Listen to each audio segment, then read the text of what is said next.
News 46. Local coverage you can count on.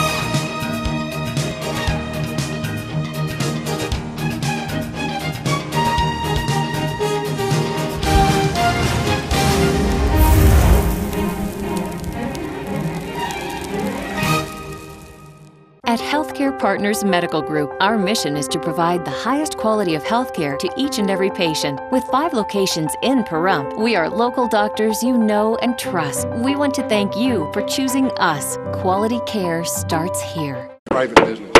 I'd like to call this meeting to order. Please rise. We'll have a moment of silence to be followed by the Pledge of Allegiance. Dr. Waters. For a moment of silence this evening, if we will, remember the seniors in our community.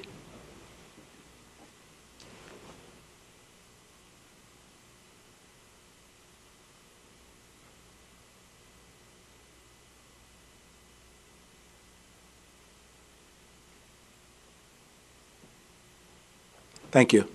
Thank you. Our Pledge of Allegiance.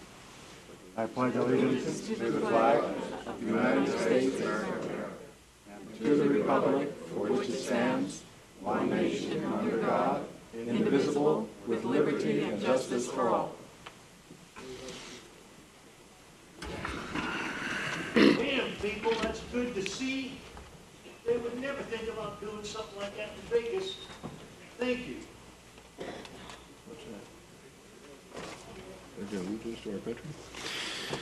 All right, item number 2 is the discussion possible decision on moving the order or deleting of an agenda item. Mr. Chair, I would like to separate 22C, a consent agenda item 22, from the rest.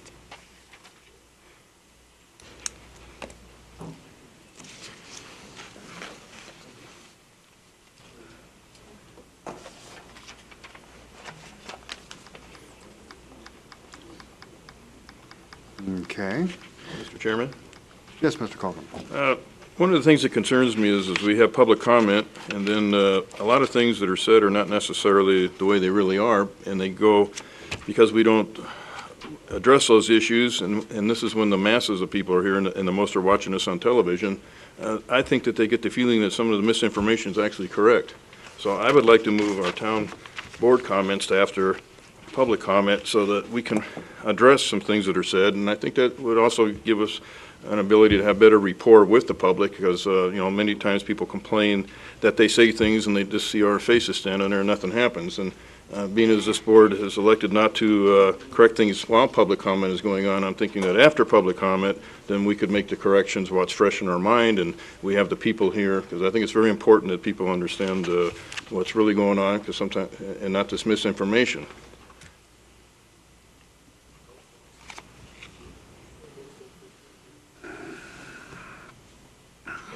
So you want to move 25 to 6.5? Yes.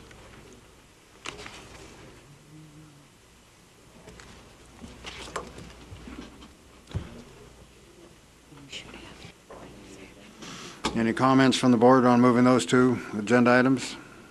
Mr. Chairman, I'd like, I know Ms. Parker's already talked about 22C, but I'd like to move 22C through E up to 4.5 for discussion. I'm sorry, could you state that again, please? I'd like to move 22C through E, C, D, and E, to item 4.5 for discussion.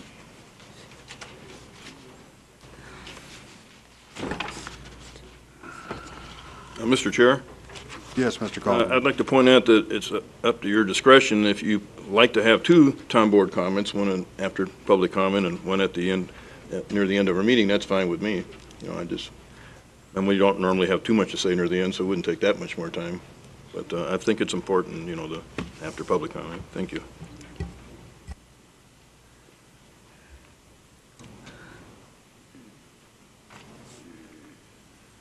Are there any other moves from the board? Yes, Mr. Chairman, I'd like to move number 17 to 8A.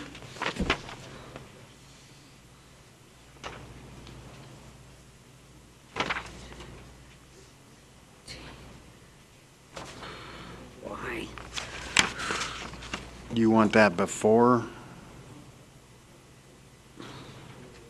with that 8.5? 8.5, thank you. 17? 17, yes.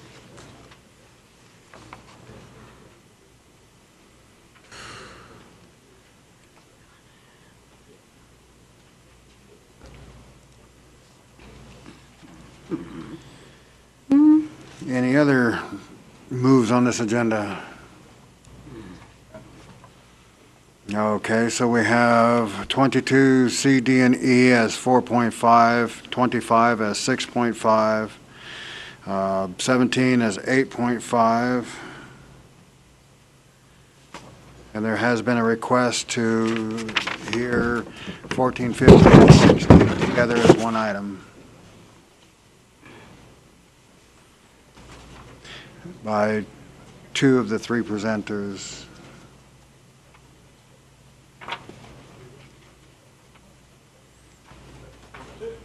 All those in favor signify by saying aye. Aye. Any opposed? Motion carries 5-0.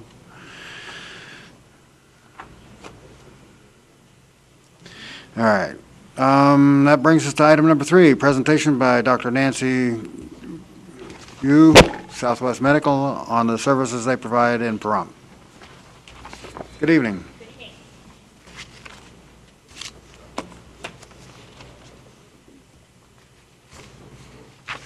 Don't move, and they're very powerful.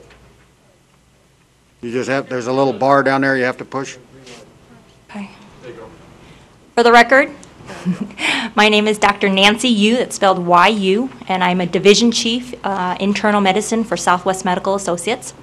And I'd like to start off by thanking the Town Board for allowing us to present tonight. We want to give Pahrump an opportunity to hear about our services that SMA does provide and give you a little bit more detail in my PowerPoint presentation. Southwest Medical Associates was founded in 1972 by a cardiologist originally, and he then expanded with internal medicine and family practice and grew to be Nevada's largest multi-specialty group. We have over 250 providers in 9 medical centers and 3 Walmart clinics. And that includes, in addition, an outpatient surgery center, some expanded hours. We have Quest Labs in most of our clinics. We have 3 infusion and treatment centers. We have many case management and disease management programs. And we have our own radiology services. We also have some senior lifestyle centers, which I'll expand upon in more detail. We are proud to have our new clinic here on Calveda, right across the street. The providers are as listed, with me being one of them. And I'd like to say a word about our providers because we take great pride in how we select our providers. I do a lot of the recruiting for Southwest Medical, and they go through a rigorous personality test and a panel interview by several physicians and an HR representative. So we do take great care in how we choose our providers. And what we are very proud about is that we use evidence-based medicine when we make decisions in the clinic setting. And that is that we choose therapies, we choose medications, or we choose whether or not we want to do a study based on what is out there in evidence and has been proven in research studies. Our new clinic is across the street. It's 7,200 square feet with 12 exam rooms and offers primary care and specialty care, which I'll explain later. Also, we have general radiology on site. In 2007 and 2008, were you aware that Nevada was ranked 3rd in the nation in states for electronic prescribing for medications? And that was mainly because of Southwest Medical and how we got onto the electronic medical record and e-prescribing very early on. Right now, we've been virtually paperless since 2003, and we 2 years ago, developed a portable medical record, which allows patients to take a disc to any hospital, any state, any country where there's just an internet connection, pop in this disc and their medical record will pop up. We also have electronic check-in, which allows patients to not have to stand in line at the clinic. Listed are all the specialists that we do have at Southwest Medical, and I'd like to point out that we have podiatry and endocrinology at our clinic now, and I've also recently gotten proposals from both gynecology, rheumatology, as well as cardiology to offer their services as well in our clinic. Cardiology will be starting September 19th. I've listed on this slide multiple locations that we have for care. This is in Las Vegas, and then in the corner here is our Pahrump site. We've got a clinic, and as you'll find out in a minute, we are also opening a second clinic. Cardiology has been one of our pride and joys in that we have 7 cardiologists. They run the Coumadin Clinic, and our cardiology team is accredited with their nuclear imaging and doing stress tests. They have one of the first medical groups in the country to have a specific type of nuclear imaging camera so that it's very comfortable for patients and takes minutes. And like I said, we are accredited with the nuclear medicine laboratories. Dr. Johnson, whom some of you may have met before at our ribbon cutting ceremony and also at our Pahrump open house, is our president and chief medical officer. She has oversight over all of our clinics, but she is an example of our leadership in that she graduated the top of her class in high school, went straight to medical school, and completed her undergraduate degree all within 6 years. She's been licensed in Nevada since 2004. So what I'd like to reiterate today is what we're bringing to Pahrump, and that includes the technology, our specialties, our patient-centered care, and our community support. For our technology, we have our own website in which patients can actually log on, look at their medical record, look at their recent labs, look at referrals, look at prior authorizations, make appointments, request refills, and also recently in the last year, they can email their doctor. So there's no more phones, no more waiting. You can email and the physician or provider will email back within 24 hours. We also have on this website upcoming activities. So recently we had sports physicals. We have a flu shot drive coming up. A next one being October 10th. We have Take Control Days, September 10th. And that is an event where we want patients to be up to date on all their preventative care. So we're offering grouped studies and tests like labs, x-rays, mammograms, stool tests, what have you, for all to be done in one day. This is a summary of what I explained on our health website. As I said before, we are electronic prescribing. We have been for several years. And what that does is helps doctors make educated decisions on what they're prescribing as well, offering suggestions for generics or information about conflicting medications that a patient might be taking already. E-visits I explained also already. It's very easy, it's secure, and the most important thing is no phone time. Kiosks are also something that we're implementing at the front desk, but also in the exam rooms. We're going to have educational touch points where patients who have specific diseases may have an introduction to certain disease states for their education if they happen to be waiting or in between the nurse and the doctor. This is the portable medical record, like I mentioned before. And we're very engaged with the seniors, and we want to make sure that they have a good experience. And that includes personalized care, the lifestyle centers, care management, and telemonitoring. That is something that we've had in Las Vegas for a few years now, and that includes a scale, pulse oximetry, blood pressure, all in the patient's home. And that is measured every day, and a report is monitored by nursing, who then alerts the doctor if there's a problem. We have a priority access program so that seniors can make an appointment within 2 days, and a dedicated phone line for our seniors.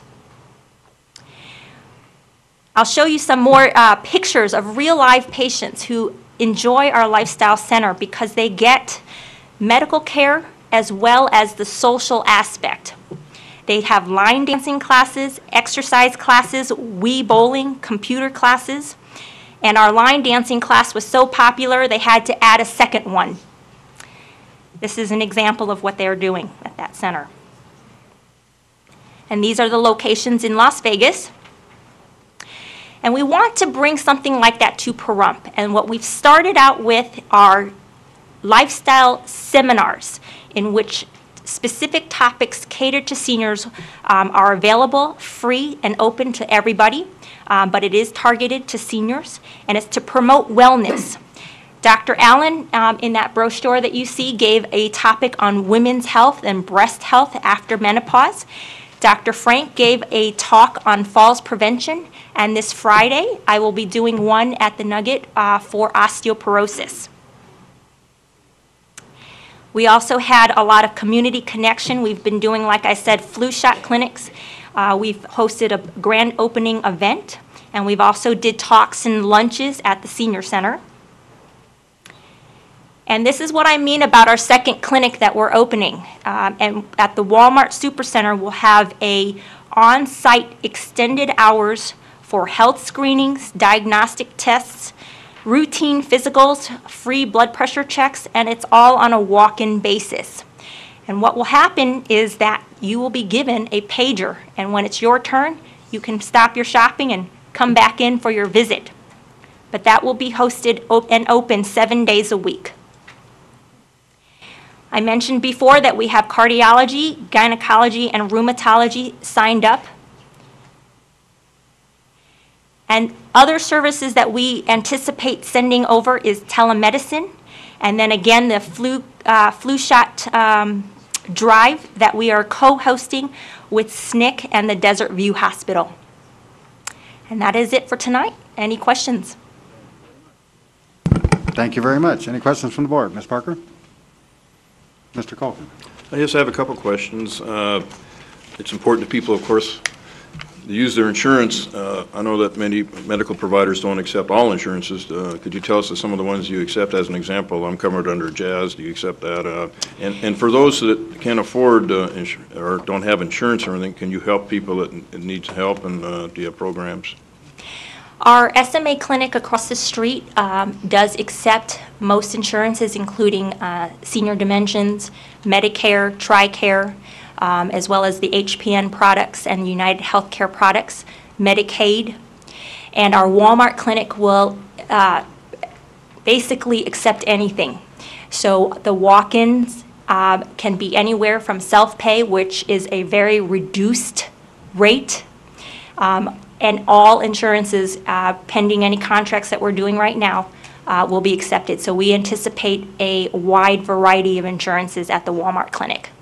Do you have any programs that can help people that can't afford to pay but have some sort of serious problem? We can definitely give them references and referrals to places that we know can accept those without insurance. But like I said, we do have Medicaid, and we do have social workers and caseworkers who can help with identifying any kind of resources in the community that can help them. Okay, thank you. Thank you. That was very good. Ms. Ensby?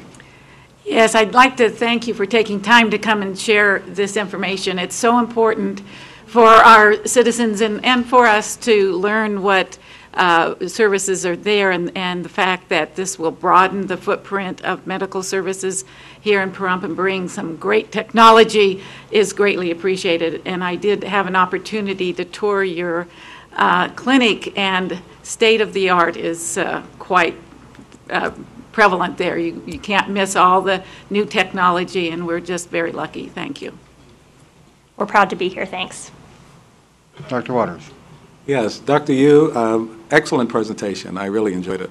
I do have a question for you. On the portable medical record, how would a person update that and keep it current?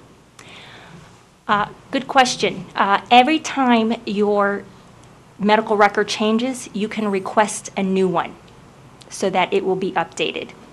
Okay, and you can take that anywhere in the world with you? Yes. They need to have, the place that you take it to will need to be able to have internet access and will need to be able to download software in order to run that portable medical record, but virtually any place can do that. Okay, thank you. Thank you very much. I appreciate that. Thank you. That brings us to item number 4, presentation by Robert Adams, Chairman of the Public Lands Advisory Board, on identifying recreational opportunities on public lands around Pahrump.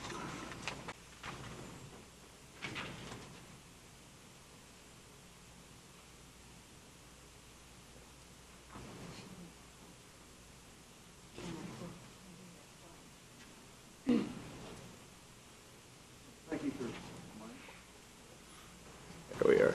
Don't touch it. Okay. Thanks for having me, allowing me to do the presentation. This is done by Public Land Advisory Board in cooperation with the Tourism and Convention Council, and with some ideas and the endorsement of the Pahrump League of Women Voters. What we're trying to do is to preserve recreational opportunities on public lands around Pahrump by identifying them to make them available for all of our residents and entice tourism. And we can do that by publishing maps and so on and so forth, and maybe a town website. Tourism Convention Council has a lot of good ideas. The reason for doing it now, I guess part of it is that the TCC is putting together an ad campaign, Your Base Camp to Adventure, Pahrump, Nevada. And part of that is inviting people to bring their toys, to ride the trails, whatever you bring. That's horses, ATVs, motorcycles, Jeeps, whatever. And it's something that's worked out well for other communities, that outdoor activities are fastest growing sports in America right now, and it can bring a lot of dollars into the community, which we can get into a little bit later. Another reason for doing it now is the 2012 BLM RMP, which is the Resource Management Plan revision. When implemented, will change use classification of all BLM lands between State Route 160 and the Spring Mountains to designated routes only. It's currently existing trails, roads, and dry washes. They haven't really identified any routes, so I don't know where we're going to be when this happens.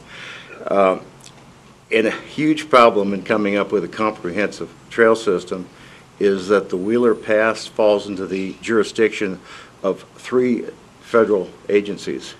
There's 2 BLM field offices involved, and there's the U.S. Forest Service involved.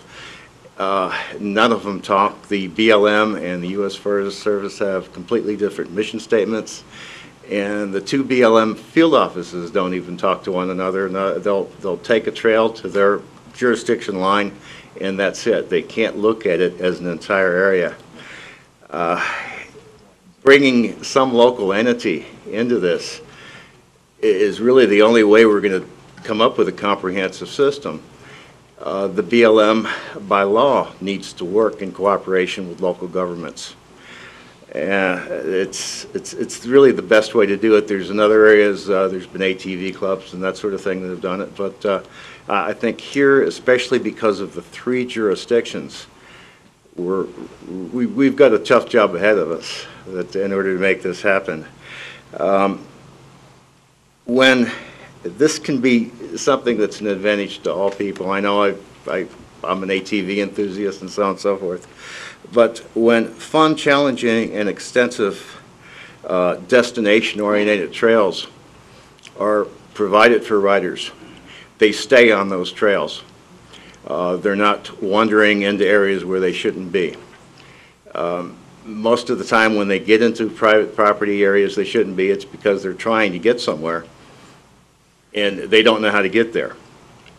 So by marking a trail system out This will be to the benefit of the ATV and motorcycle, other off-road users. It will be to the benefit of others using public lands and to private landowners adjacent to the public lands. It makes it far easier for land managers to manage OHV use because areas that are inappropriate for the use is identified. We've got quite a few resources as far as trying to bring this about, and some of it is the recreational trail program, which is administered through the state parks. That it's through the U.S. Department of Transportation, Federal Highway Administration. Even with the tough times in Congress, it's something that there is money available. Another, NOVEC, the National Off-Highway Vehicle Conservation Council.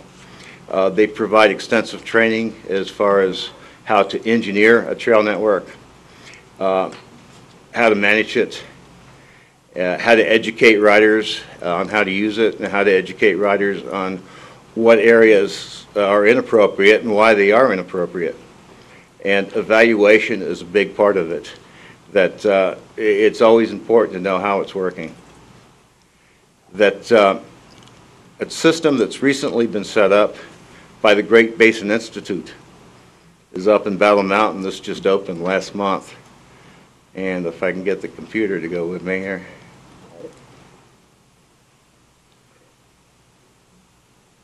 We might not be able to get there.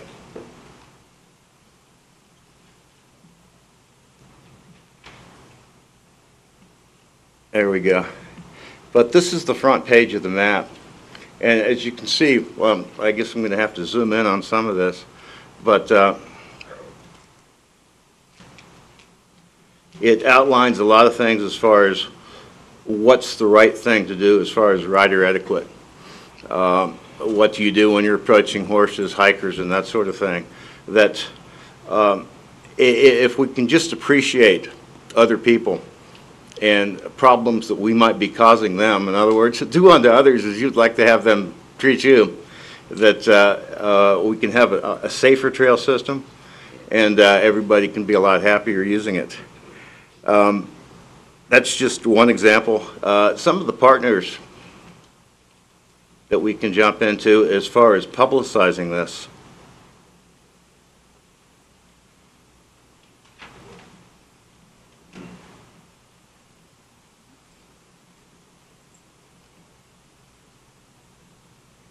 One of them, I don't know if Marvin Minnick came tonight, but he works with Nevada Silver Trails. And despite the fact that he lives here in Pahrump, that in Nevada Silver Trails, Pahrump's not listed. I'm going to learn how to use a PowerPoint here someday. That either that or get a faster computer.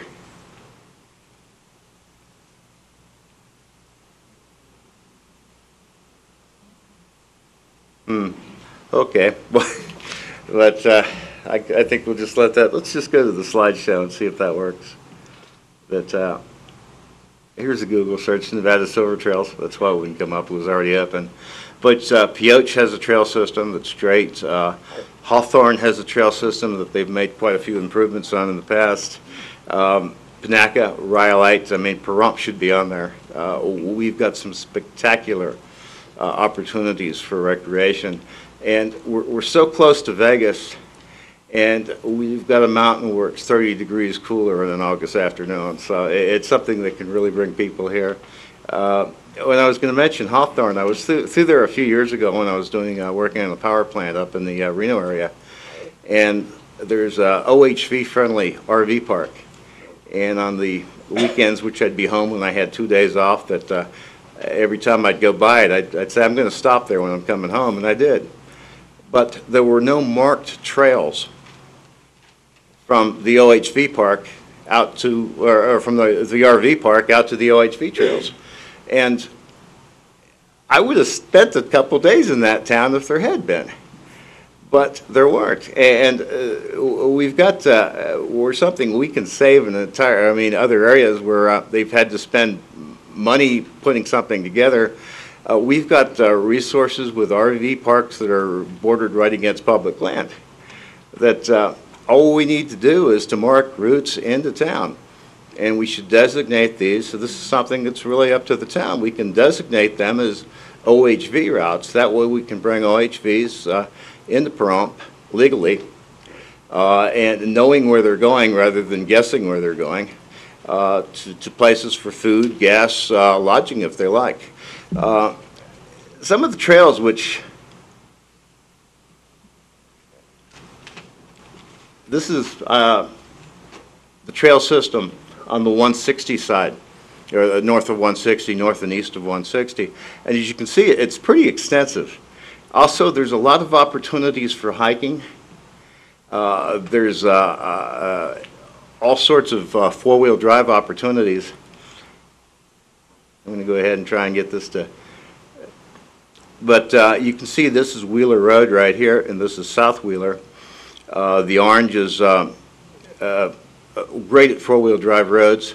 The dotted or dashed orange, that's a 4x4 road. And the dotted blue are single track trails. And that's a tremendous resource for motorcyclists. That we've got quite a few of them up there. And something I'd like to see is that these get put into the trail network. As far as some of the things that you'll see from an OHV, just some pictures right here that some of them are from hiking. Most of them are just from the seat of a motorcycle. That this is going up Carpenter Canyon, and this is Carpenter Canyon right here. There's quite a few shots of Carpenter. Carpenter is really an excellent camping opportunity. It's an excellent hiking opportunity. If you're really into hiking, you can make it up to the top of Mount Charleston. It's easier out of Wallace, but you can make it up out of Carpenter. And it's just, we've got all sorts of tremendous resource opportunities. As far as what's going to take to do it is to get the BLM and the Forest Service to approve a comprehensive map. So we've got to pretty much force all three parties to the same table, because the maps that we have now are pretty much fragmented, so they're not user-friendly. They're not attractive, they're not user-friendly. If we could get an approved trail system, the fat guy in front of the tree is me, and the tree's a lot bigger than him. So, fishing up at Carpenter. And so that's why I'm asking that the town board ask, as a town, that we ask the federal agencies to work with us in setting up a comprehensive a trail system. The expense is going to be minimal in this case because the BLM has already agreed to front the Carsonites. That's the little brown plastic posts. They're not expensive, but thank you anyway. And we've got all sorts of volunteers. I don't know if there's anybody here from Pahrump Valley 4x4 Club tonight. The Southern Nevada Off-Road Enterprises has offered to help. Motorcycle Racing Association of Nevada. The past two organizations are primarily set up for racing, but they are people just like all of us, and they have families and they want play riding and that sort of things for family recreation. So any questions or? First off, I want to thank you for a tremendous presentation there, and we'll open this up to questions. Ms. Parker. Yes. Although Mr. Adams didn't show this, he has at other presentations, and he has actually GPSed miles and miles and miles of trails around here. And I personally would like to thank him for the countless hours he's put in on this project. I think we all need to give him a hand.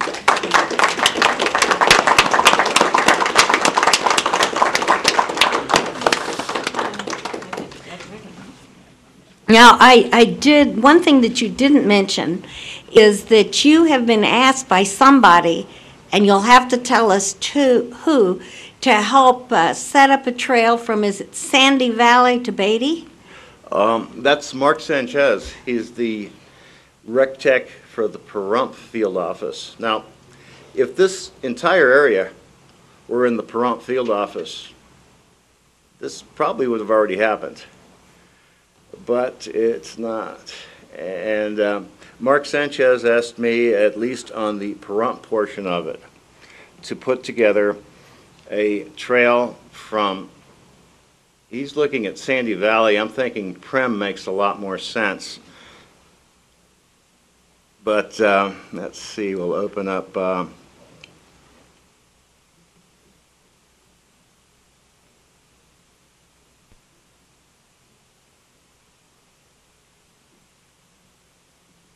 This is going to be the Pahrump to Beatty Trail. I think it's going to be easier because of the different groups involved to set it up as 2 or actually 3 different trails. Because something which is a route that's been established already, it just simply needs to be marked, is a Pahrump to Indian Springs.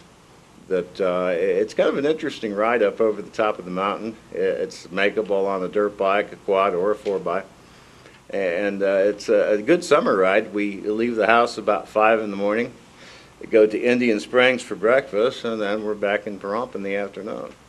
But there's a Pahrump to Beatty Trail through Rhyolite, and that's, let's slide this a little bit over here.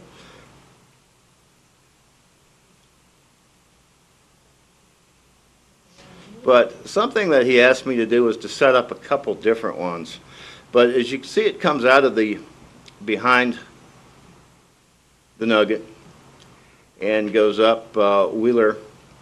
And there's a turnoff onto motorcycle single track right here.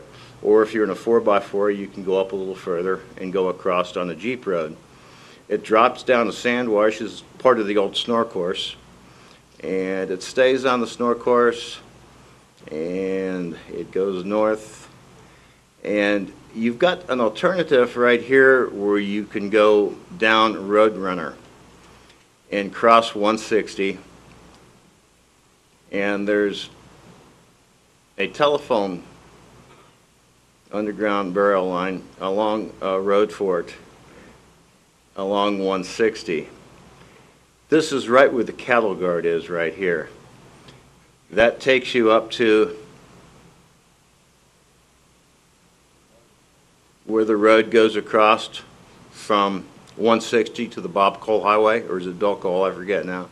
There's a couple different routes. On a dirt road that's rough, we try and keep the ATVs and the 4-wheel drive vehicles separated where we can, because they're going to be traveling at different speeds. That a bike or a quad is going to be going quite a bit faster, and so we try and keep them off wherever we can, keep them separated. That this is part of an old Moran race course right here. There's a turn off of it, and it goes up into a sand wash that goes down to Crystal. This Jeep road right here is what the four-wheelers lovingly call the rock garden. And this is something that takes them about half a day to get through, and a dirt bike would get through in about 20 minutes. But it's a different sport altogether, and it takes different skills. It takes you over to Crystal, and in Crystal, it gets handed off to Armagosa. And there's some people up there that do the Big Dune cleanup. A good group of people, most of them are ATV riders. They're going to take it north through Armagosa. So there's another fueling point. and from Armagosa through Big Dune to Rhyolite, and then into the back of the stagecoach at Beatty. This is a ride that there are riders that could make that run from Beatty all the way down to Whiskey Pete's in one day. I used to be one of them, but so there's going to be some business for the Pahrump hotels, especially if they're willing to put some sort of a OHV or an ATV corral in where the vehicles would be safe for the evening or whatever for the guests. And from Pahrump, there's a trail going south, which is going to get picked up by some other clubs after it reaches Sandy Valley. Las Vegas Dual Sports, who's here tonight, has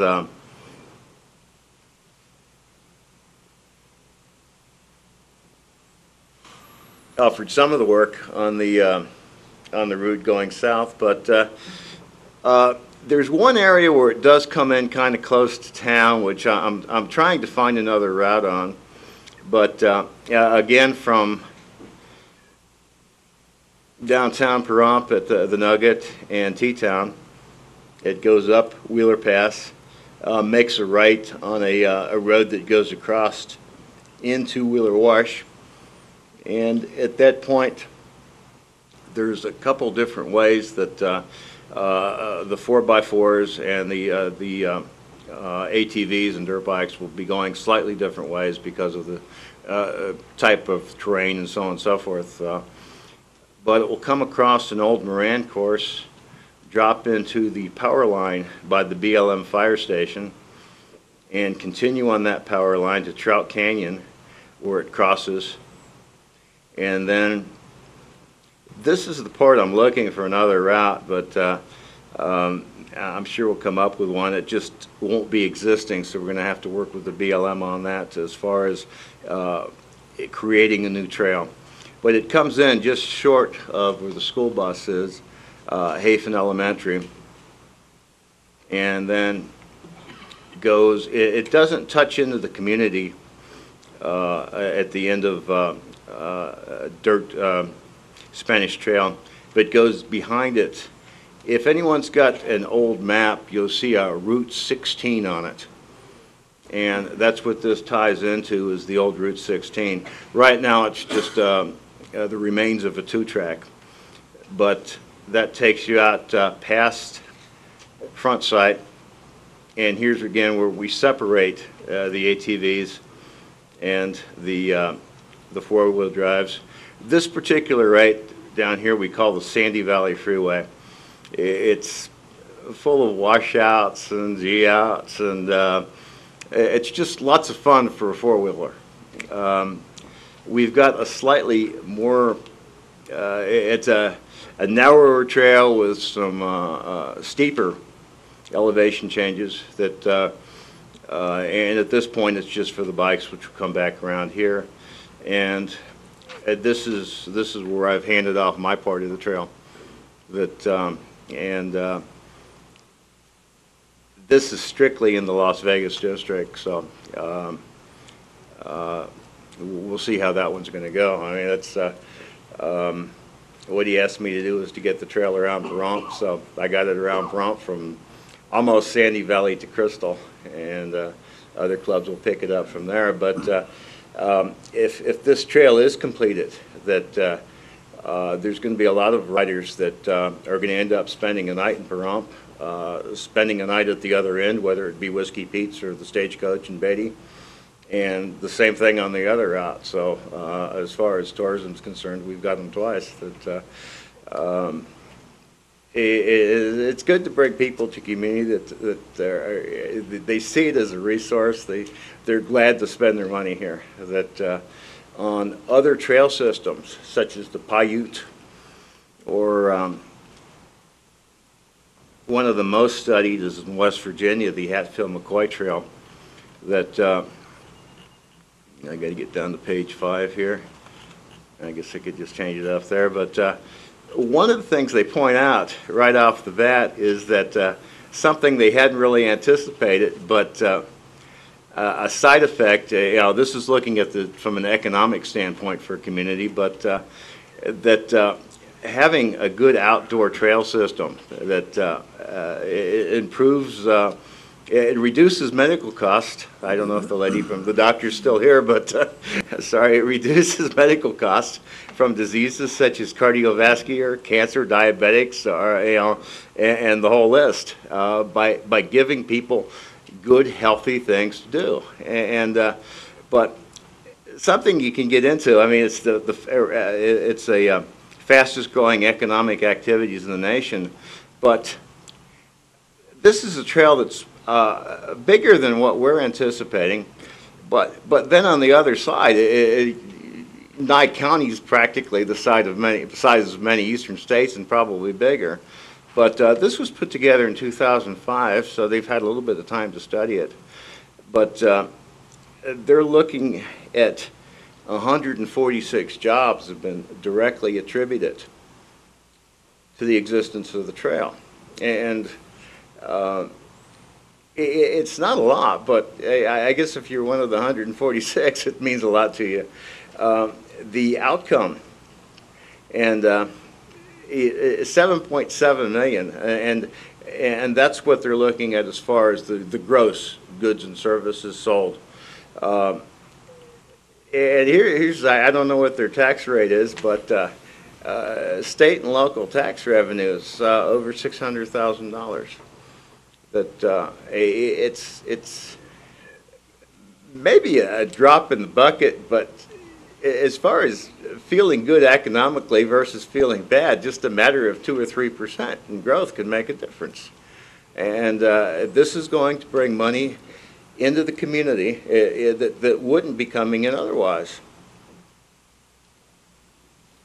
Now that take care of your questions? Okay, Mr. Calkin?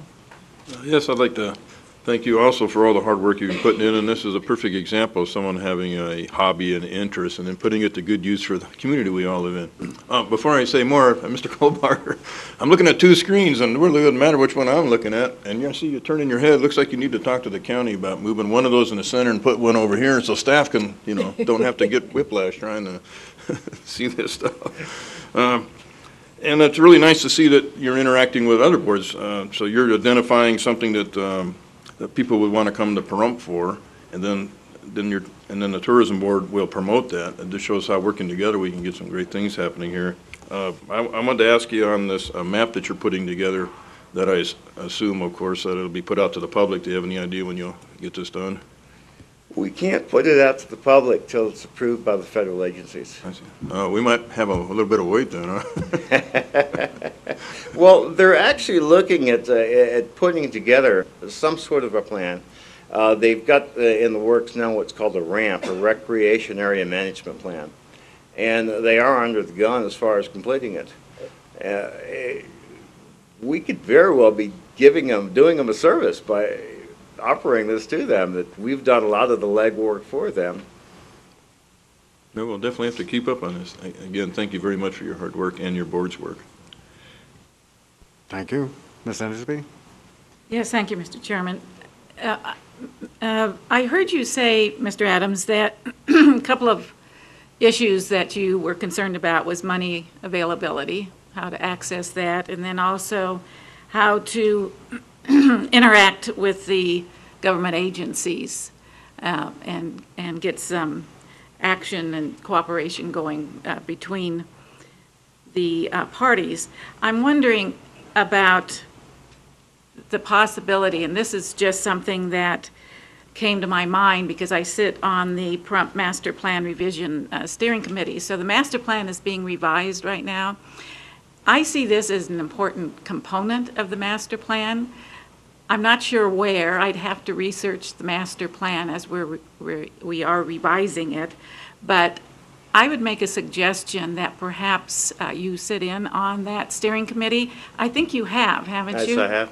And it doesn't mention the OHV recreation. No, it doesn't. So that is something I believe should be put in there.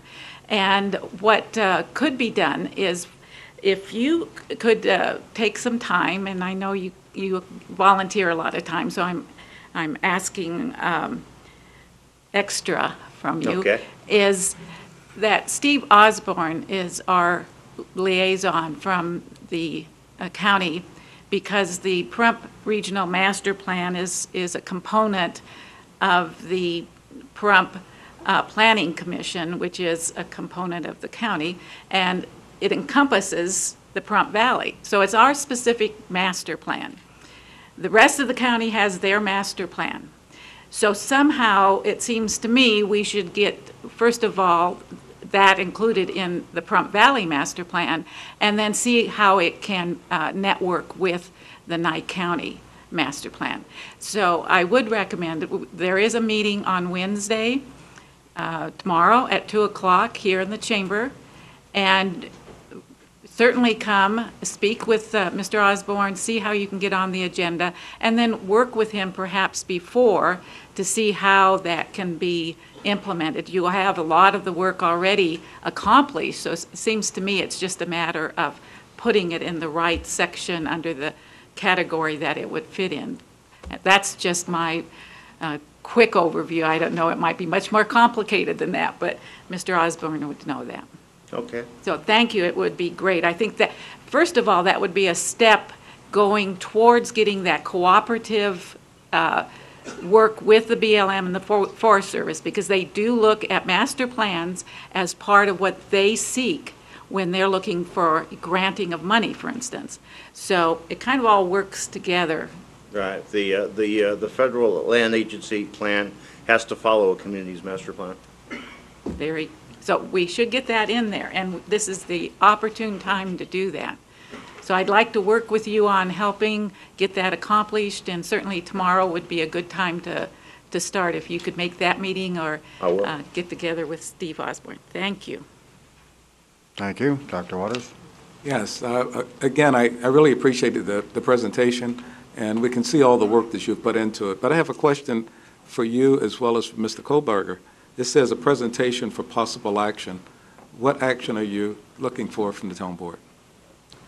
That the town endorse PLAB and TCC, putting together a trails program, a recreation program that would include other activities as well, equestrian, hiking, that sort of thing, and take it to the federal agencies and saying this is what we wish to see implemented on the public lands neighboring our town. Okay. Mr. Kohlberger, is that something that would be agendized for another town board meeting? Actually, you can do it right here. You can just approve that the town board approve going forth with the trails mapping done by PLAB and Mr. Adams, and then contact the two federal agencies he notified, he talked about earlier, and letting them know that the town board officially approved this, and that we're bringing it to them once the trails get mapped. I'd be glad to make a motion to that effect. I'll second. Actually, let me phrase it. That so let's make it black and white here. But I would like to move that, knowing how much Mr. Kohlberger likes to deal with BLM, I'd like to move that the town work with the two BLM offices and The U.S. Forest Service. the Forest Service, the federal agencies, to set up a comprehensive trail system.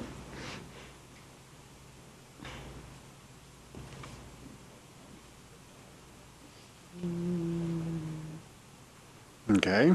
Is there a second? Could we add that it could be included to be presented to the regional? No, but that's a separate issue. This is just Work on that working with the federal agencies. Because the master plan does require, it sets goals to work with the That's your federal job as liaison to do that. This is a separate issue from that. Well, we can make another motion to do that too, but, okay. So is there a second? I'll second. Okay, so we have a motion to have the town work with the two agencies, BLM and the Forest Service, to, Set up a comprehensive trail system. that's what that says, set up. Set up a comprehensive trail system. Any further discussion from the board? This will be a good thing, of course, making it official and everything, but I'm a little bit not quite understanding something. Like, as an example, recently I went up to the Walker River Resort a few months ago and did some off-roading and stuff, and you know, local sources put out maps to show everybody where to go and where some things that, points of interest would be and everything. So I don't understand what would prohibit the town of Pahrump putting out a map showing all these places that you might go. I mean, there's nothing really stopping us. Those are public lands and they're open to the public. One is the fact that we're in an RMP revision and that this area has been designated or has been classified as designated routes only, and those routes haven't been identified. But another is that we cannot publish a map of routes on public lands without the okay of the agency that has jurisdiction over it. Okay, thank you. Ms. Endersby? No comment. Dr. Waters? Anything from staff? You don't need another motion to take it to the master plan. You can just direct staff to do that, sir. Thank you. And with that, we'll open this up to public comment.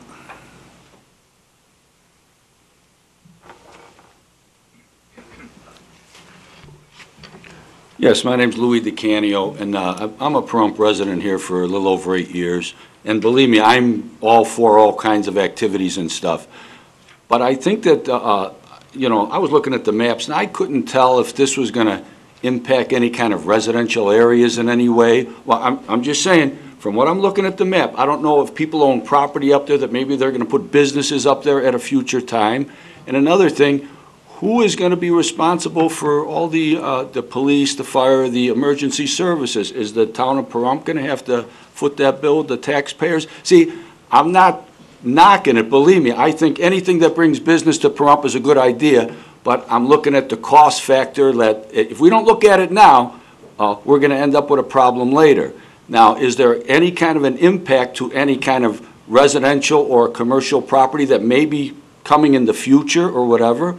Because now, I know that I've been here 8.5 years, and I know that there have been a lot of residential people that have had problems with off-roaders, and I'm one of them, okay, because we live in residential areas and stuff, and I agree that if they had designated routes, that would be great.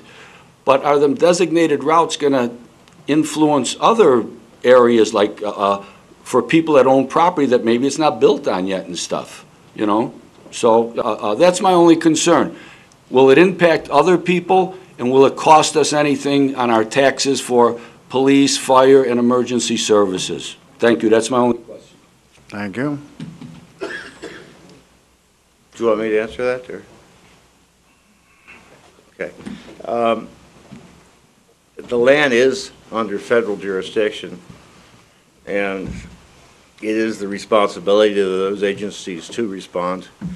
Right now, they don't have the resources to do so. And something you'll see in the Wheeler Pass area when a problem does occur, that it's generally, even though it's Clark County, it's generally Nye County services that do respond. That by placing or by having designated routes, it's going to certainly make it a lot easier for search and rescue. And also by developing this area, that an outset of it is probably going to be more federal agency enforcement. As far as areas in town, we'd be establishing routes to allow the OHVs to come into the town and out of the town to purchase services and that sort of thing. So I don't envision there being any housing tracts or anything being put up on Wheeler Pass Road.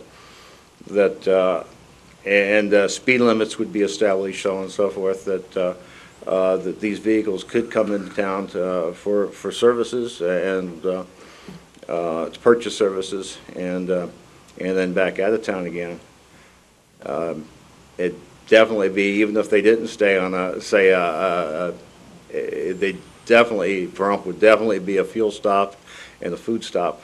That it's worked well in other communities. The Paiute Trail, one in particular, that is on public lands, and OHV routes have been established into small communities in Utah, and it's made a huge difference for those towns as far as the economy of a small community, because dollars that wouldn't have come into the town otherwise are being brought in. And generally, outside dollars coming in are circulated 4.5 times. So there's a lot more value to a dollar than just simply the dollar when it's brought in from outside. Thank you. Yes, sir. Gary Vizicki, Pahrump resident. Besides the noise and the dust that goes off-site from this type of operation and the liability insurance-wise, in my case, I own a piece of property that is on the county map as a park, and I'll be talking to you about this more in a couple of seconds, minutes later on public opinion or whatever. But I've had fights where kids come by with their four-wheelers and two-wheelers, and they're kicking up and digging up in trenches and everything else across my property, arguing with me, telling me it's public land, because the public map, the county map, has my land listed as a park. And down at the bottom in the pie chart, it says public parkland. So this is the kind of problem, like he's saying, it is a problem. You gotta think about it very long before you open it up, because it opens up a whole can of worms. Again, if a kid, I've stopped people with horses, but the thing I'm more scared about is a kid flying across, 13 years old at 60 miles an hour, and if he hits a rock and breaks his neck, he's going to sue me. He's going to say somehow that rock, that I put it out there purposely to trip him on parkland or something. So you got to go slow with this, and you better check your credentials of what the county owns and what is owned by the public. Thank you. Thank you. I think we're mixing two issues up where there is OHV use within the community, and what we're looking at here with the designated trail system is strictly on public lands, and it would be away from the community. That what the gentleman brought up is indeed a problem, and it's something that the BLM has brought to pleb as far as coming up with a solution of what they call the public land urban interface. And I told Mark that I don't use the word urban in Pahrump, you're going to get lynched. So, but it's another issue which we are addressing. Okay, thank you. Yes, sir. Butch Clendenin, resident of Pahrump. I think this is a huge opportunity to bring dollars into this town. Business, people. One of the opportunities that's huge is if we were able to tie into the Coal Creek Trail system. Oh, it will. To allow the people to know that they can just drop down over the hill, and in 15 miles, 15 roughly from the top, Wheeler Pass? Yeah, if you go to Crow Flies. Yeah. If you went to the Crow's Fly, you could be sitting there having lunch at the Pahrump Nugget or somewhere else. It's a huge opportunity to bring dollars into this town. I've seen it in Utah. I've ridden a lot of the trails. I've ridden a lot of the trails out here.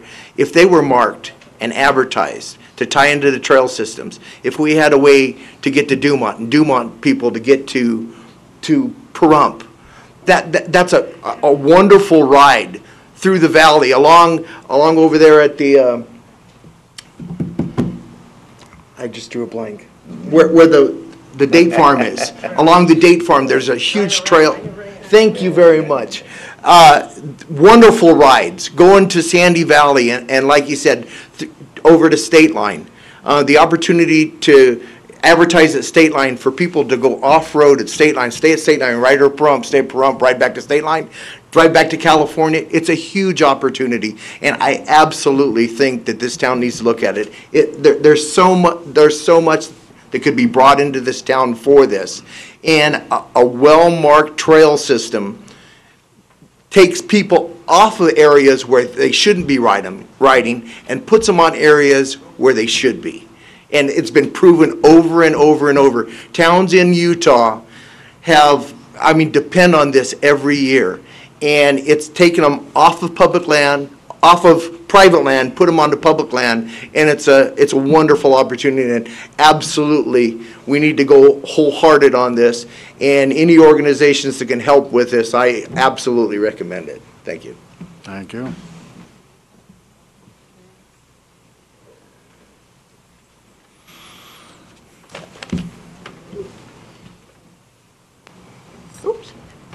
Judith Holmgren, Pahrump resident. I would like to know if the area near State Line is one of the areas that you were considering for trails. I brought a map here. Going from Pahrump, let's say, to Beatty, very close to the state line and close to the scenic trail, the scenic roads, which come in from California.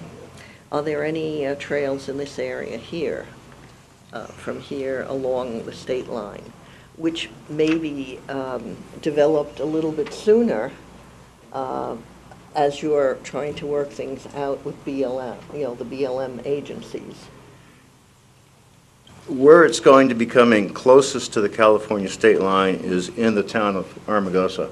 Okay. That it's going to go from Crystal on the north side of the mountains into Armagosa, and after leaving Armagosa, it's going to head north again away from California towards Big Dune. Now, is this area under the jurisdiction of one agency? Yes, that area is. Now, would it be possible to begin developing in a short period of time in that area? Because there would only be one agency to deal with. That's true. That as far as going with the Pahrump to Beatty Trail, it's something that we could do completely within the Pahrump field office. I thought that might be a good idea, so I brought you a map. Oh, okay, thanks. I appreciate it. That's all the discussion I have. Thank you.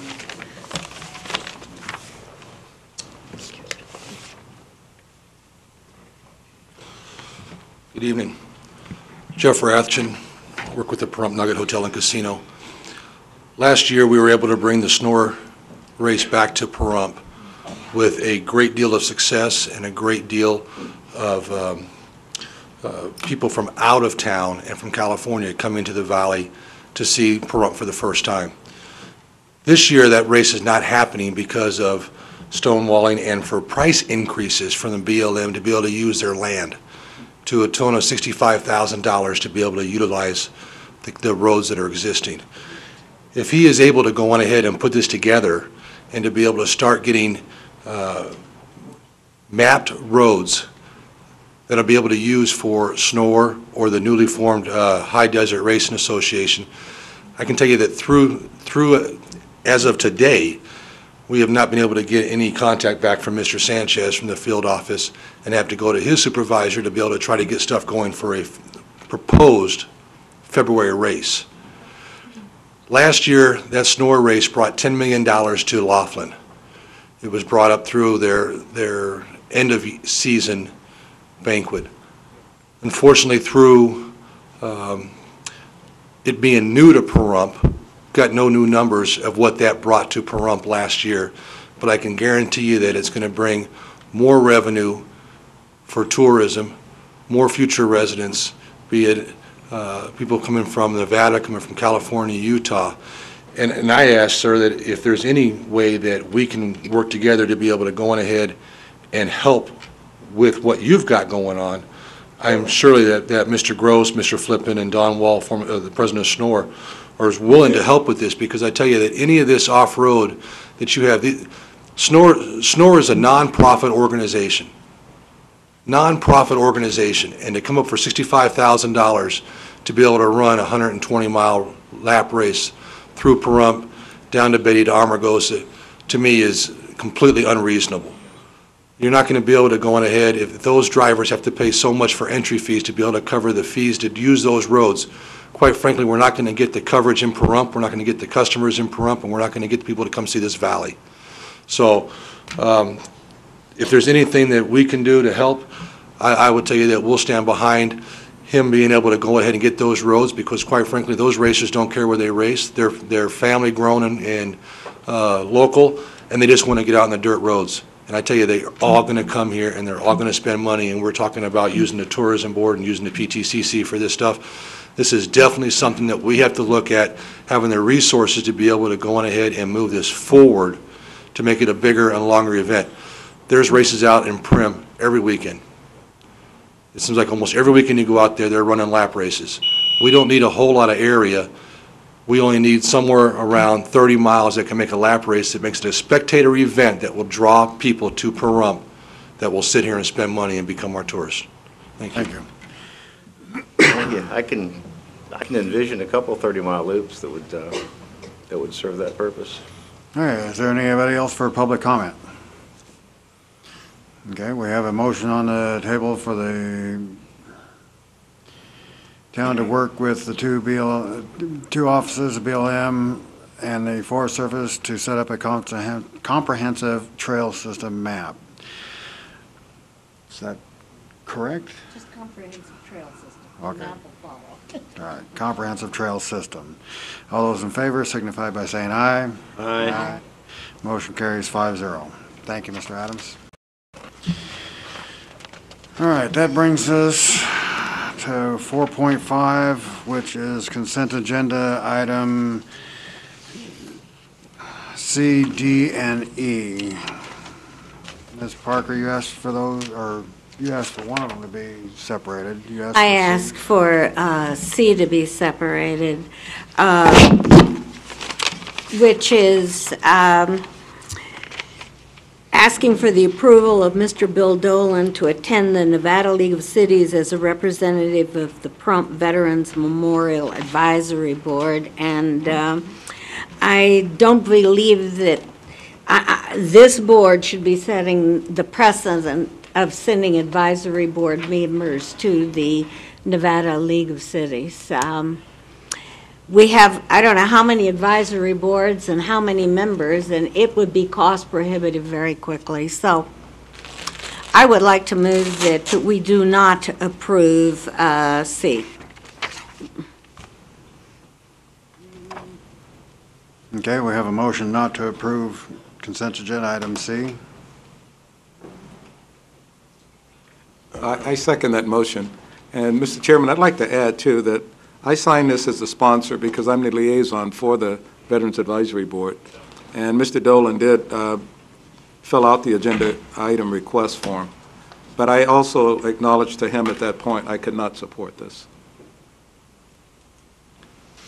We have a motion and a second, but before we open it to discussion, I would like to make a statement that because of the fact that I did send out a couple of letters to general members of the audience for disruptive behavior, Mr. Dolan being one of those individuals, I will not be voting on this. So we have a motion and a second. Is there any further discussion from the board? Mr. Calkin. I was just wondering if the person elected to pay their own expenses to go to it, I was just wondering how the board felt if that would be a problem. And one of the things I was wondering about, what would be gained by a person from an advisory board going to this meeting, someone could explain that, but if they were to pay for their own expenses, that way it's not like the board saying, okay, we're going to pay for everybody type of thing. And if someone elected to go on their own, I don't know that it would be a problem, but I'd like to hear a little bit more about how they would benefit from going. Mr. Chairman. I actually paid for my wife to go out of my own pocket. Yeah. Mr. Chairman, I'd like to respond to Mr. Culkin on that.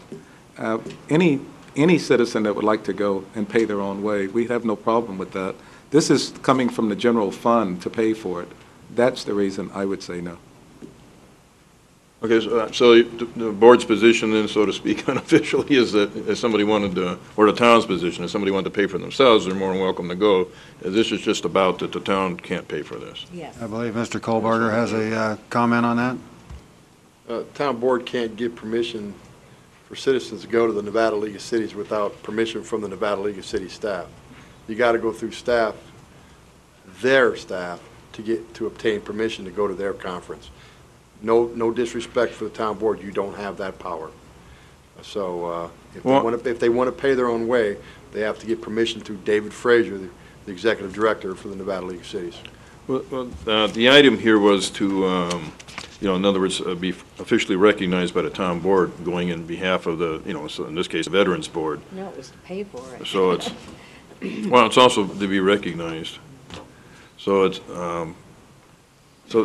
I don't have a problem with the town giving the official nod, so to speak, whatever, and I understand what you're saying, that it still would have to be approved by them. So I just want to make it clear that it's strictly about that the town can't afford to fund it, so I just want to make that clear so people understand that if they want to pay on their own, then they can still pursue that. Thank you. Thank you. Ms. Hendersby? Yes, I just have a question for for Dr. Waters. The request is for the representation for the Pahrump Veterans Memorial Advisory Board.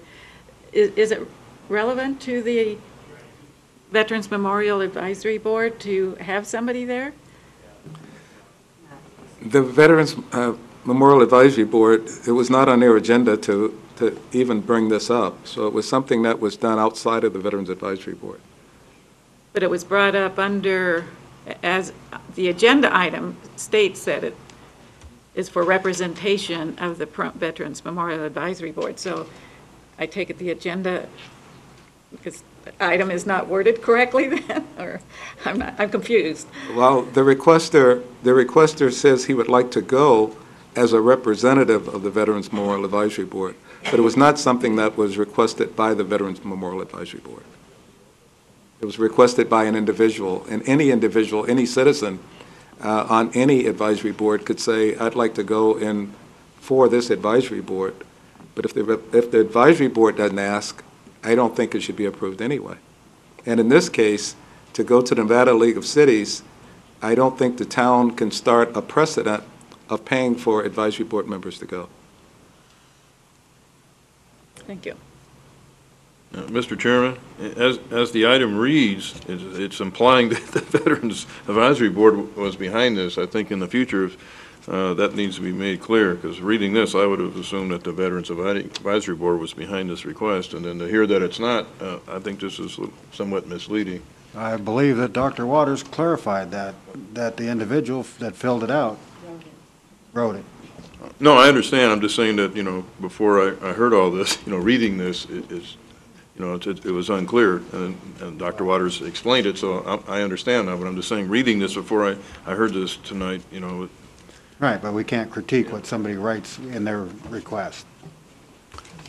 Well, then a note should have been referenced in there, possibly. Just something we learned for the future, That, it could have been in the backup that the board did not, support, officially recognize this request, that's all. That would have been helpful. Thank you. Any further comments from the board? Dr. Waters, I believe you're the only one I didn't get a call on. No comments from me. I think we had a motion and a second. Motion and a second. That's why we're having board discussion. Anything from staff? Yeah, I just want to notice that the reason it is on the agenda, because it is an administrative function, I denied it due to no budget. And he had requested at that time to take it to the town board. And phone call with Mr. Darby. I was advised that I can't keep it off the agenda, and then he got Mr. Waters to sign. Is that correct, Mr. Darby? Yes, it is. Thank you, sir. And with that, we'll open this up to public comment.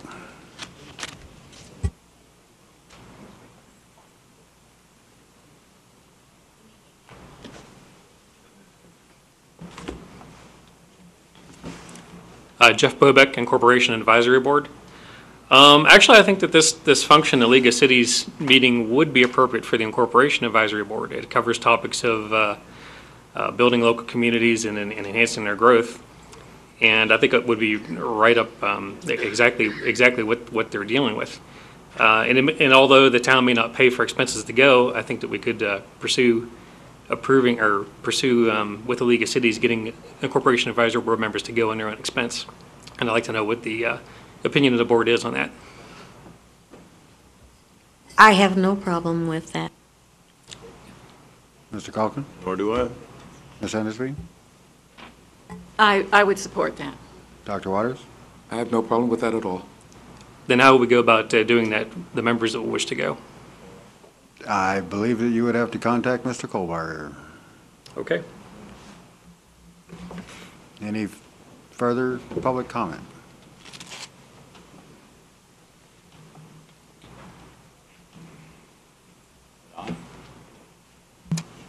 Now it's on. There's a lot of back and forth on the reason for going. The thing is plainly stated, it's travel authorization. Mr. Dolan filled it out. It says in his handwriting, to attend the League of Cities annual conference to advance my knowledge. So that's what he was asking for. It's also denied by Mr. Kohlbarger. Thank you. Seeing nobody else getting up for further public comment, we have a motion not to approve item 22C. All those in favor signify by saying aye. Aye. Motion carries 401.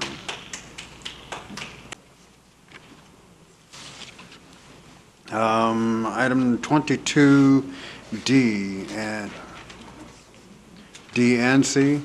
Dr. Waters? Yes, D and E, I'm sorry. and E. You asked for those to be pulled and spoken on separately, sir?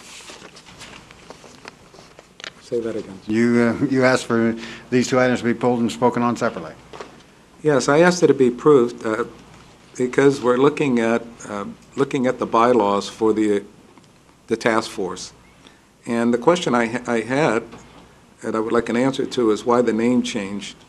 We're talking about a community center, and we're talking about any future community center, regardless of what the name is.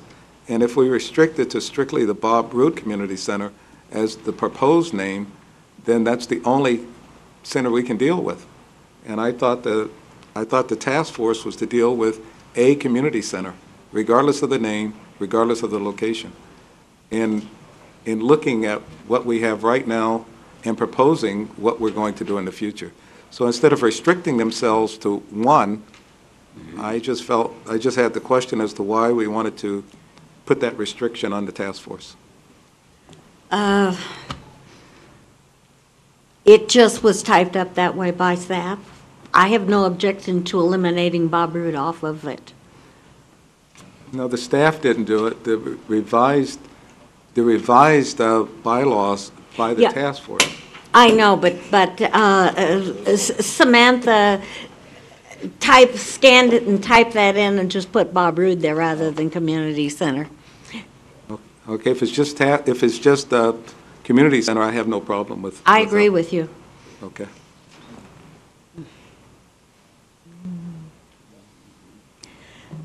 Let's move that we accept the bylaws adopted by the Community Center Task Force, deleting the words Bob Root. How's that? Yes. From the bylaws. I would agree with that, and I would second that. I need to ask on this because these are consent agenda items and we are taking D and E together. So are we accepting the consent agenda items D and E with the admission of the name Bob Root from the bylaws? I was thinking D was separate. He's doing D separately. We'll come back to E. Okay.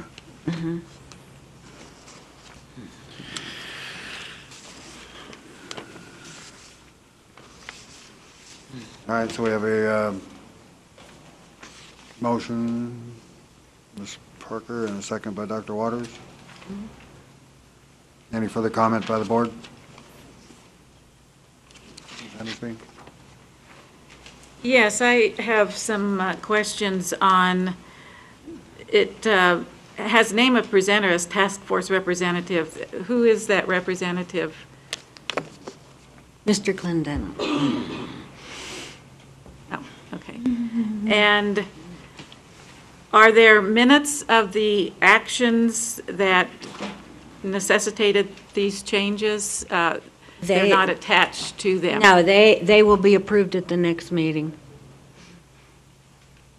Is it Mr. Clendenin? Could you step forward, please? I'd appreciate it.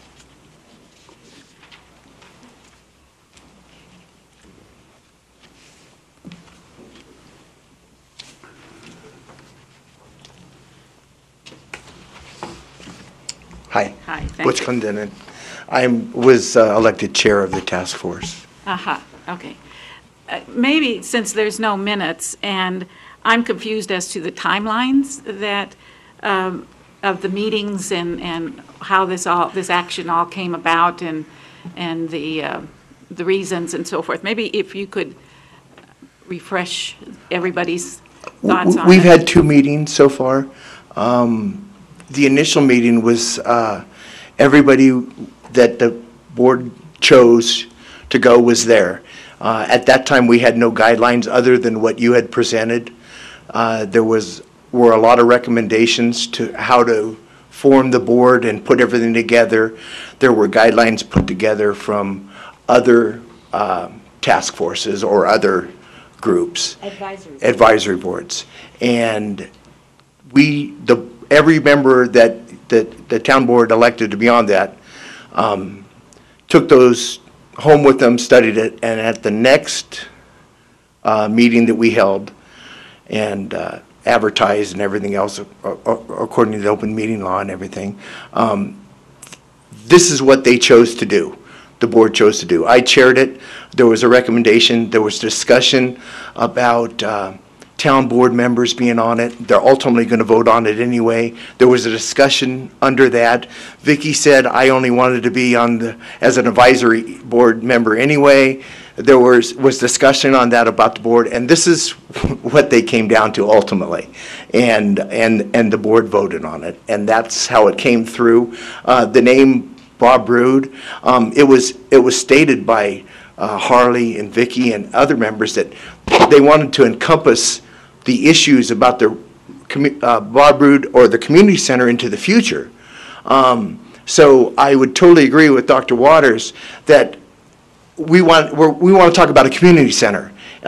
Whether it be the Bob Rood Community Center or a community center, I think this task force is open to that discussion, and I think that's what we want ultimately for this task force to come back with a recommendation to the board to have a community center that's going to be for the future of Pahrump. And I think that's where this board is going. I mean, we have other recommendations that we want to discuss, and we're trying, and again, this task force is new, and we're learning some things about, you know, how to deal with open meeting laws and everything else. And Dr. Waters gave a great presentation to the board to make sure that we're following those laws and those regulations. And I think we're online now and everything is going well. And ultimately, that's about how we are now. Ultimately, they voted to have 7 members, 2 alternates.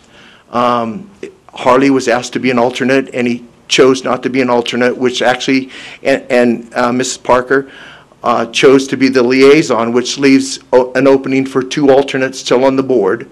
I believe 3 people have put in applications, and I don't know. It was sort of a question I had, and I'm going to present it to the board now since we're talking about it. You've adopted to put the board forward, and then the board formed itself, the task force formed itself and its guidelines. And it's on our agenda to put in alternates, but ultimately it's got to come back to the town board. And I don't know if it can be decided tonight because it's not agendized, but you know, trying to, it seems like a lot of stuff to go on to accomplish this board. And I was just hoping to shortcut it, but I know we have to follow the rules. So I guess the next time we're going to look at the 3 applicants, send it back to you, you're going to approve it, and they're going to be the alternates. So, and I'm sorry, I'm carrying on. Any other questions? I'm sorry. When was the meeting that the motion was made? Do you remember what the date and time was? Do you have those minutes? We decided to meet on, the first meeting was advertised, and then we decided to change it to Friday nights at 7 o'clock, the second and fourth Friday of the month. August 12th. So, August 12th, thank you.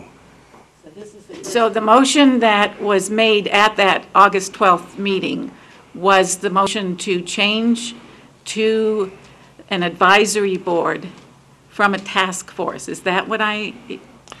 No. Just to adopt these bylaws? To adopt, it's still stated as a task force. We adopted the guidelines to narrow it down. So would have taken it from, I believe it was 11 people to 9 people, how it was originally proposed by you. And it was just narrowed down, because that's how it was on the other advisory boards. And it was just 5 or 7, 5 with 2 alternates or 7 with 2 alternates. We actually had the people there to actually do the 7 and 2. Good. And that's why we did it that way. Great. That presents a question that I have then on the date the agenda item was submitted. It was submitted as of 8/8, but you didn't meet and act on it until 8/12. So we do have a 10-day rule with our policies of submitting agenda items. So I'm wondering, this obviously went in outside of that rule, so there must have been some permission given to do that. Is that correct, Mr. Kobarger? Was there special compensation for this agenda item to come forward? No, there's no special, would you say consider, I did not pay for this to come forth, no. No, special If you want consideration. consideration, yes, I gave them consideration because they are a task force, and this did not have to go to legal to be approved. So I made that decision to bring it to the town board. Beyond the 10-day rule, so. No, within the 10-day rule, not beyond it. I'm sorry. There's a point of order called. If I may, Mr. Chairman, I can sum this up, I think, real quick. I'm Sam Jones. I'm a member of the Community Task Force. And yesterday, Mr. Jones, a point of order is specifically to speak to a rule that's being violated. That's what I'm about to do, ma'am. Okay. I All right. just want to make sure. Yesterday, I was at the town office, and I picked up an agenda item request form. And it specifically says, requests and backup must be in town office by noon Wednesday of the week preceding the town board meeting you wish the item be presented. Town board meetings are held on the second and fourth Tuesday of each month at 7 p.m. in the Bob Roode Community Center, and there it is. So you need to either change your paperwork or do something different, because we've been boogered around as a task force by this 10-day rule. Thank you. Mr. Chairman, I believe you have to add. That's an outdated form. That's an old form. Yeah, it's an old form. Well, then you need to get rid of them at the town office, because I just picked that up yesterday. And I've got a whole slew of them. If you look through the agenda, they all say 10 days.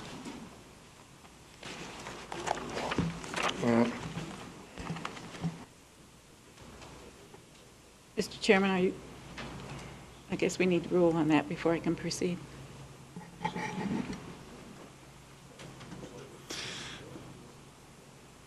I need to ask legal.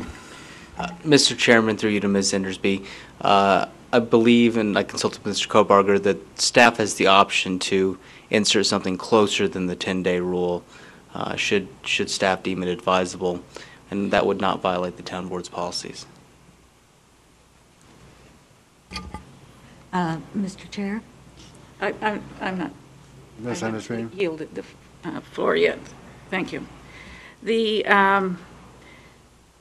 Also, I just want to make sure there's an understanding that a task force is to be dissolved upon completion of the task.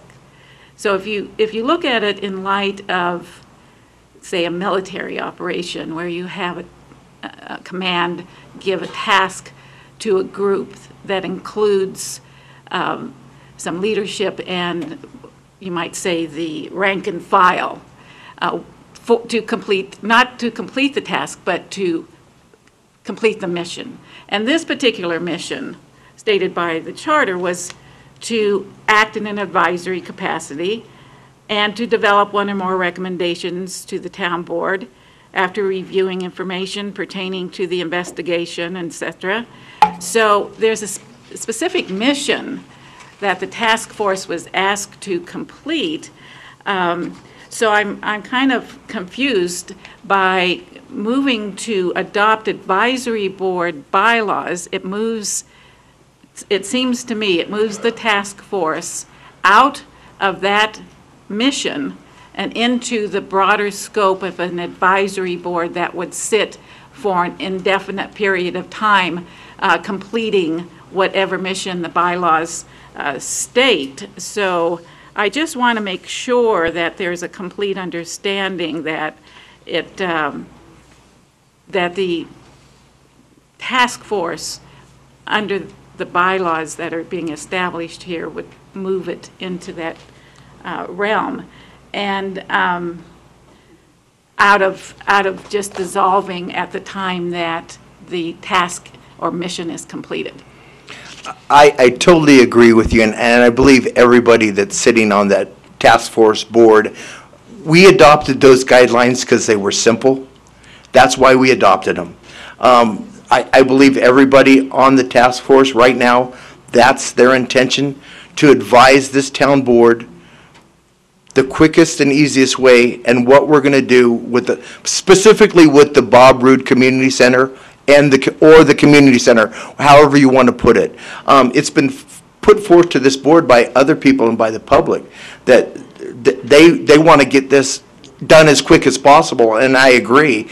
And there's a lot of things that, unfortunately, if we were just people and could go do it, it would be done by now, but we have to follow the rules.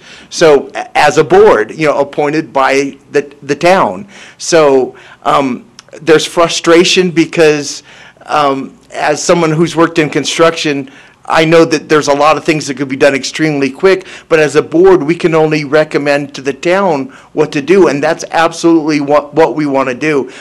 We've asked for more information so the task force can bring forward to the board its decisions and why we made these decisions, and until we're actually a board and the town board approves us, we actually don't have any standing to do that. So, and I think rightfully so, Mr. Kohlberger approved this quicker, and we're actually a board, and now when we ask something, it can be done, because right now, until you approve it, we're not really a board. So, yeah, well, I mean, we are, but we aren't. But actually, a charter is a formal document which confirms privileges or rights to chart a course of action. So, and that's what a bylaw does too. Yes. So they're documents that can chart that course and help the task force accomplish its mission and goals. So, but I can see that if it uncomplicates life, certainly the bylaws would be an asset. And that was the only reason that we adopted it that way. It was simple and it was quick. Thank you for your time. Dr. Waters. Yes, Mr. Chairman. The other thing I would like to say on the bylaws, and I missed it the first time, was under membership, item E. It says the term of each advisory board member shall commence upon the approval for appointment by the town board. But I think you need to add, each term will be until the board has completed its task or a maximum of 2 years, whichever comes first. Otherwise, they're on forever. You need a termination part in there. I personally like Ms. Enserby's this task force was set forward to do one thing, and I would certainly hope that we're not together 2 years from now. Well, I that's would why say hope that this is until done it's com- before the end of the year. Until you completed your task, or 2 years. Yes, whichever comes first. and I would have no problems adopting that change. Mr. Chairman? Yes, Mr. Culkin.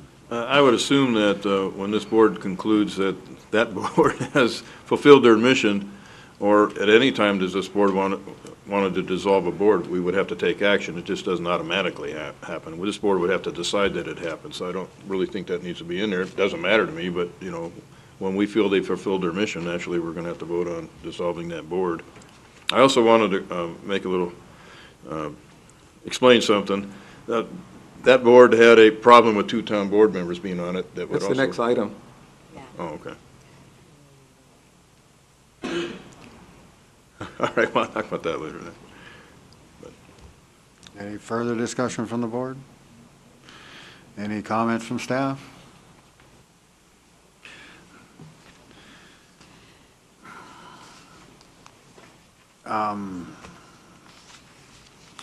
Okay, we have a motion and a second. Is there any public comment?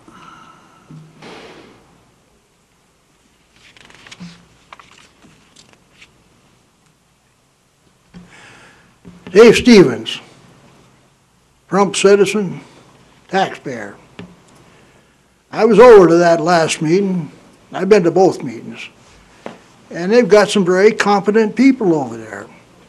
Very good, competent people. I think you leave all that kind of task, all that kind of legal stuff out there, you're going to get further here. You keep fooling around, Harley Cooking and Vicky's going to sell that place and build a new one there. Dave? Huh? All we're talking about is just I know what accepting we're their talking about, bylaws. and I know what I'm talking about. Well, we need to stick to the subject. I would say just leave these guys alone here. Just plain language, leave them alone, they'll get it finished. When they come around here and having, changing names and all this kind of stuff, that's all a bunch of phooey. I don't know where they get that stuff. They've used that Bob Root Center for everything I can think of. Thank you. Thank you, Dave.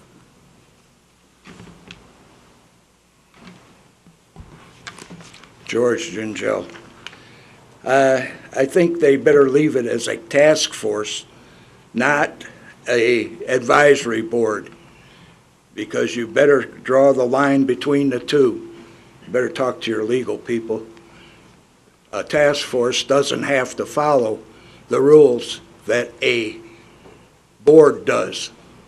So I think you should just leave it as a task force, let these people get their job done, get it over with, and let you people vote one way or the other. Thank you. Thank you.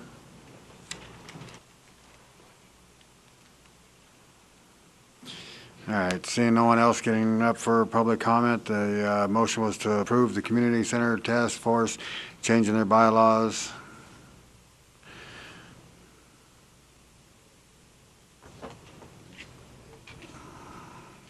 With the omission of the Bob Rood Community Center in their name. Is that correct?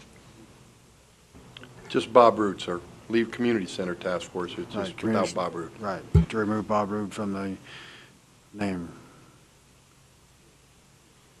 Okay, all those in favor signify by saying aye.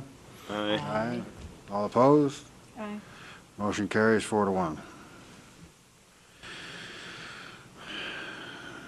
All right, so that brings us to 22E, approval of the Bob Rood Community Task Force, removing Mrs. Parker and Mr. Culkin, town board members from the task force. Okay, I can speak on that. Go ahead. Yes, they adopted the bylaws, which means that they only needed 7 members, not 9, and several members of the board were absolutely adamant they did not want any town board members on there. And after listening to them for quite a while, Mr. Culkin said that he would step aside, and I agreed to remain only as liaison. This board knows what it wants to do, and they're quite adamant about it. So I have no problem with their decision. Mr. Culkin. Yes, they had a problem with the fact that we would be voting with them and also voting again here, which is why I declined to accept being an alternate, because I pointed out, well, if that's how they felt, then why would it be okay to vote sometimes but not all the time? I don't think any of them realized that. It didn't really make any sense. So it was better just, back off and let them do what they want to do. Thank you. Thank you. Do we have a motion on this at all? No. I haven't had finished discussion yet. Actually, we need a motion to continue discussion. All right, I'd be glad to make a motion to approve of the Bob Root Community Task Force, removing Mrs. Parker and Mr. Culkin, the town board members, from the task force. I second.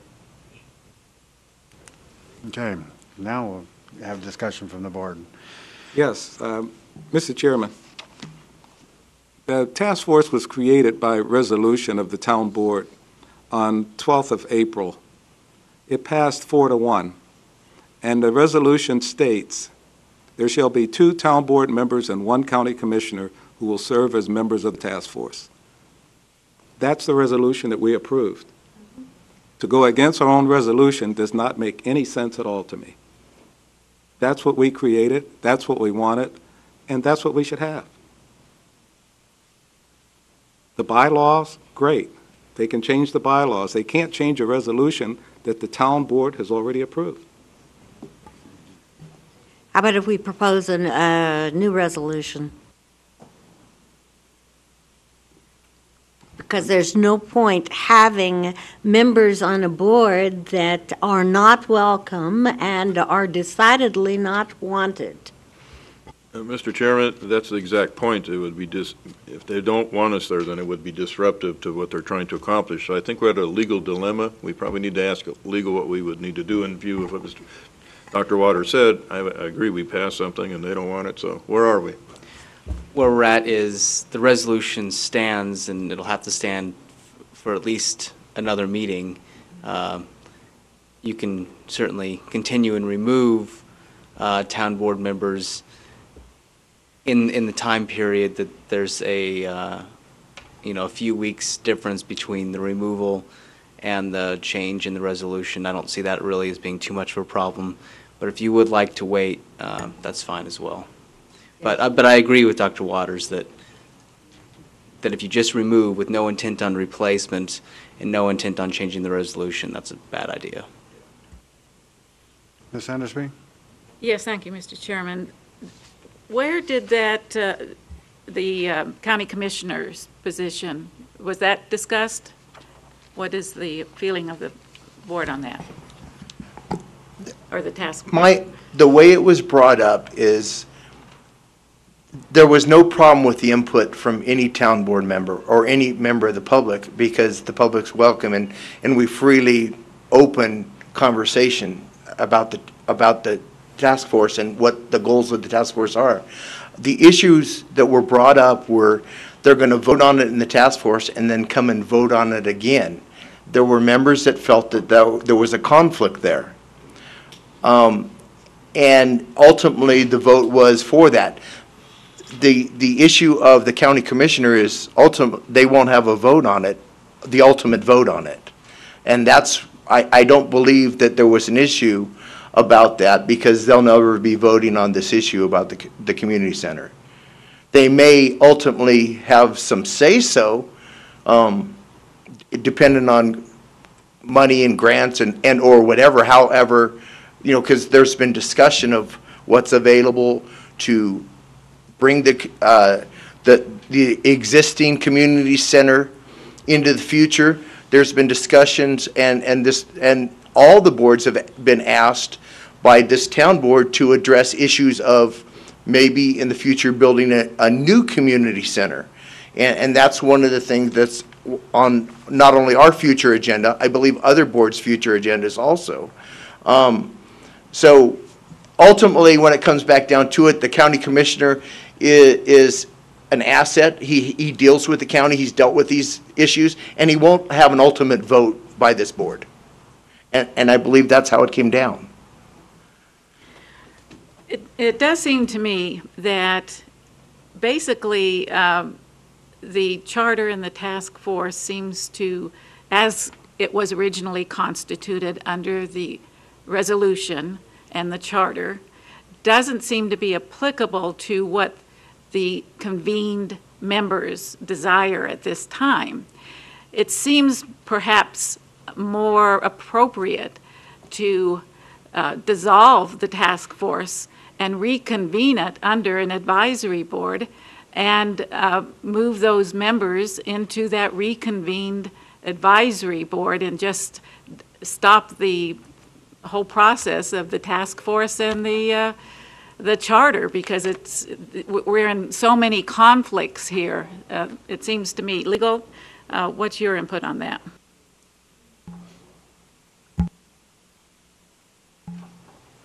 Chair, through you to Ms. Endersby, I think there are several options to go with. We can have the task force continue in its original state, continue in some kind of amended state, continue as a group organized by the town manager, which would not be subject to the open meeting law. But it also would not be subject to town board approval and ratification of advisory board members or task force members. There's a range of things out there that we can do to accomplish the goal, and it's really the pleasure of the board. May I ask then, Mr. Kobarger, what your position, what's your preference? Oh, that's easy, whatever the five around the table want. No, sir, that's an easy way out. Do you have any, because it was mentioned that you could convene somewhat of an ad hoc committee that could help you resolve some of those questions. The reality was that the purpose of just having our citizens come together is to give assistance not only to the board, but to the staff in delving into all the issues and ramifications of what to do about a community center. And we need to trust our citizens to come back with recommendations, however we ask them to do that. So with that, if there is a preference of staff, then we should really entertain that, because that is important with the staff working with our citizens in the format that would be comfortable for staff. Yeah, Mr. Chairman, I think staff answered that question, and I think what needs to be done now is I asked Mr. Kobarger. E should be tabled and brought back with a charter change or whatever we're going to do, and then this task force should continue on their work that they're doing. And if that's legally possible, that's what we should do right now, in my opinion. There was a question asked of Mr. Kohlberger. I would like to hear the answer, sir. Thank you, Mr. Darby. I would have no problem with an ad hoc committee, Mrs. Endersby, working with these gentlemen. They all have, they're all very good in background with construction. I've read their applications. They have construction, they have engineering. I would have no problem doing an ad hoc committee with these gentlemen and ladies. Thank you, sir. I wasn't sure, so I said ladies. May I make a comment? Are you done, Mrs. Enderby? Yes, thank you. Mrs. Parker. Isn't the simplest thing is to give them their removal of the town board members and come back with a change resolution at the next meeting. That is just the simplest, quickest, easiest thing. They've got a meeting coming up Friday night, so we really need to get this settled. Who are the members that are going to vote at that meeting Friday night? So my recommendation is to approve the removal and then come back with an amended resolution at the next town board meeting.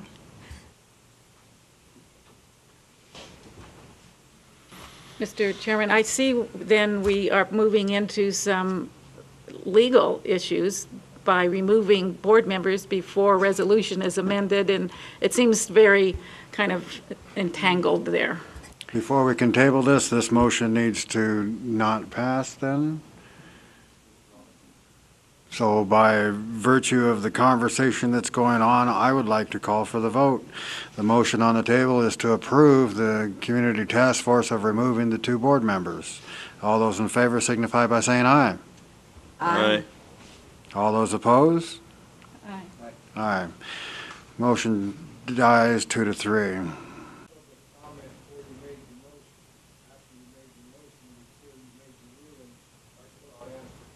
That's right.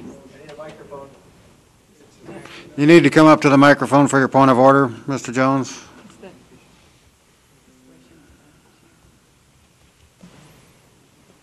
Mr. Darby, Mr. Jones, hang on a second, please, if I may.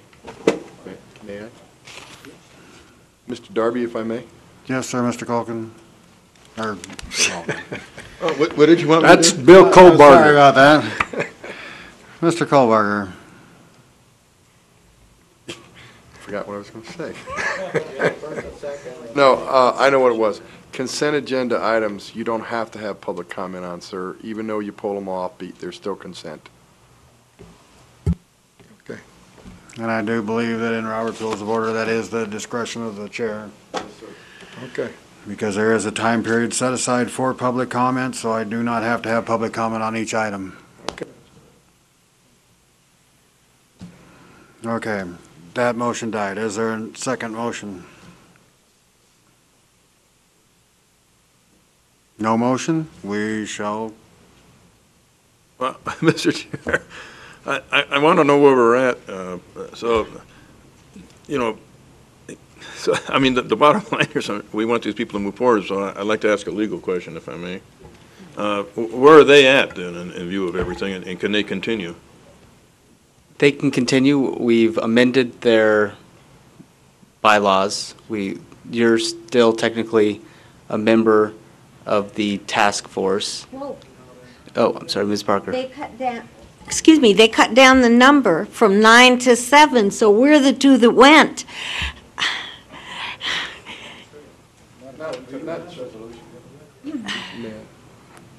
Not to step on legal's toes. However, they're still on the board. For the simple reason is, the other 3 haven't been added to the board by the town board. So therefore, those positions are still open, and they'll still belong to Mr. Calkin and Mrs. Parker until thank you, until the next meeting where it's official. Sorry for this confusion. Thank you.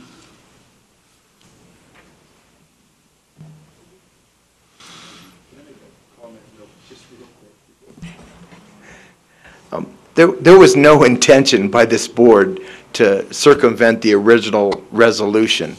That when you voted at a town board meeting, it was sort of, in a roundabout way, said that when the task force had their first meeting, they would actually draw up their own guidelines.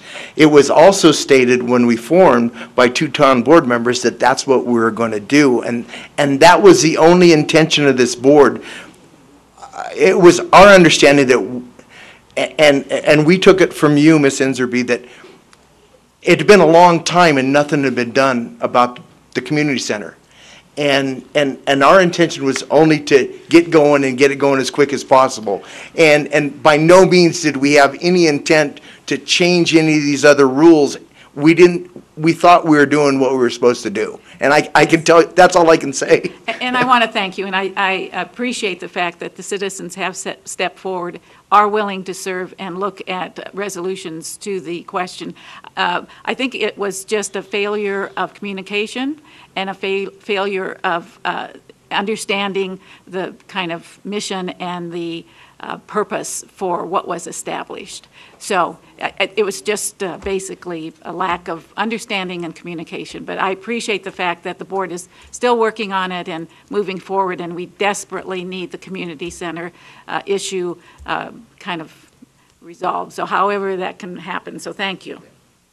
Thank you. And that brings us to item number 5, announcements.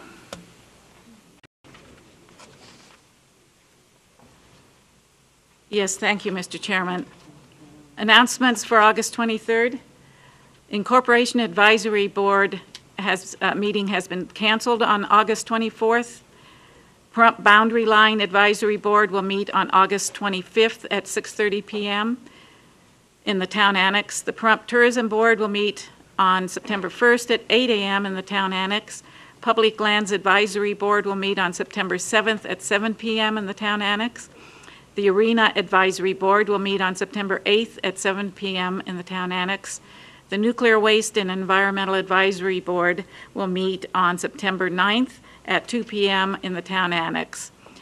This is the second Friday of September as opposed to the normally scheduled first Friday because of the holiday. The Community Center Task Force will meet on August 9th at 7 p.m. in the Town Annex. Parks and Recreation Advisory Board will meet on September 14th at 6:30 p.m. in the Town Annex. The Veterans Memorial Advisory Board will meet on September 15th at 6 p.m. in the Town Annex. Us Too Prostate Cancer Support Group will meet on August 25th in the hospital training room from at 6 p.m. Symphony Animal Foundation will be holding Pasta for Paws on August 27th from 4 to 8 p.m. at the VFW, and donations are requested.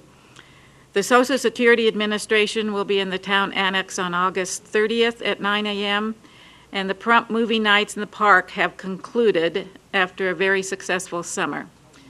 The Breast Cancer Support Group will meet September 16th from 11 to 12:30 p.m. at the Nathan Adelson Hospice. I have to get that off and I'm not sure, I think it's the Makaha Sons, and I apologize for the, if I mispronounced the name. We'll be holding a luau in concert at the Nevada Treasures RV Resort on September 17th with doors opening at 6 p.m. The Desert View Hospital will be holding an autumn health fair on October 15th at the event Southwest Medical Associates in collaboration with the Southern Nevada Immunization and Health Coalition, and will be administering flu shots to interested adults. Thank you. Any other announcements from the board? Ms. Parker? No. Mr. Culkin? I think there needs to be a change here, because it was read, what it says here, that the Community Center Task Force will meet August 9th, I think. August 9th already came and went. Isn't the date the 26th? And the September 9th. Okay, September 9th, okay, because it says August on our backup here. So September 9th and August 26th. Thank you. Thank you. Dr. Waters? Yes. For Us Too, the Prostate Cancer Support Group, they are having a guest speaker, Mr. Tony Crispino, and he is the chairman of the Las Vegas chapter of Us Too. So you're encouraging everybody to come on out and at least listen to something about prostate cancer and preventative measures. I also had a question of Mr. Kohlberger on this.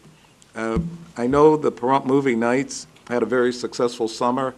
We had to cancel one night because of weather, and I heard that they might be replaced. So were we still going to have that? Was that going to add on one more week, or are we going to go ahead and conclude it? I believe we're not doing that because school's starting. Okay, fair enough. The other thing I wanted to say, and we made the announcement and several people have told me about it, NDOT signs, highway dedicated to United States veterans, are up on 160. It starts south at the Nye County line, goes north up to 95, and NDOT paid all the funds for that. Again, highway dedicated to United States veterans, and something we'd like to be proud of. Thank you. Anything from staff? No, sir. Any public announcements? Mr. Chairman, members of the town board, and ladies and gentlemen, my name is Carl Delane. I am the Community Assessment Coordinator for the Nevada Rural Development Council. Since the last time I appeared before this board, I have been meeting with the local steering committee And we have set the dates for the resource team to visit here in Pahrump, and those dates are October 10, 11, 12, and 13. We will hold 20 listening sessions during that time, looking to seek hearing from as many residents as we can. On the 13th, Thursday the 13th, in this room between 6 and 8 p.m., we will present a preliminary report. We will then draft up a draft report and return in about 2 months after that to present the draft report and do a priority setting meeting. Thank you. Thank you.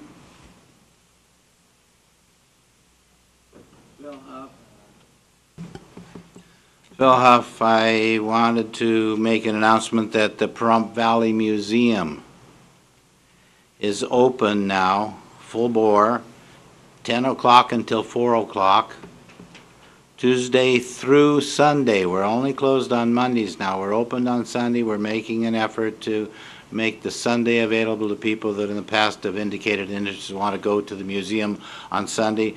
We're now open Tuesday, Wednesday, Thursday, Friday, Saturday, and Sunday. 10 until 4. The admission is free. Please come and visit us. We have the new Yucca Mountain exhibit that used to be on Postal with a lot of changes to it. So be certain to come and see us. I'd also like to announce that Paved is going ahead full bore with the Pahrump Fair and Festival. The dates for the Fair and Festival are September 29 and 30. October 1st and 2nd. Booth sales are very good, but still lots of room, so we would encourage anyone that's interested in a booth, whether it be food, crafts, nonprofit, or regular commercial booth. Those spaces are open. The prices have been reduced from last year, so take advantage because it won't happen next year. So we also want to announce that we are going to have the carnival again this year, of course. We'll have full bore rodeo, a 9-event rodeo, which has an extra added attraction. That is, in addition to the 9-event rodeo, rodeos generally have the bull riding at the end, as you know. There's bull riding at the beginning of the rodeo as a separate event, and the end of the rodeo each night. 2 bull riding contests. It's the most popular, so if you get there late, you're going to miss the first bull ride. This is a professional rodeo. This is out of Utah. They put on 42 rodeos a year, so I think they have some experience. They've been doing it for 15 years. It's going to be a good entrance, good stock, and a great show. We also are going to have the typical, going with the fair, the 4-H exhibit, and lots of good food. We have a lot of interesting things for everyone that are a little different from last time. Heavy-duty entertainment. Michael Jordan is trying to outdo himself from last year. We're going to have lots and lots of musical entertainment. In between musical entertainment, we're having all of the favorite tappers and dancers and children and singers, and the Pahrump, I'm going to forget what it is, Pahrump's Best, or whatever it is, that's a result of contestants that have competed in the warm-ups to this. So we'll have that final. And we'll have, lastly, what did I forget? Lots of beer, lots of ice, well, we hope we have lots of good weather. There will be a children's section which will have a train. It'll have a ducky capture for prizes and a couple of other contests. Every contestant gets a prize for everything in the children's section. So come and visit and have a good time at our fair this year. The proceeds go to the fair grounds. Thank you. Thank you. Seeing no one else for announcements.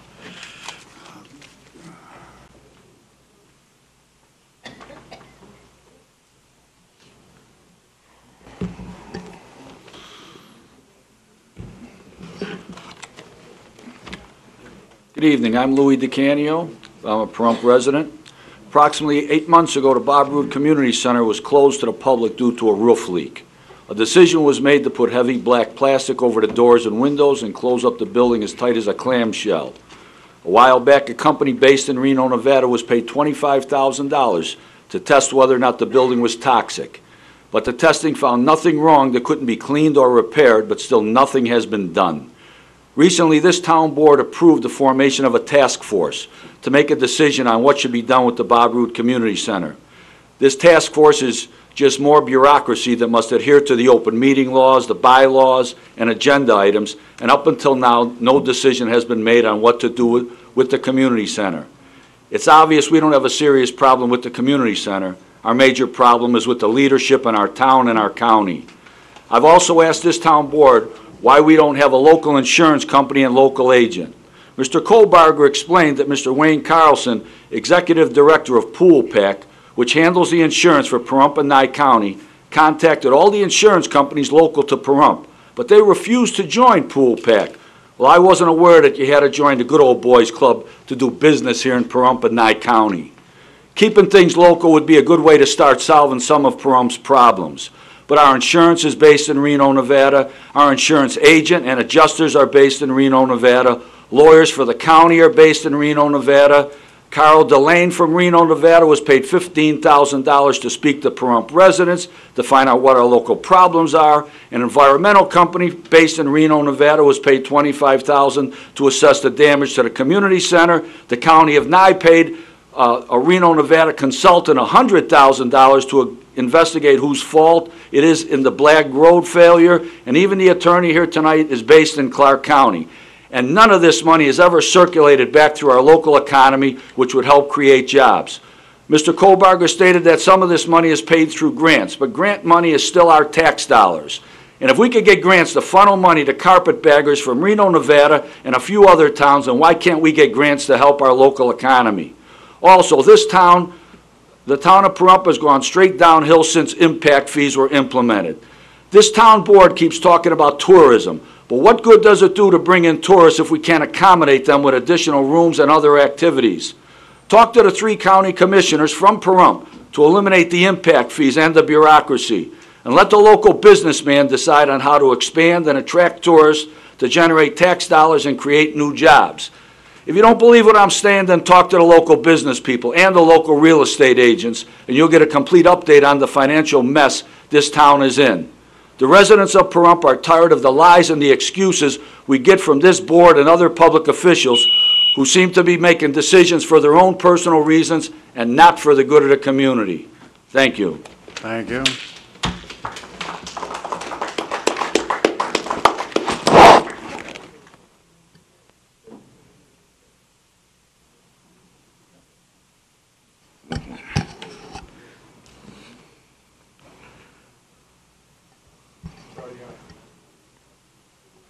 Dave Stevens, taxpayer, Pahrump citizen.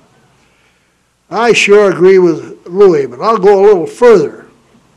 I come from the state of Washington. We'd had that thing patched up in about 2 weeks, and the people who moved in there, all this bureaucracy stuff is kafooey.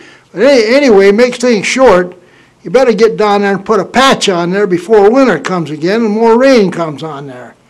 Also, I'd fire Kohlberger. I wouldn't mess around with him the way you people do. I just up and fire him. Dave. You got a bunch of stuff there, you got to fill out a bunch of papers there, that's a bunch of hooey.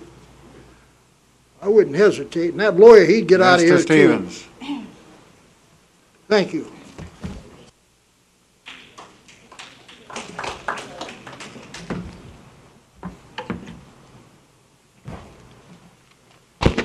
Gary Rizicki, Pahrump residents. I was here a couple of months ago addressing the problem of my park up on the north side of town. And I was trying to explain to you people my position on eminent domain, and that any taking of any part of personal property for public use, eminent domain comes into it. So zoning my property a park and taking away my rights for public use, like I said earlier, people are riding horses and four-wheelers on my property, and I'm trying to explain to them it's not a park. But my problem, part of that is on the county map, colored in green, and it says parkland on the pie chart on the bottom. Now, I came to you people a couple months ago, and you kind of blew me off saying that it's a county problem. I'm back here tonight because I did a little research, and the Nevada statutes Title 21, Cities and Towns, Chapter 269, Unincorporated Towns, NRS 269-405, Powers of Board to make public improvements. And it says 269.405, the town board or the county commissioners shall have the power, in addition to the others, and it goes down to 3, to provide for the purchase, construction, improvements, maintenance, and preservation of town parks. Okay. Then you come down to, in the same stature, NJS 269-577. This is, I'm saying, and what I said at that time, you're the same people. And to drive home the point that you are nothing more than a glorified board of the county, even though you're elected, the state statutes say that .577, county whose population less than 400,000, appointment or election, members, removal, compensation, or duties, and under 1B, the removal of a member of the town advisory board or the county commissioners find that the removal was in the interest of the residents of the unincorporated town and for the appointment of another member. In other words, you're at the whim of the county commissioners. Even though you've been elected by the public, you are nothing more than a glorified arm of the county, just like the county's part of the state. That's why I was trying to explain before I file suit. I bet you nobody has done anything to try to work out my problem, which has been going on for 5 years. I'll bet you the lawyer over here, smirking, hasn't done anything. And, you know, I got to tell you people, I'm getting at the end of my patience. I'm asking for some help. I've been paying taxes. I've got a house sitting empty that I paid for 5 years. I'm asking for people to stand up and do the right thing. If you want to park for the public, you know, there's other things that came into this with the property when they bought it. That's why I'm angry about it. I'm asking, take care of the little details. You're killing me. Thank you. Thank you. My name's Cody Siegel, and I'm a prompt resident. And I got a question. Every day the pool doesn't close at its closing time. Every day it closes earlier than its closing time. Why? I had no idea it was closing early. Mr. Kohlberger? I don't know, I can find out from pool staff and let the gentleman know. That's all we can do. Richard Goldstein, prop resident. I guess the beginning of the year or the last while, we spent a whole lot of money building this pool, putting it in, fixing it, and they did a good job. A couple weeks ago, the pool was closed for a whole week almost because the pump broke. Brand new pumps broke. We got a problem there. If you walk around this pool, you'll notice the decking is cracking already. Why? There is no reason for this decking to be cracking already when it's brand new. The other item I have is, I think the town of Pahrump and the board here needs to congratulate Chief Scott Lewis and the men and women of the Pahrump Valley Fire Rescue Service for averting a major tragedy last week. As most of you know, there was a major fire and explosion at the AmeriGas facility on Postal. If this would have got to those big tanks that sit in the back of there, this whole town would have been rocked. Unfortunately, there were 2 serious burn victims in that, but they got the fire out with minimal damage, and our mutual aid agreement worked. They had to use it because of other incidents that happened in the town at the same time, and I think we owe the chief some congratulations. Thank you. Thank you.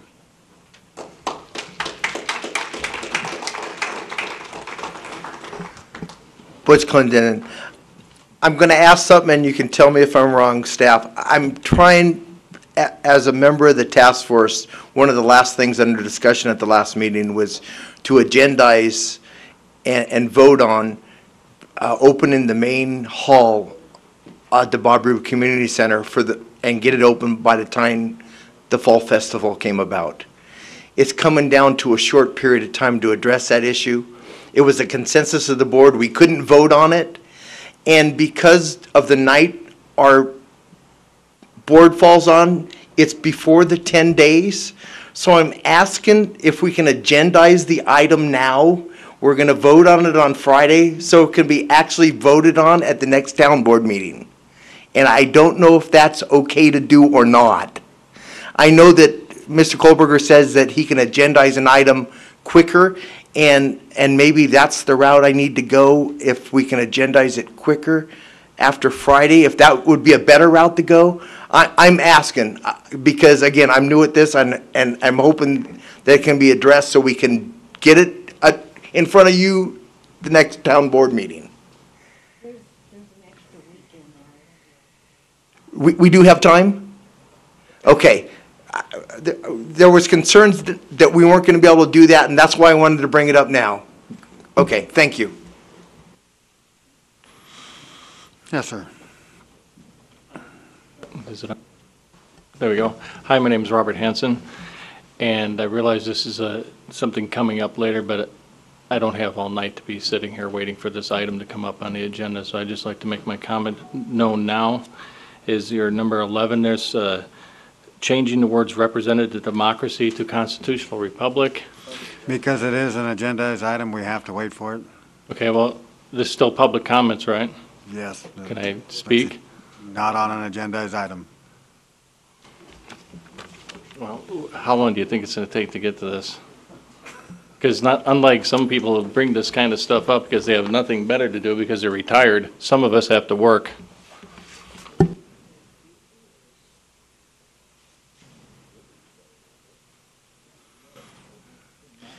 Seeing no further public comment, we'll move on to item 25.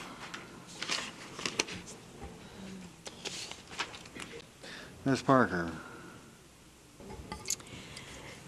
Yeah, I actually, the gentleman that just spoke, I have a lot of concern for him because he has an item that he'd like to discuss, and we've got a number of people, all of which who are also employed, who want to get to items 12, 13, 14, 15, and 16, and it's already almost 9:30. So we've got to start making accommodation for people who need items to be covered, and they're employed, and we don't get to them till 1 o'clock in the morning. We've just got to do a better job of taking care of the people who are here for specific items, particularly our volunteers. You've got a bunch of tourism board members over there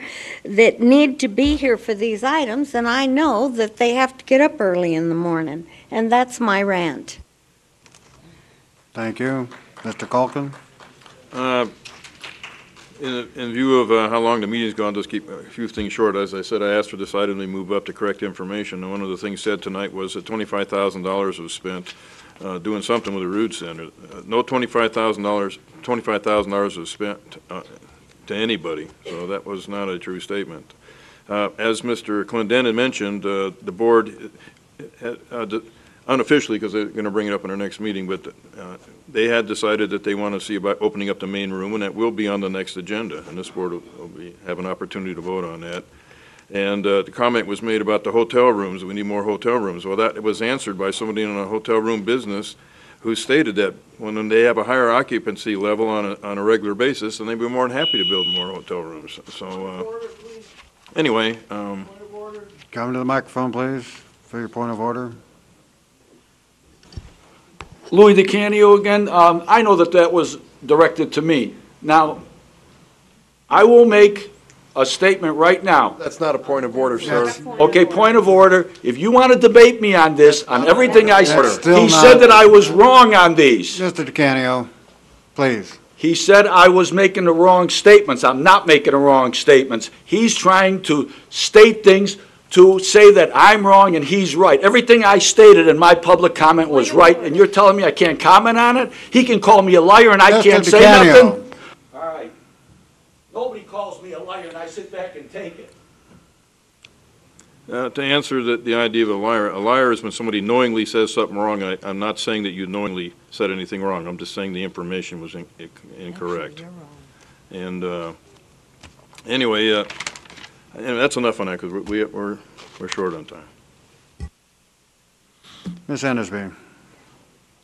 Yes, I'd like to direct staff to please bring a report back regarding the swimming pool. And if it could be in writing, I'd appreciate it. A written report as to what the findings are on time and so forth. And also, I attended a Brownsfield workshop, which is what was used to do the assessment on the community center. And I want to make sure before we move forward on any agenda items that we make a clear investigation into if that's going to in any way eliminate our possibilities of going for future grants or under Brownfield or any other resources if we were to open it. And so I'd ask staff to please look into that. And I'd like to request legal to explain how staff can override a town board policy. You stated, sir, that Mr. Kobarger has the right to override town board policy of not submitting, agenda items. Chair, through you to Ms. Endersby, my understanding of the town board policy is that it requires board members to submit to legal for review in excess of 10 days before the meeting. That's my understanding of the town board policy. I don't want to take the time to read it, but I'd advise you read it, sir. Dr. Waters. Mr. Chairman, let's move on. I agree. That takes us to item number 7, advisory board reports. Anything from the board? Ms. Parker. None today. Mr. Culkin. Yes, I would just like to say that the Community Center Task Force is doing a great job, and Mr. Clendenin was an excellent choice as chairperson. He's doing a great job of going in the direction that this board's trying to get things done. Also, I'd like to thank Mr. Kohlbarger. He set up a meeting between Mrs. Buffy, chair of the Pahrump Tourism and Convention Council, and myself. We met yesterday, and we had a really nice meeting discussing some issues and whatever, and it went really well, and life is good, and that's it. Thank you. Thank you. Ms. Endersby. Yes, the Incorporation Advisory Board meeting has been canceled for tomorrow night, but they do request a joint meeting with the Pahrump Boundary Line Advisory Board in September, date and time to be established and announced. So if the Pahrump Boundary Line could please designate a time and place, and the Incorporation Advisory Board will try to accommodate that. Thank you. Thank you. Dr. Waters. Yes, Mr. Chairman, the Nuclear Waste and Environmental Advisory Board, they're going to have a guest at the next meeting. That's going to be Commissioner Boraski.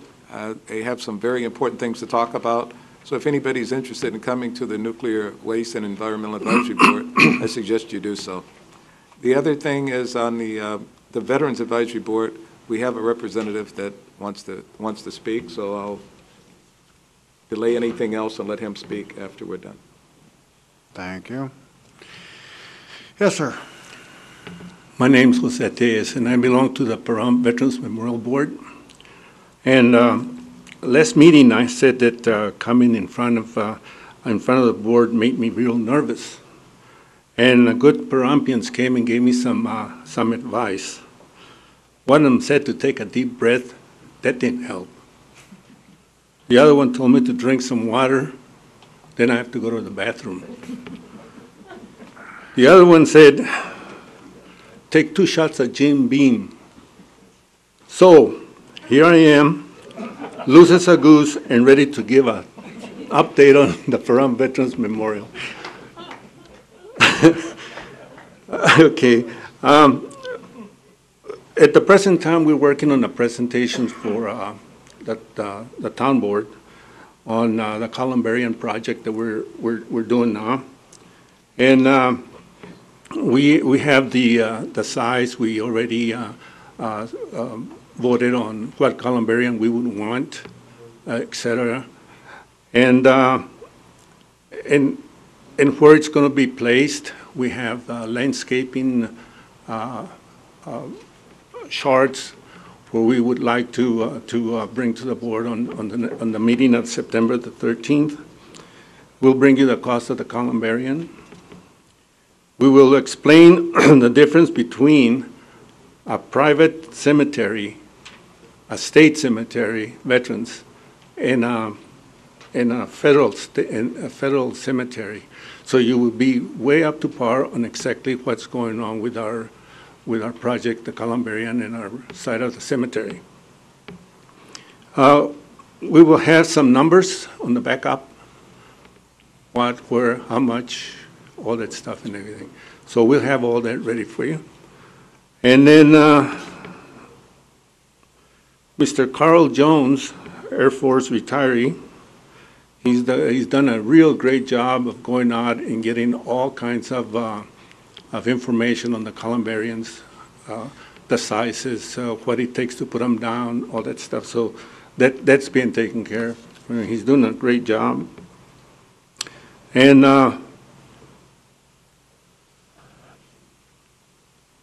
at this time, I would like to take the opportunity to thank Lieutenant Colonel Waters for his involvement in placing those signs for the veterans at 160. And I guess it's too late for the commissioner to be here, Borowski, but he was very influential in doing that, and for that I thank him. Now, I'm not speaking for all the veterans, I'm speaking for myself. And I tell you, it is a great honor to see that the town of Pahrump does that for veterans. And I really, really myself appreciate that. And that's all I have. I told you I was losing a goose. Any questions? Thank you. Thank you. Any other advisory board reports?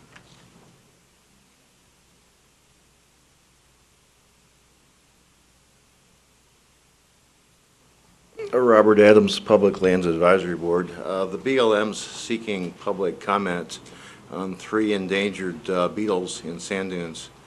And I could probably put a link up, maybe on a page on the town website or whatever, or release it to the paper, that even though it's not in Pahrump, they're seeking general public comment. So we'll be discussing it to some extent at our meeting on the 7th at 7 p.m. at the annex. Thank you. Any other advisory board reports? Seeing none, we'll move on to item number 8, discussion on the Town of Pahrump Economic Development Report. Mr. Kohlbarger. Visit 2 weeks. There's been a lot of new interest in the town. As you can see, the list is growing from outside. It's very positive. Any questions? Thank you. Ms. Parker? No. Mr. Culkin? No. Ms. Endersby? No, sir.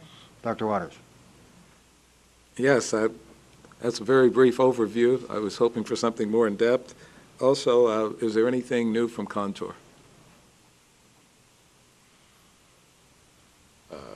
Yeah, actually, we're having a meeting with them on Friday, and it's a technology meeting, so we'll be doing a web meeting. They gave me a website to go to, a company. I go to this, and so I'll be speaking with them guys over the web, and we'll be discussing when they're coming to town to do their report and give their report. Okay, and the next question I have is, everything on track at this point? I will let you know Friday afternoon by email to all the board. Okay.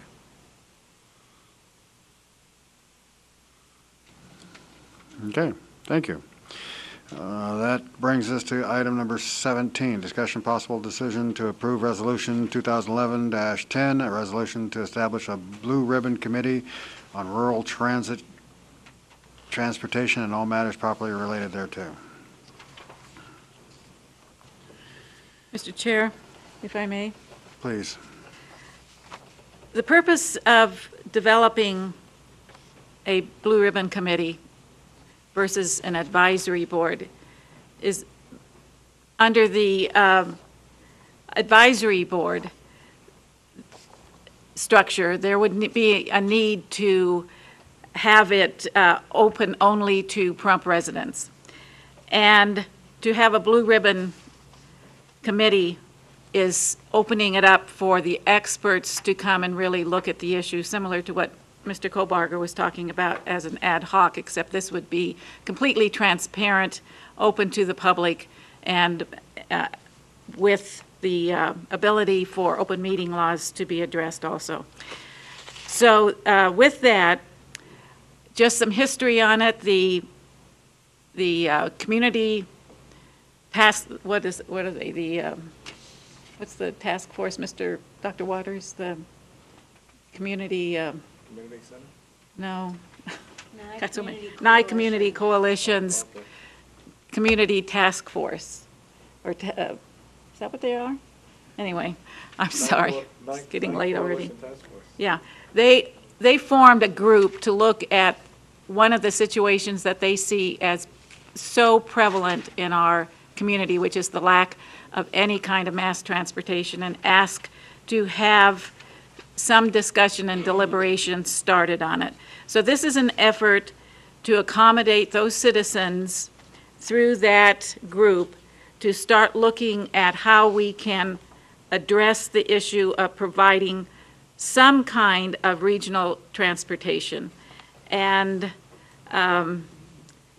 the intent is to invite some people that would have direct information, direct avenues of resolving the issue, and ask them to convene those discussions.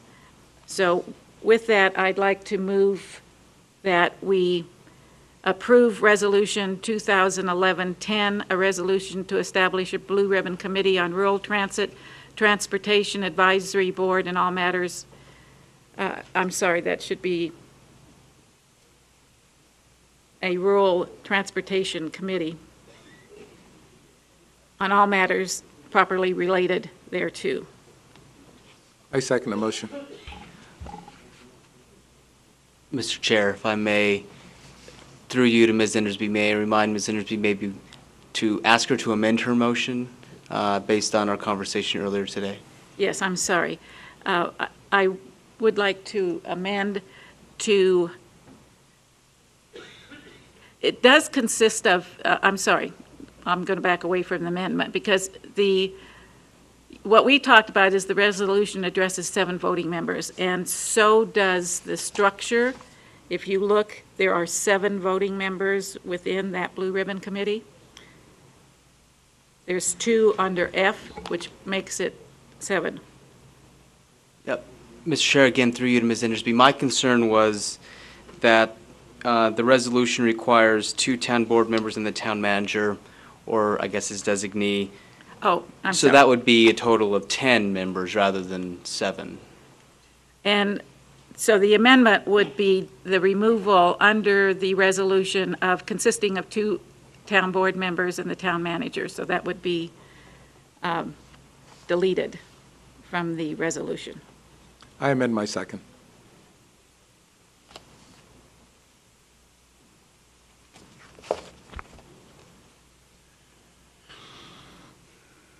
So the motion is to approve the resolution with amendments to form a Blue Ribbon Committee on Rural Transportation. Yes. Okay, we have a motion and a second. Any discussion from the board? Ms. Parker? Yes, this is something that's been looked at over a long period of time. Mr. Bob Howard has been working with the bus company in Las Vegas on a park and ride for close to 10 years, and it hasn't happened because it isn't economically viable. Since I've been here, there have been 2 different bus companies that have come and gone. Why? Because it is not economically viable. The last thing the town needs to get involved in is another bus service, because it will not be economically viable. This Blue Ribbon Committee, task force, whatever you want to call it, best belongs underneath the Nye Community Coalition Task Force, where the idea originated. The town of Pahrump has no money. We cannot afford to invest any money in a bus company, and the last thing we need is to be involved in it. So I'm against this. The other thing that I have a problem with is it actually states in there that the secretary will belong to the town. The town will supply the secretary, and I have a problem of the town paying for a staff member on a Blue Ribbon Committee. So these are the reasons I'm against it, but basically because it is not economically viable. If it was economically viable, we'd have a bus service here. Thank you. Mr. Culkin? Yes, I'd have to agree that many people have tried to run a bus service here. Our big problem is that we're a rural community and we're really spread out. And I've owned buses through many years, and you can't imagine what it costs for a bus, not to mention the maintenance for it and everything. You don't just buy a bus and decide I'm going to take people to Las Vegas wherever you want to go with it. You've got to go through the state, a tremendous licensing procedure and everything. And bottom line is it's extremely expensive just to get that bus in operation, and the payback isn't going to happen here in Pahrump. And like I said, many people have tried, and it just isn't happening. And then we're trying to get involved with something that I think is private. When we bring more people here and people have a need and can afford to pay for it, then maybe it might be a time to look at it. You know, our taxi company was having troubles, and I read in the paper something about financial issues or something, and they were out of business for a while. People can't even afford a taxi a little bit, let alone going to Vegas. I just don't. I appreciate the intent, but in reality, I just don't see this flying at all, and I think it's just wasting a bunch of time. Thank you. Thank you. Ms. Endestry, any comment? Yes, sir, but I'll defer to Dr. Waters and come back. Very well. Dr. Waters? Yes, sir. I guess I look at this. We don't have transportation in Pahrump. We do need transportation in Pahrump. You know, I have to look back and say, men can't fly. Those stupid Wright brothers kept on trying and kept trying. They didn't give up. And now we have airplanes. If we want to give up on transportation in Pahrump, we'll never have transportation in Pahrump. Here's a committee that can be put together. They may come back and say, hey, forget it. It just can't be done. But they might come back and say, the Wright brothers were right. We can have airplanes. Think about it. Thank you. Ms. Endestry? Mr. Chairman, yes, there are resources available. The part of the structure of the committee would be inclusive of a representative from the Southern Nevada Transit Coalition. They have funds available and means to seek grants to get some sort of transportation system going, even if it's just a small little shuttle service. But they can entertain various options and look at all the resources that are in the community and on a national and state level, because there are resources available. So it doesn't have to be from the town, and it certainly needs the cooperation, though, of all of these entities that are mentioned as being inclusive on the committee, because with their expertise and with their direction, I believe things could be accomplished and absolutely needs to be accomplished if our community is at all going to prosper and grow. Without transportation companies come and look at our community, our valley, and say that is a key to economic development, and without any kind of mass transit or any kind of transportation, we fall far below other communities. There are communities throughout Nevada, smaller than ours, that have various types of transportation services. So to say that we will never have it is, I think, short-sighted and certainly not meeting the needs of our community.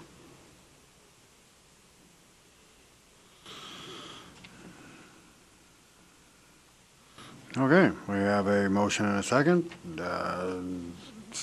Any comment from staff? We're going to open this up for public comment.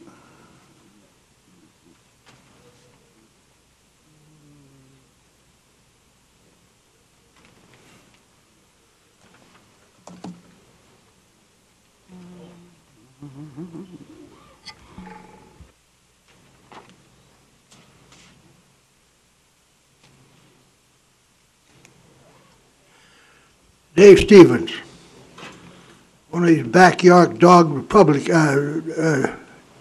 Perumpians. I certainly agree with Ms. Hennessy on this. You're not taking into consideration the senior citizens here. Myself, I'm hanging on to a woman. That's the only way I've got of getting around to the hospital down there. They got no bus or anything unless I Dave, take a taxi. Could you back off a little bit? You're too loud. Oh, sorry about that. Thank you. The senior citizens are the one that's keeping this town rolling here. You don't realize that. We're just a dog here, a dummy or something. That's all. And you should have transportation here.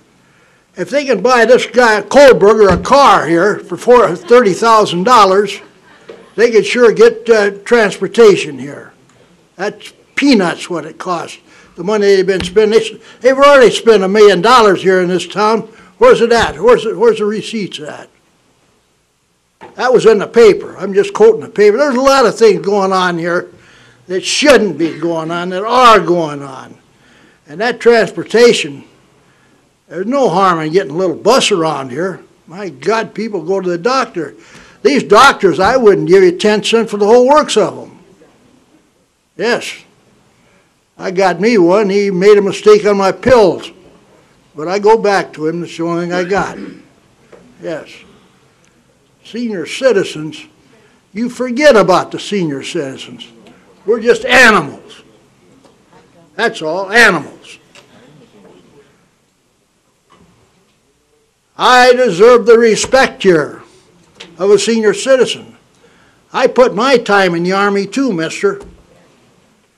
I'm a lifetime veteran in the VFW. I don't support them because they don't support the Merchant Marine. There was more people killed in the Merchant Marine in World War II per capita than all the services put together. Yeah, I'm going to quit it. Just trying to tell you people something here.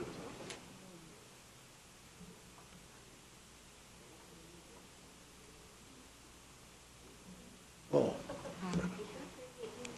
Not you, is that somebody else around there? Thank you. Thank you, Mr. Stevens.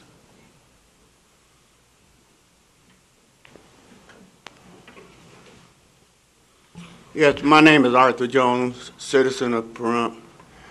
This is what I've been talking about some time ago. We had the money, we still got the money. If we could spend $156,000 plus for a dream in the park, why can't we spend that money for transportation here in the town of Pahrump? Like senior citizen. One of the days I'm going to be a senior citizen, and I'll be able to catch the bus running. I drive up and down this town often, quite a bit. I see people walking up from the grocery store with bags in their hands, pushing carts with food in it, babies in the buggies, sun burning in their face, mama's walking, daddy's walking alongside of them, kids trying to make it back and forth to school. So why can't we spend money on public transportation in this town? One of these days, public transportation might be able to save your legs. being nice with that word I'm trying not to use. I appreciate it. But like I said once before, we can spend $156,000 plus on a theme park and don't want to take care of our citizens right off the jump street. We got a problem. We got a big problem. And where it's going to end, I have no idea. So don't say what we can't do. Like the man said once before, always negative thinking. If we put negative thinking in our philosophy all the time, we won't survive the rat race. No way we can survive the rat race. It's all it takes is one person. And I don't mind knocking on doors and kicking butts. Excuse me, sir. I don't mind knocking on doors to try to get things squared away. So it's up to you, this town, to do the right thing. That's what you're up there for. And I figure we can get this public transportation down there, even if it's going to cost the town some money. Hey, town of Pahrump got nothing but money because we done proved it, because we just spend it for everything else. Thank you.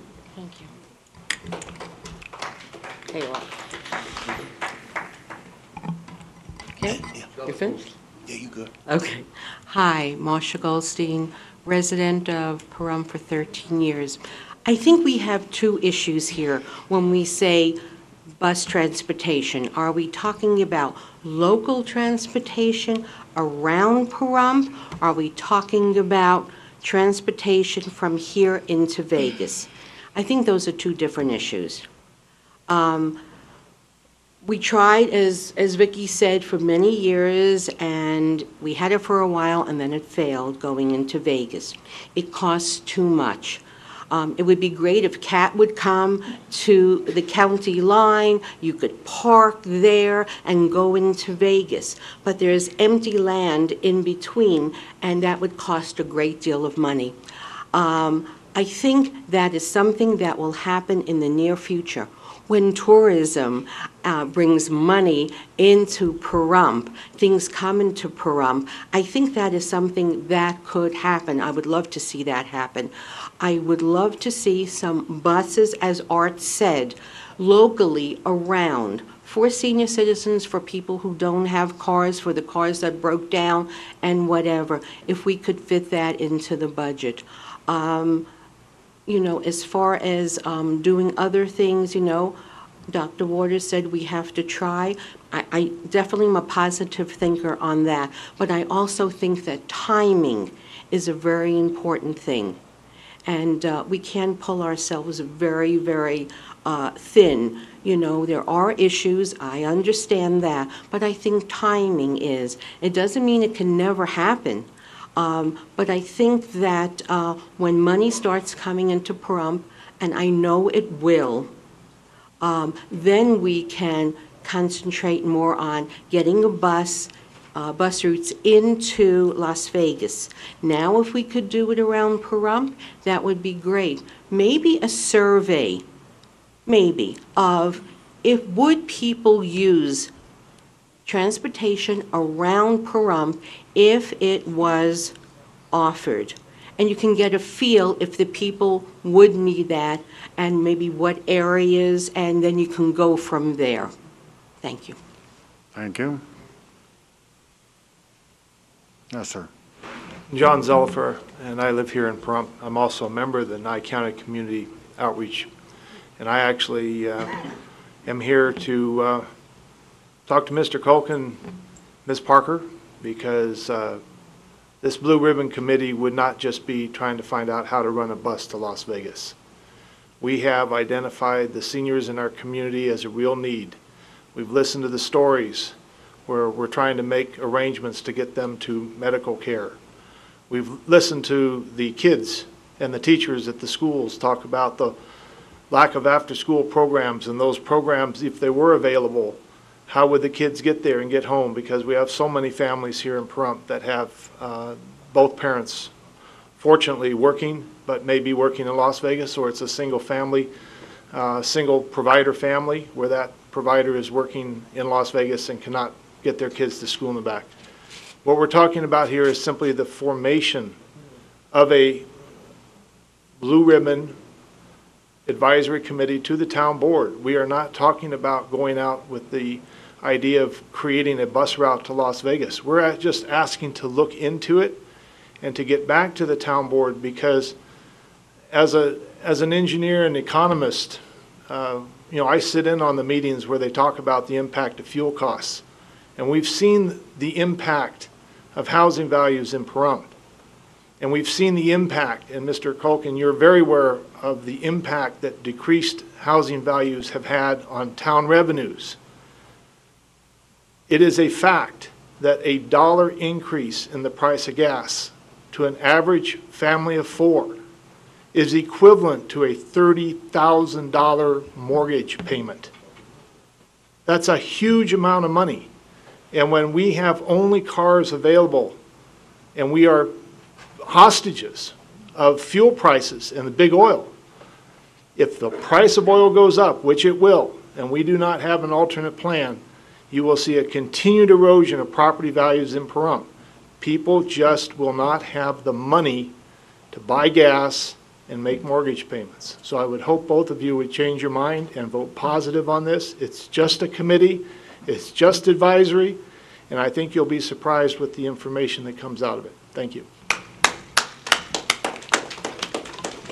Yes, ma'am. Hello. My name is Karen Lee Letourneau. I am the master of the Grange for Pahrump 18. We have a little experience in busing. We created busing for school. That is, the Grange did. I would like to thank that gentleman for his eloquent speech. We absolutely need a bus here, a bus service. And I would recommend that the committee work on financing. We don't need surveys. We don't need to spend money on surveys. Surveys says we need a bus service. We need to get the seniors. We need to even get people who want to go visit the casinos and or spend money in Vegas to go to Vegas and come back. But we need something that is viable, affordable, and profitable for the people that are running it. And as best I understand, the last bus service did a great job advertising. That wasn't the problem. It's just that the logistics of it, people could not get to the points to get to the bus, or the bus left early, or it arrived late. Please change your vote. Vote for the committee. All you're doing is seeing what other educated people have to say. Thank you. Yes, sir. My name is Marvin Carter, a resident of Pahrump and taxpayer. I think I'm sitting, I don't want to be facetious, but am I sitting in a welfare meeting? To me, this is welfare, what we're talking about. That's exactly what it's all about here. And I don't like it. This 17 should be taken out and burned. We're not ready for it. There may be a time down the road, but you got to have some people that can pay for it. You don't start an industry or something that can't make money or stand on its own. But the people I hear talk, it's a welfare. Got to take the old people to the doctor. And it gets, that's what it is. It's a big giveaway program. This country is how many $1 trillion in debt? Going on 15 trillion? And you're going to take the town and add a little more to it? Is that what you're going to do? That's what it amounts to. We need to pay for what we get. Money first, make sure it's right. Every time you come up with these damn, pardon me, these committees, it makes me want to throw up. We don't need a committee for everything. There's 5 of you up there, just do your job. I tell you the truth, I don't even really think you need a committee for the community center. Do your job, make a decision, talk about it. Do you want to keep it, or do you want a new one? Just that simple. Just that simple. But you guys want to delegate all this BS out to everybody else, and you don't want to take any responsibility. Not a one of you. We got people in Washington that just loves to spend everybody's money but their own. And that's what it amounts to. And that's what's happening here. I hope you take this 17 and throw it out and you burn it. Because this is a big valley, and how many buses is it going to take to run this valley? It's going to take you'd have to have buses all over this damn place. It won't happen. It can't happen. It would cost a fortune. I mean, it's totally, totally silly. I mean, I don't know what to say, but I'm getting tired of the welfare projects. Very tired of them. Very tired of them. Thank you. Mr. Stevens? Nobody's talking about any freebie here. We'll pay our way for a bus. Thank you, sir.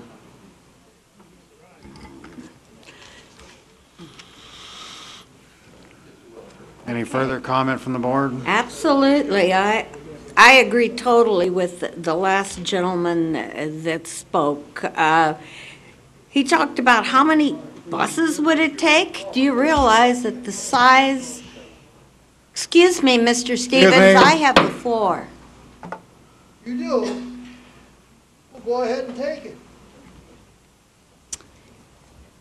Pahrump is twice the size of Pittsburgh. You ever been to Pittsburgh? People ride the bus there. There's lots of buses. Do you realize how many buses to cover this valley it would take, even if you ran the little buses? I'm not saying that you don't need a bus service, because that would be great, but it's not economically viable. I have no objection to a blue ribbon committee. In fact, it's not a bad idea. But the blue ribbon committee should stay where it originated. It should stay with Nye Community Task Force. It doesn't belong under the aegis of the town board. Thank you.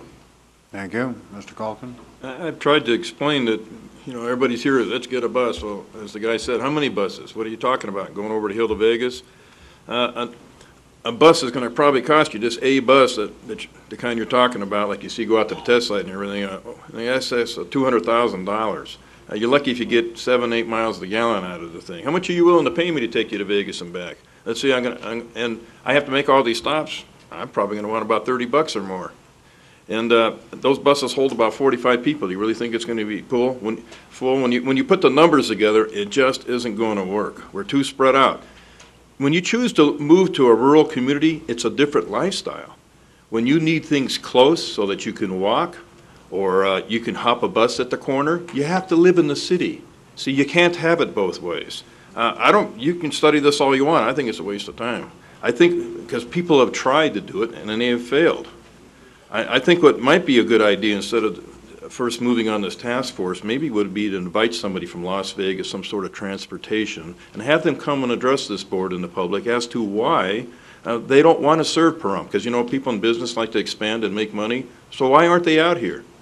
So maybe we should do that first. I'm sure Mr. Kohlbarger could get a hold of somebody in Las Vegas and have them come do a presentation and explain to you why it isn't financially feasible to operate transportation in this valley. The senior center has small little buses, and they try to help people and take them to Las Vegas and do stuff, but they lose money on it, and they're just working with a budget. We can't solve every problem for everybody. First, we have to create assets before we create liabilities. Thank you. Ms. Endersby? Yes, thank you, sir. First of all, transportation is across the board a necessity if this community is going to grow. If we're looking at any kind of economic development, whether it's the development of a theme park, a small business, a school system, they all are dependent on transportation. And to recognize that need is very important. And there are organizations that have recognized it and have worked on it. This is a study that was put together in 2007 from the business plan from Southern Nevada Transit Coalition. They'd like to come back and revise that study they did, bring it up to date, and work on this committee.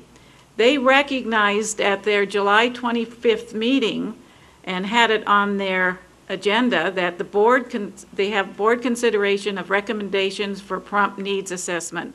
So they would like to work on this and come forward. The Pahrump Regional Planning District has recognized the need. They have under their master plan for 2010 a goal of future transportation planning, acknowledging the potential need for transportation alternatives in the valley. They have established a policy to work with the town of Pahrump and business representatives to design a bus circulation system that would provide citizen access to major employers and services within the town. And the purpose of this policy is to provide the citizens of Pahrump another transportation alternative. So there are entities that recognize that need, and if the town board is short-sighted in not recognizing their part in helping address a major issue, we have failed our citizens. Dr. Waters. Yes, sir. It's very possible I confused the issue by talking about airplanes, and I apologize for that. But it seems that several people have come up and talked about buses. If you read this agenda item, it is to establish a blue ribbon committee. That's all. Not talking about buses, not talking about buying anything, not talking about buying airplanes. We're talking about establishing a committee to look at it. That's all we're looking at. That's a start. That's where we need to be. That's what the agenda item is. It's not welfare. It's not giving anybody anything. It's looking at what we might have in Pahrump. That's all. That's the agenda item. Please don't add the, I don't see any place in here where it says buses. And maybe, again, maybe I confuse things by talking about the Wright brothers and an airplane. I apologize. We're talking about establishing a blue ribbon committee to look at our need. That's all. Thank you. Actually, I'm going to throw in my 2 cents here. One of the things that's been bothering me for quite a while is that nothing we do is simple. I've often referred to 4 little letters, KISS. It's keep it simple. I won't say the other part. But it seems like this board does anything but keep things simple. We can't have an ad hoc committee. We have to have a blue ribbon committee. We can't have just a regular committee look into something. We have to have a task force. I believe in keeping things simple. This is not Washington, D.C. This is Pahrump.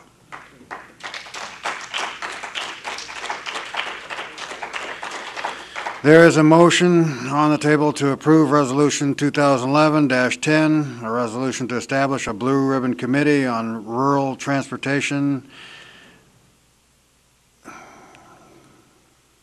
I read that wrong. To establish a blue ribbon committee on rural transit transportation and all matters properly related thereto. Is that correct? Yes, sir. All those in favor signify by saying aye. Aye. All those opposed? Nay. Nay. Motion dies 2-3. Mr. Chair, could I make a request? The items 9 and 10 are going to take quite a while. We had a gentleman who wanted 11, and we've got a number of people here for 12, 13, 14, and 15. Can we go to them and then come back to 10 and 11 in deference to the people who've waited here till after 10? And Mr. Chairman, I was going to make the same request. Is there any objection from the board? Mr. Colkin? No. Ms. Sandersby? No. Then we will jump to item 11. Discussion possible decision to change the words representative democracy to constitutional republic in the paragraphs of the cover page of the town board agendas. Mr. Chairman, I make a motion to do so. Trying to speed things up here. We have a motion. Is there a second? Second. Let's fight over the second.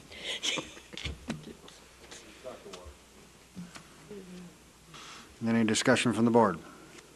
Ms. Parker? Yeah,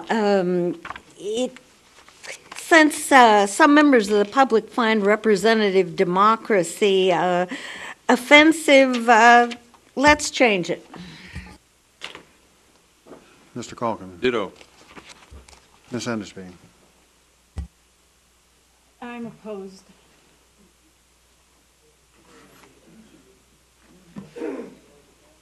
Dr. Waters? Yes, sir. Mr. Phil Hyder is a constitutional scholar and also of documents of freedom. And I've asked him if he would just come up and make a quick statement on why we should make the change. Mr. Hyder?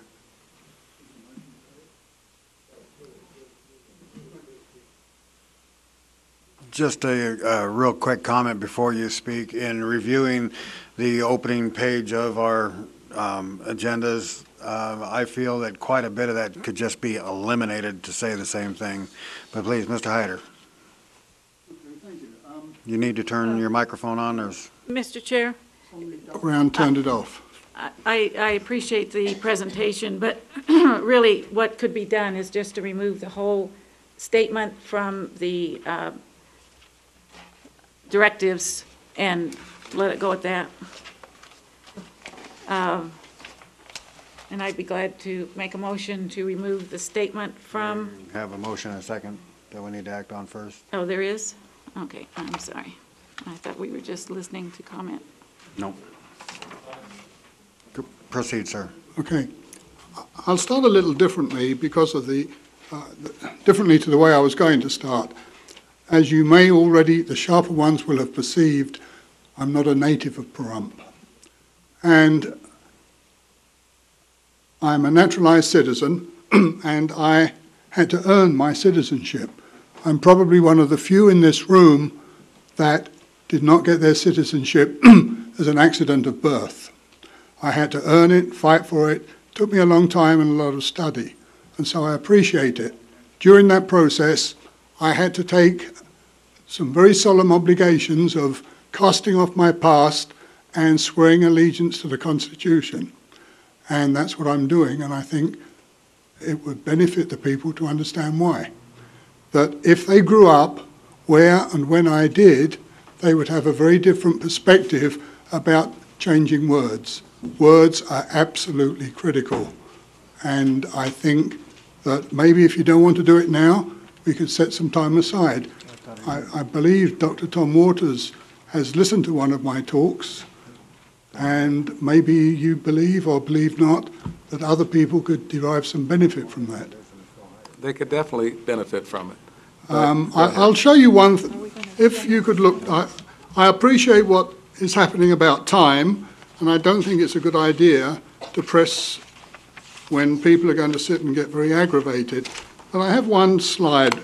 The rule of law is critical. Growing up in Europe during World War II, where there was no rule of law, it makes you see things just a little different.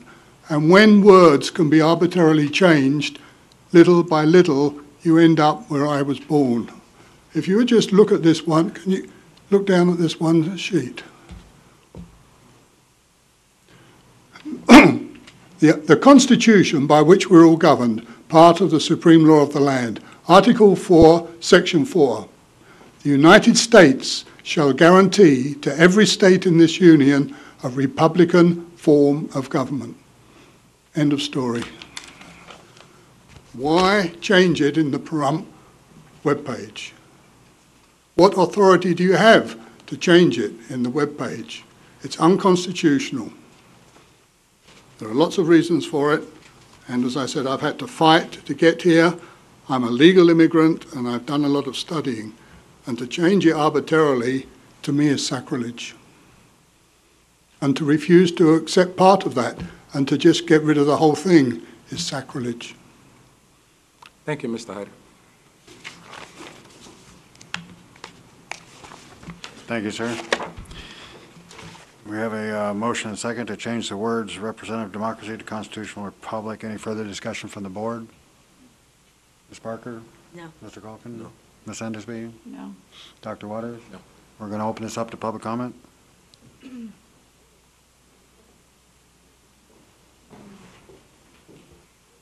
After you, sir.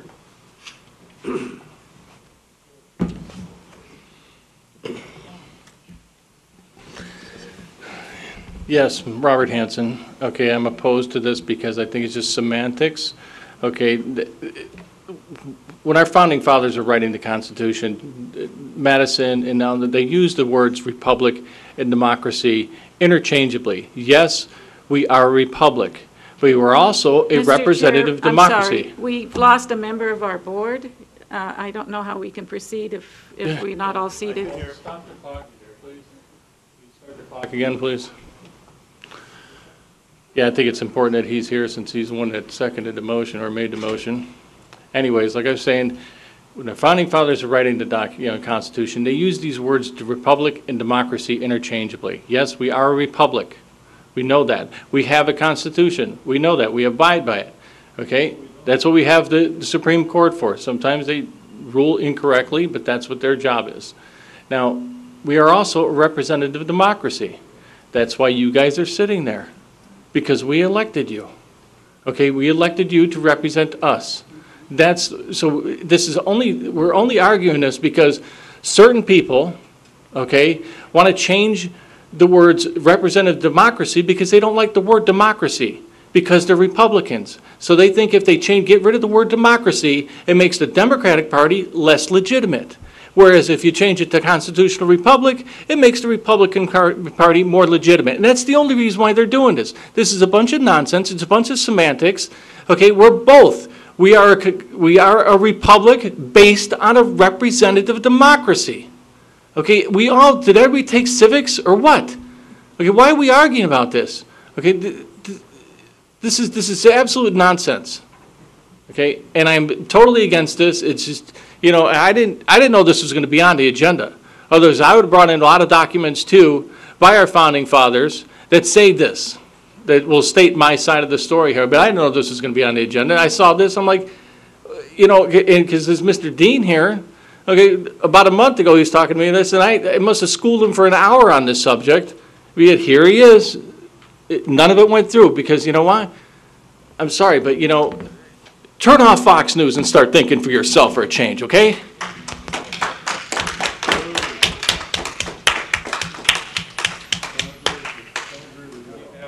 Go ahead.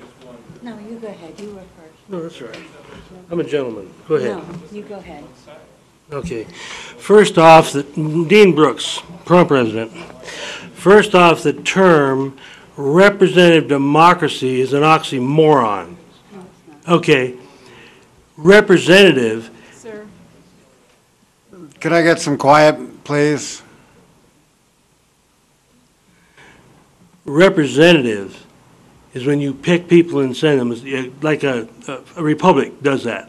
But it still leaves out the minorities. That's why we have a constitutional republic. We live by a rule of law which is being violated daily by our government. I mean, to the point of absurdity. We are a constitutional republic, not just a republic, not a democracy. Democracy is basically mob rule. It's got nothing to do with the Republican Party or the Democratic Party. They're both lousy parties and should be abolished, quite frankly. We need to bring in the libertarians and get something done. However, Mr. Phil Hyder, I've listened to this man now for nigh on to a year. He makes a lot of sense. He has a DVD out that if you take the time to sit down for an hour and a half and watch it, you're going to learn a lot. There's also an overview of America on a DVD that talks about anarchy, Republican form of government, to a democracy, which is mob rule, to oligarchy, to dictatorship. Some of you people who are objecting to this ought to read the Constitution. Here's a little book. For $1, you can read the thing. Yeah, I get shot. But anyway, it's time you read the Constitution, people, and figured out what this is all about. First off, would any of you play a game without knowing the rules? This is a rule book for dealing with your government, and if you don't read it and don't understand it, you're going to be talking crap like we just heard. I have a lot more to say, but we don't have time, so I'll button it up for the night. Thank you. Yes, ma'am.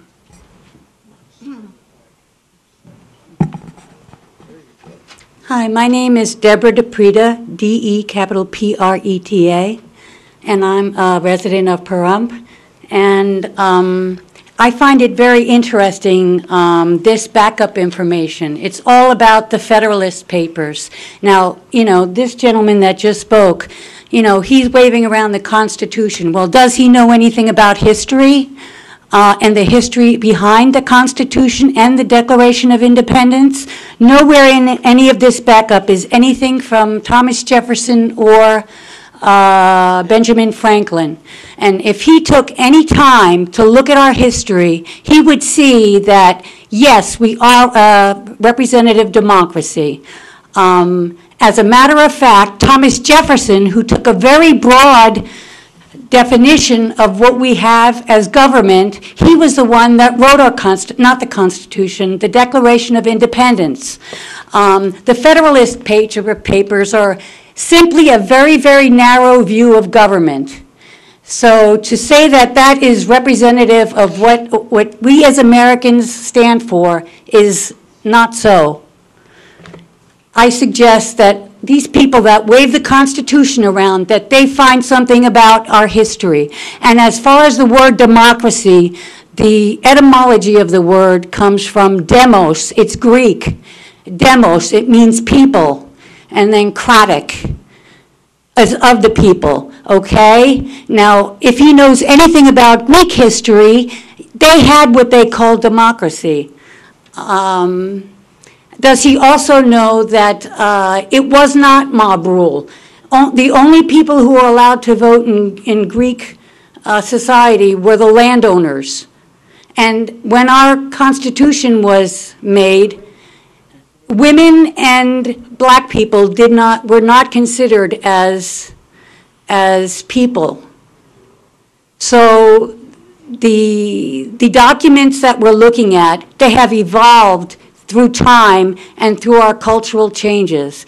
And I just want to say that I am deeply, deeply offended by the whole idea that we would be a republic and that we would say that we are a republic when everybody understands it is common knowledge, common terminology that we live in a representative democracy.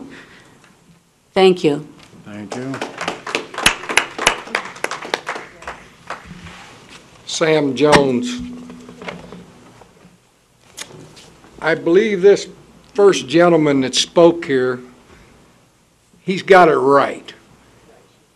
We all, I think, were born in this great country. He had to swear an oath to this great country we live in. And all of us, at least a lot of us, swore an oath to the Constitution. And swore an oath, and we took the flag as a symbol of this great country. And for these people to sit up here and talk about Republican and Democrats is ludicrous. I don't vote for a Republican or a Democrat. I don't care what denomination they are. I vote for the person, for the integrity of the person. And our founding fathers fought and died for this country to be a constitutional republic. And I'll fight and die for this to stay a constitutional republic. Thank you. Thank you. My name is Marjorie Hanson, and I have only one thing to say. I believe that Carolyn Endersby's solution is the correct one because, first of all, there's your side, and there's my side, and then there's the compromise in between. And the compromise is what government is based on. It's called diplomacy.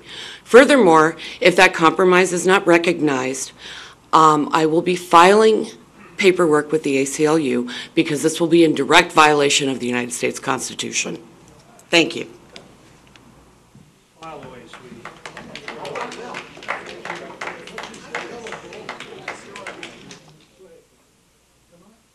Because of what has been said, and I thought I was just going to save some time so that these people could retire early, I think it's shown just how important the education is. And I would like now to start my presentation. No?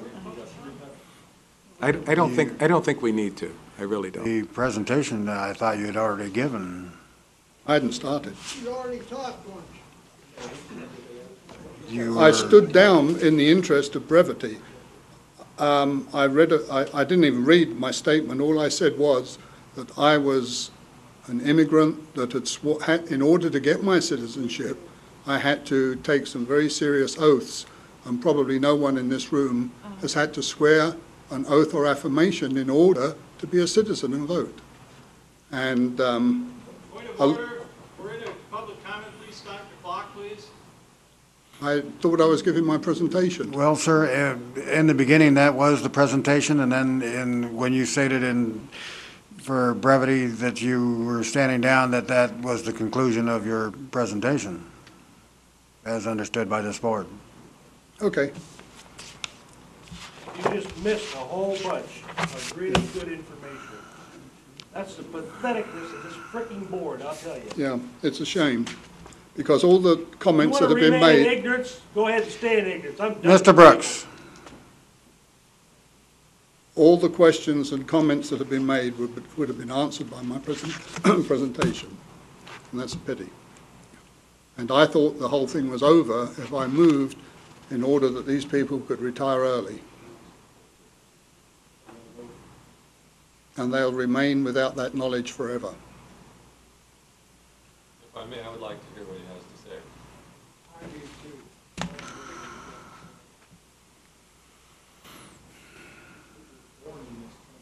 We need to move along, sir. You know, this is far more important than a few more minutes. Mr. Brooks. Hey, Mr. Brooks, this is far more important. Are you guys a bunch of communists or what? I know you're Mr. not, Brooks. but I don't understand why you won't let this man speak. The This last... is damned important.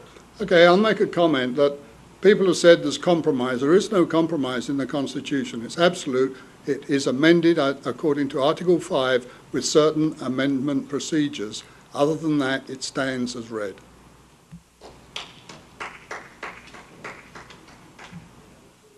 There are so many incorrect comments being made that it's unbelievable. And this is the very great problem that we have with our educational system. One more comment, and then I will go unless you ask me to stay. I recently had a foreign exchange student whose native tongue was Mandarin Chinese, and that person attended Pahrump Valley High School for a whole year, and she had, when we were going through the history books and I was working with her, she would say, but this is wrong and this is wrong, and she had a far greater understanding of civics than the people in this room, and her native tongue was Mandarin Chinese. The education is very poor, and it is being perpetuated because people are unwilling to listen and learn.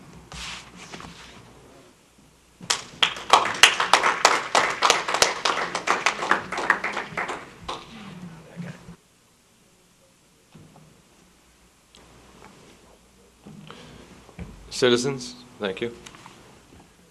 My name is John Muntean, M-U-N-T-E-A-N. I believe it to have been Ayn Rand, if I could paraphrase her as an opening. And any compromise with evil evil always profits. Words have meaning. Words do have meaning. The Constitution, the other founding documents, the laws that we abide by.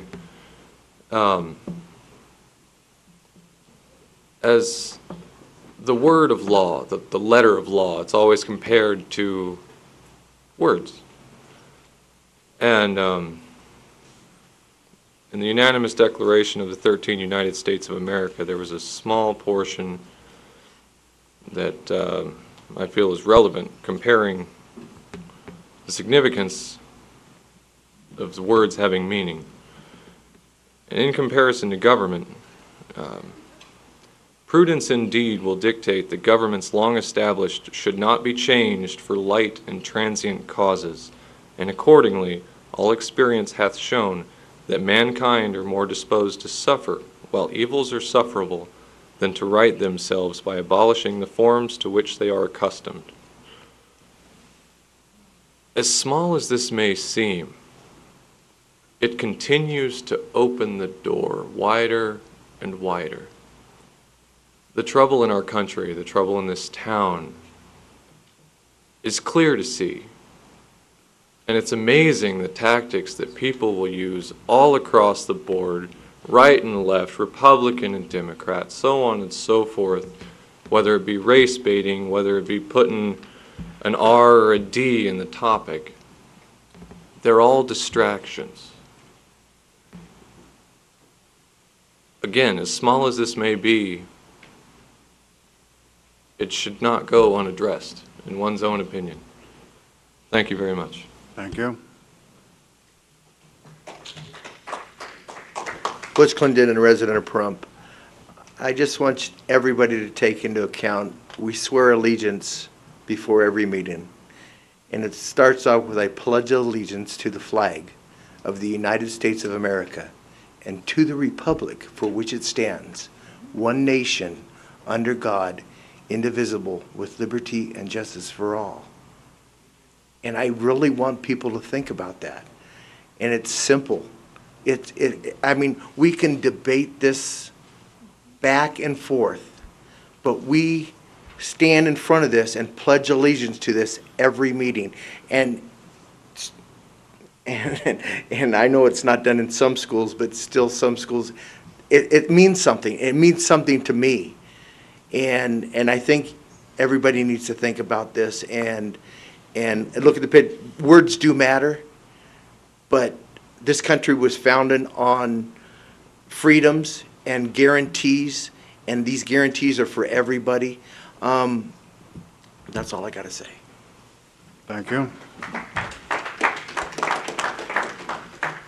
Jeff Bobeck, Pahrump resident. We the people have a contract with our government. It's called the Constitution. Contracts do not change with the times. They only change when both parties agree and change the wording of the contract. So far, that has not been done. Our contract with our government says that we are guaranteed a republic. And I would like to see that. Thank you. Thank you.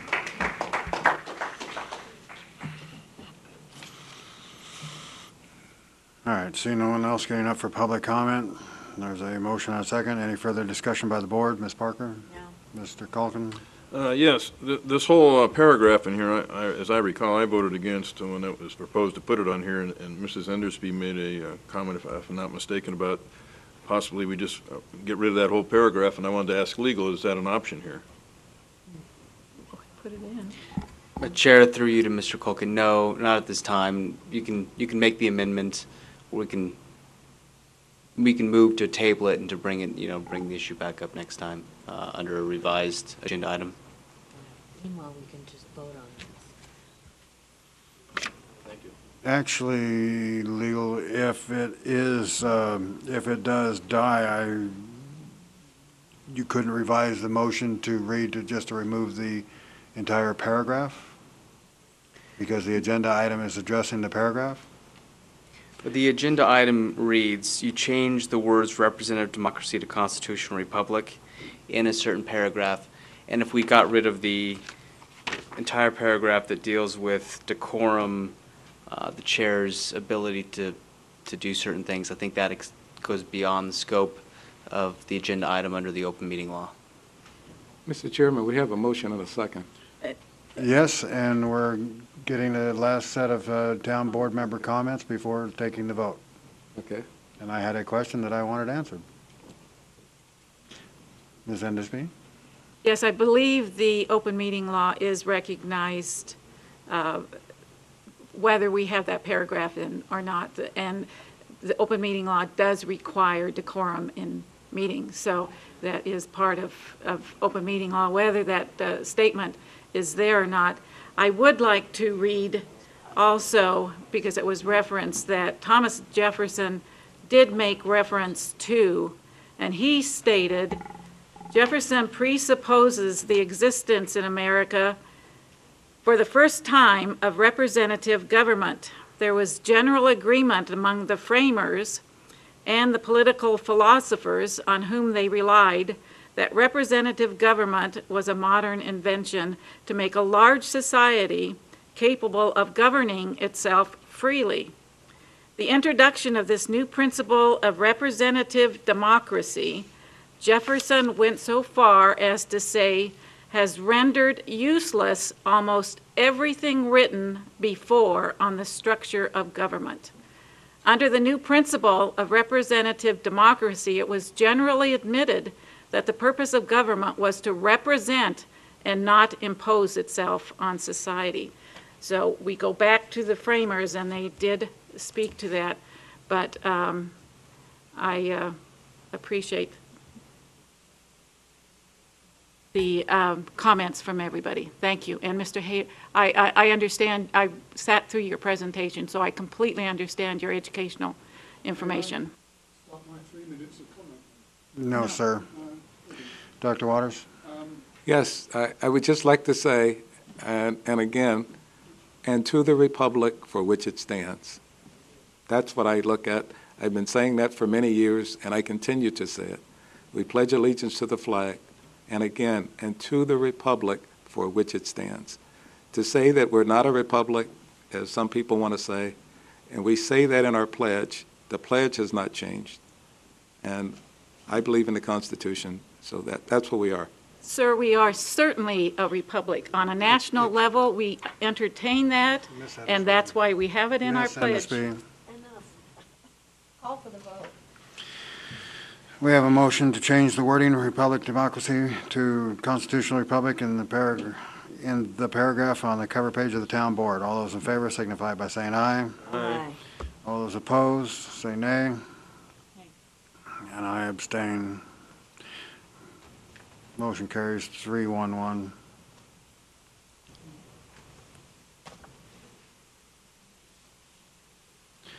Item number 12, discussion possible decision to approve funding for the PTCC to purchase travel show equipment not to exceed $1,500 payable from the town's tourism room tax fund. Yes. Mr. Chair, I have need a to take question of Mr. Kobarger. Mr. Chair, I need to take a break. We all do, but these people have been waiting so long.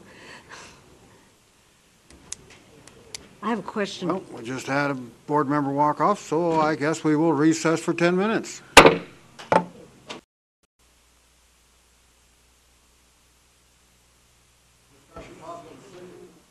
me turn my microphone on. Yes, and I had a question for Mr. Kobarger. Let me read the item over again, please. Discussion possible decision on approving funding for the PTCC to purchase travel show equipment not to exceed $1,500 payable from the town tourism room tax fund. Yes. Okay, Mr. Kobarger. Yes, ma'am. I have a question about the 8 by 10 foot tables. Those are big tables. Yeah, they are.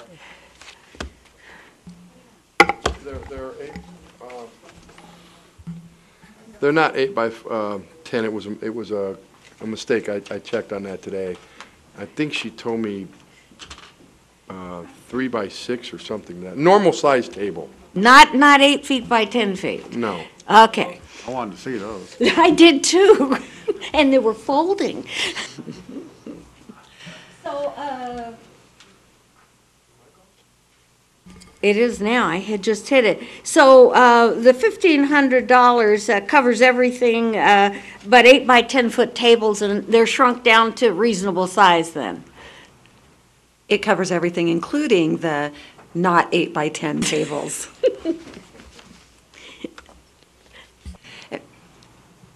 Kelly Buffy, Chairperson of the Pahrump Tourism and Convention Council. You guys have your backup material on this, and this is pretty self-explanatory. So if you have any questions of me, just to kind of expedite this, feel free to ask. Thank you.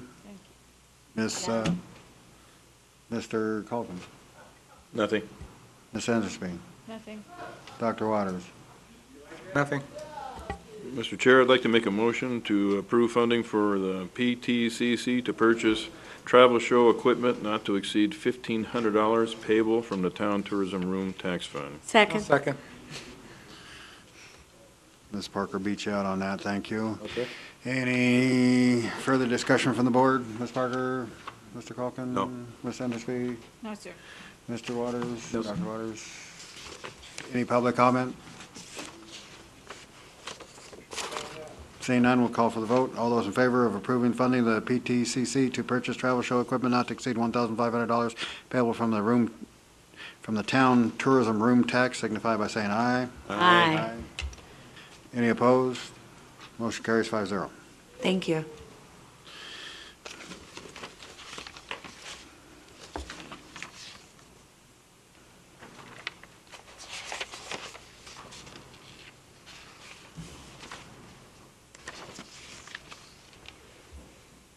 $13 was separate? Yes. Okay. Item number 13, discussion possible decision on approving funding for participation in the Courtside RV Travel Show in the amount not to exceed $6,500 payable from the Town Tourism Room Tax Fund. Yes. I guess I have to introduce myself again, don't I? Kelly Buffy, Chairperson, Pahrump Tourism and Convention Council. Again, you guys do have some information that was provided to you on this chart right here, and it's kind of broken down into two parts. Courtside, as we know, we've talked about many times, is extremely important to the town of Pahrump. Number one, for name recognition in a positive way, and number two, just because we have per capita the most RV spaces than any other town in the state of Nevada. And so we are definitely, the RV crowd is definitely a tourism base that we want to encourage to come. So this particular travel show is completely RV. It's probably the most important one dealing with the RV crowd. And so this is kind of broken down into two parts. Courtside itself charges their own charges for us to be there, which is in the second box. That's Courtside alone. And then we have the operating expenses of what it takes just to be there for those 10 days. These are estimates from what we incurred last year. So it's kind of self-explanatory. So if you have any questions, you can go ahead and ask. Thank you. Ms. Parker? Let me keep this really brief. We gave out how many thousands of bags of information there? Tons of thousands. Okay, I'm exaggerating a little bit, but yes, a lot of collateral. There are tens of thousands that are there. Yeah, it's actually, for those of you who haven't been there, it's nonstop people to talk to. The other thing that I noticed, and I want to get us a website as soon as we can, but if you check the statistics on the hits on our website every week, right after the Courtside show, it went right through the roof for a month or so. So people were actually checking us out. Mm-hmm. Mr. Calkin? No comment. Ms. Henderson? No comment. Dr. Waters? Yes, I'd like to make a motion to approve funding for participation in the Courtside RV Travel Show in the amount not to exceed $6,500 payable from the Town Tourism Room Tax Fund. Second. We have a motion and a second. Any comment from staff? Any public comment? Seeing none, we'll go for the vote. All those in favor of approving funding for participation in the Quartzsite RV Travel Show in the amount not to exceed $6,500 payable from the town tourism room tax, signify by saying aye. Aye.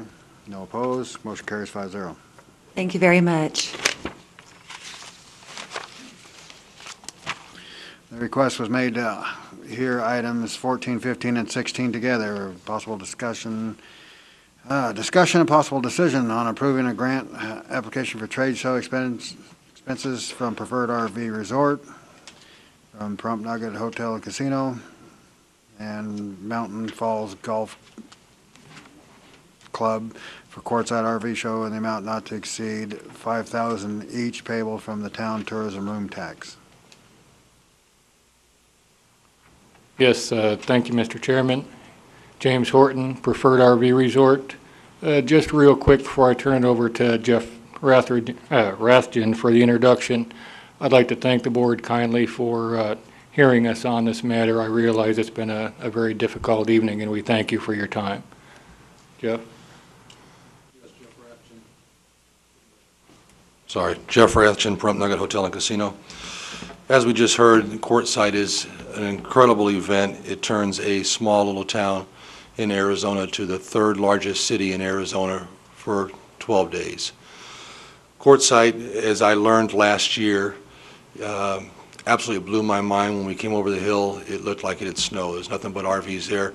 They estimate anywhere from 250,000 to 500,000 people go through Quartzsite in the course of that 10-day period. As a property operator in Pahrump that is trying to drive tourism to the town of Pahrump for everybody's interest, not only just the Pahrump Nuggets, we found it to be a viable place for us to go to promote Pahrump and the Nugget. We did learn some things last year, and if you look at what our proposal is, being a small fish in a big sea, you don't really get a whole lot of notice. I learned that trying to solicit the off-road races here, starting with the Mint 400 as a one table with a table tent, trying to get people to come to Pahrump. I purchased a large tent and got noticed, and we were able to bring that race to Pahrump, and hopefully we'll be able to continue. That's tourism dollars coming to the valley. What we're looking for is a collaborative effort of business owners that are trying to drive tourism to Pahrump to have a large presence in Quartzsite. We noticed last year that the Canadians had 6 booths in a row, and I tell you, people were stopping like crazy over there because they had presence. We are looking to ask for your help to be able to give Pahrump presence in a convention trade show environment that will allow us to give information and collateral to thousands and thousands of people. The aisleways of Quartzsite are like a cattle call. I can't explain it any better than that. And by allowing us the opportunity to have a collaborative effort with business owners and the PTCC to be able to draw people into our area, to be able to talk to them, I can't even try to explain the lost opportunities that we had last year by not being able to talk to people because they were getting brushed by the Pahrump booth, through the Preferred RV booth, through the NCOT booth. The area is just congested to no avail. We noticed last year there was a gentleman with a booth that took both sides of the aisle, opened it wide open. He was able to get people to come in and sit and talk and listen to what he had to sell. We're selling Pahrump. We need to get those people to come into Parump's booth to be able to see what we have to offer, whether it's the Nugget, whether it's Preferred RV, Nevada Treasures, the wineries, Spring Mountain Motorsports Park, Mountain Falls, or even Frontsite. We want to make Pahrump a destination place. This is not something that's going to be a short-term viable thing to look at. It's not going to make a change in 30 days. I'm sorry to say it's not. People have their plans. This is something that we need to go on ahead and make a lasting impression on as many people as possible to make their travel plans come to Pahrump so that we not only build that tourism, but we also build future residents. The reason that we're here together and trying to get this dialed in is because this convention is so large that people are just biting at the bit to get booth space. So we need to make a decision if we're going to be able to do this correctly and as a group to be able to secure those booth sites so that we can give Pahrump the presence that it deserves at Quartzsite. And if anybody here it made me a believer last year. I went down thinking I was going to go down for a couple of days and help out. It was so impressive that I came back to Vegas for a day and cleared my calendar to be able to go back there for the last 7 days.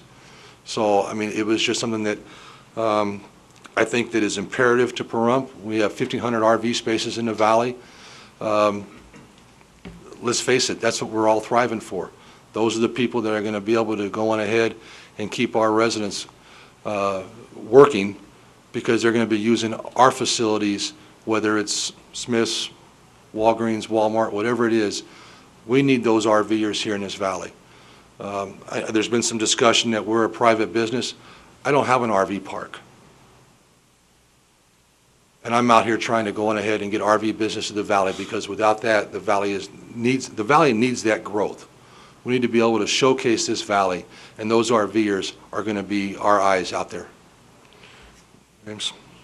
And to add to that a little what he was just talking about, needing the RVers, I think anybody who's familiar with Quartzsite knows that it's probably one of the largest gatherings of snowbirds, if you will, in the entire country. So it's obviously impressive in terms of the volume of people who visit Quartzsite, but even more so is the type of people that are visiting Quartzsite. These are the snowbirds that this town thrives on. Most of the parties that we met down there, every year they travel from points north to points south. Some of them pass through Pahrump, but we found that many of them do not. And our approach down there, we learned, Preferred RV had been there for many years, but it was the first year for the Nugget. We learned that the best approach was to sell them on Pahrump first, to let them know what attractions we have, let them know what facilities we have, what there is to see not only in the area, but within day trips, as you've heard many times from various members of the tourism board, to really try to gain a greater share of that market that's heading north and south, and perhaps bring even more snowbird business to the town. In thinking about what we experienced for the January 2011 show, as Ms. Parker mentioned to you, the visitation to the website after the show was tremendous. At Preferred RV in particular, we did experience quite a few new visitors who came in, and what impressed us the most was a lot of them had never stayed in the park before, or had never chosen to pass through or visit Pahrump before. And as Jeff had mentioned to you, a lot of that was a learning experience for us, and I think it's great that the town board just approved the funding for the tourism board on behalf of the town to have its own booth represented there. What we're proposing is the synergy of taking 1 + 1 and giving you 3 to really stand out at the show, to really get the proper attention, so that as these literally thousands of people that pass by every minute, that we stand out in the crowd. Maybe they're looking for a place to stay at an RV park. We don't really care whether it's Preferred or any park, as long as they come to town. Eventually we will get some of the business. Eventually the Nugget will get some of that business. The opportunity for golfing, the opportunity for ATV and off-road travels, hiking, that sort of thing. The entire experience, we really need to stand out. If I may, the one thing that we've heard over the course of the last 4 hours is the need to raise awareness to Pahrump and bring in tourism dollars. This Quartzsite is a huge opportunity to be able to bring that. Half of the items that we heard today are being stopped because of funding, or stopped because of money coming to the town. This is something that's going to be effective coming through. We just left Washington State last week. I was in Washington for a week promoting Pahrump. I spent 2 weeks in Washington, and 1 week up in the Spokane area, 1 week in the Seattle area, promoting Pahrump to try to get people to come here in the off season. That's where we thrive at. When it's nasty somewhere else, it's beautiful here. We've heard it how many times that this is one area that we're able to allow people to do things that they can't do in any other area, whether it be racing cars, shooting guns, golfing, visiting Death Valley, going to the China Ranch, any of the mini day trips, going to the wineries that we have in town. This is the opportunity to be able to bring thousands and thousands of people through Pahrump and change their mind on what perception they may have, or change their minds to make their trip different to be able to come visit this valley. Everything that we're proposing in our respective grant applications undeniably would benefit the individual properties. There's no denying that. However, a good portion of everything that we do and have done, not only in January of 2011, but in previous years, as I mentioned to Jeff in conversation many times, nobody is going to come to Pahrump just to visit Preferred RV or to stay at the Nugget. It's not going to happen. When we took the approach of promoting Pahrump as a whole, then we started to gain attention. We had the bags of information that the Tourism Board had put together at our combined booth. We had the Pahrump magazine and the Nevada magazine, and just about everybody who walked by, that was our initial pitch to them. Have you ever been to Pahrump, or do you ever pass through this area? And it's actually where the idea for the promotional videos was born. Going into that show, we really wanted something on a large screen, projection or otherwise, to show off what the area has to offer, not only here within Pahrump, but Death Valley, Tacoma, on and on and on. And, you know, facts being facts, that's actually where that whole concept came from, was that promoting Pahrump and everything that it has to offer, whether it's a place to visit, whether it's a place to call home during the wintertime, or eventually even buy a home, as many of our visiting park members have. Everything that we're proposing is to the benefit of the community as a whole. And we're really hoping that that's what you'll see in there. Just as an example, the printed collateral piece that's in Preferred RV's respective grant application, as I believe I wrote, if you read the full 2 pages, one side of that color piece is about our particular property, but the entire second side is, here's the reason to come to the area in the first place. Unless we can get them into the area, there's no opportunity for them to stay at my property, Jeff's property, or Saddle West, or any other property represented. And if I can, to conclude, in thinking about the recommendation written by the town staff that it not be recommended, there were a couple points brought up in that. One of that was that you're dealing with private for-profit businesses, which is true, and there was mention made that the Nevada Commission on Tourism does not provide grants to those type of entities. That's also true. However, under our current guidelines, it specifically states that it can go to not-for-profit, nonprofit organizations, as long as it's serving and promoting the goals of the Tourism Board. The other aspect of that is that this specific type of grant isn't contemplated in the language of those guidelines. However, on that very first page, it states that, and I'm paraphrasing here, just because it's not enumerated below, meaning it's not cultural, it's not marketing, startup, etc., doesn't necessarily preclude it from this type of financing that includes but is not limited to, and the option is entirely reserved not only by the Tourism Board, but in this case the town board as a whole. If something is being proposed that fully promotes those goals of promoting tourism to the town of Pahrump, that it isn't necessarily discounted and is rightfully deserving of discussion. Would you like to say anything? I just wanted to add too that this is not a 2-day event that we just go down and pop a tent up. This is a commitment for a whole lot of people to go down there and spend 11 to 12 days promoting Pahrump. This is a commitment of working 9 to 5 in a tent that's cold, either sleeping in an RV or in an old hotel, or staying 35 miles away and driving your own vehicle back and forth. This is a true commitment from those people that are coming down there to work this area to be able to drive bodies down there. And I really appreciate any consideration on this. Thank you. Thank you. Any questions from the board? Ms. Parker?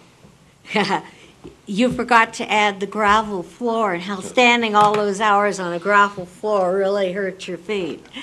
I have a problem with this because you are private, for-profit businesses, and the problem that I have is the precedent that it sets. Because there's 3 of you here. There could be 10 of you at the next court site. We can't fund everybody. How do we choose who we can fund and who we can't? And that's the problem that I have with the precedent. Now, I know that you can share a booth with us. In fact, anybody who wants tourism can share a booth with us. I know you want more space than our booth. What I might be willing to do as a compromise, because I can't fund you, I just can't in good conscience set the precedent of giving you each $5,000 for courtside, as valuable it is to the town. But maybe we could buy a couple more booths and at least provide the booth space with the understanding that anybody could use the booth. That's the only compromise that I would be willing to come up with. I don't know if it's the right place for me to say this, and if it isn't, please let me know. That question had come up before. I know. And I had asked that, maybe the board look at the trade shows over the course of the year and delegate X amount of funds for each trade show, and whoever wants to participate, fine. If there's 5, fine. If there's only 2, fine. That's the money that's going to go through. I understand that we're probably too late to do this, but from being there, from 1 booth to 2 booths, just from experience, I can tell you that we're missing more opportunities than we're getting. And unless we are able to have a large presence there, quite frankly, I don't think it's worth your money, nor is it worth our money to be able to even go down and participate in that event. It's just to be able to go on ahead and just be there. Okay, hold on. How about, and I'm just throwing this out because the booths are $1,500 apiece. If we were to get 4 booths, that would add like an extra $4,500, and that would give lots of room for any tourism business in Pahrump who wants to fund the transportation, the hotels, the meals, etc. But we could do that maybe as a compromise, and I have no idea what the rest of the board's thinking on this. But that's about as much as I could do, because that way we're providing it for everybody and not specific businesses. Let me turn it over to Mr. Culkin and see what he has. Thank you. Mr. Culkin? I have a problem with the private business thing, and I've done a little bit of math. See, when a person spends $1 in a nugget, as an example, you get the whole dollar. But the town of Pahrump, if in an ideal world, and it's not, because I believe, seeing all the figures, that's whatever sales tax Pahrump collects, we don't get it all back. When we were 6 3/4%, the state kept 5, and Pahrump got 1 3/4. Now we're at 7.1%, but the state added that for schools or whatever. So we get 1.75%. To make a long story short, for each $5,000, you would have to generate $300,000 in sales for the town of Pahrump just to break even on the $5,000. So for $15,000 that your 3 are asking for, you would have to generate $900,000 worth of money just for us to get our $15,000 back. And so I don't see that happening. Now, we're trying to build something, so I appreciate that.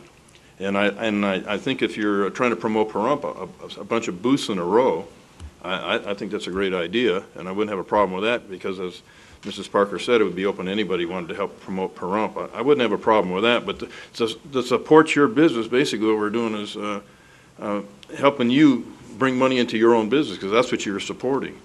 And then I have a little dilemma, because your business helps raise the room tax, which you're asking for a little bit of it back. So that's why I also could support, you know, the town getting more than one booth and helping you a little bit, but to give you this grant and you use it any way you want, and you're not really with the town of Pahrump, you know, because you're off doing your own thing, it makes it a little difficult for me. Due respect, the last time I looked at the Nugget, I don't have an RV park. No, I'm trying to get people to come to Pahrump. I understand, but you have hotel rooms, and like I said, you help generate. And they do help generate, the room yes, tax, sir. that's correct, as do the RV parks. But you guys are all going to be promoting your own businesses, and I don't see that much overflow. And as I said, to get $15,000 back, collectively, you have to make $900,000 in taxable sales. That isn't going to happen. But we're trying to build and work together, and so I don't have a problem with the town, with her suggestion, Mrs. Parker's suggestion, of getting more booths, and there's this big, long, area promoting Pahrump, and then, you know, it all kind of works together. And it's also giving back a little bit of the money that you helped bring in the first place. So I don't have a problem with that, as the word was used, compromise. Okay. But just helping you go off on your own and raise money, or dollar for dollar, you know, it's staying in your place, you know, we'll get a ton of people coming here, you know. 10 next year. Yeah, I mean, you know. You know, and I would hope so. I would hope that you would have 10 people that make the commitment to try to drive business to Pahrump. Yeah.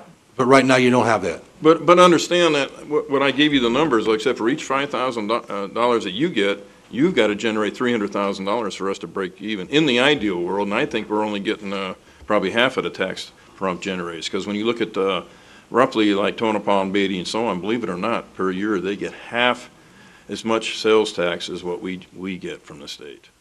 Something's really seriously wrong, but that's a whole other story.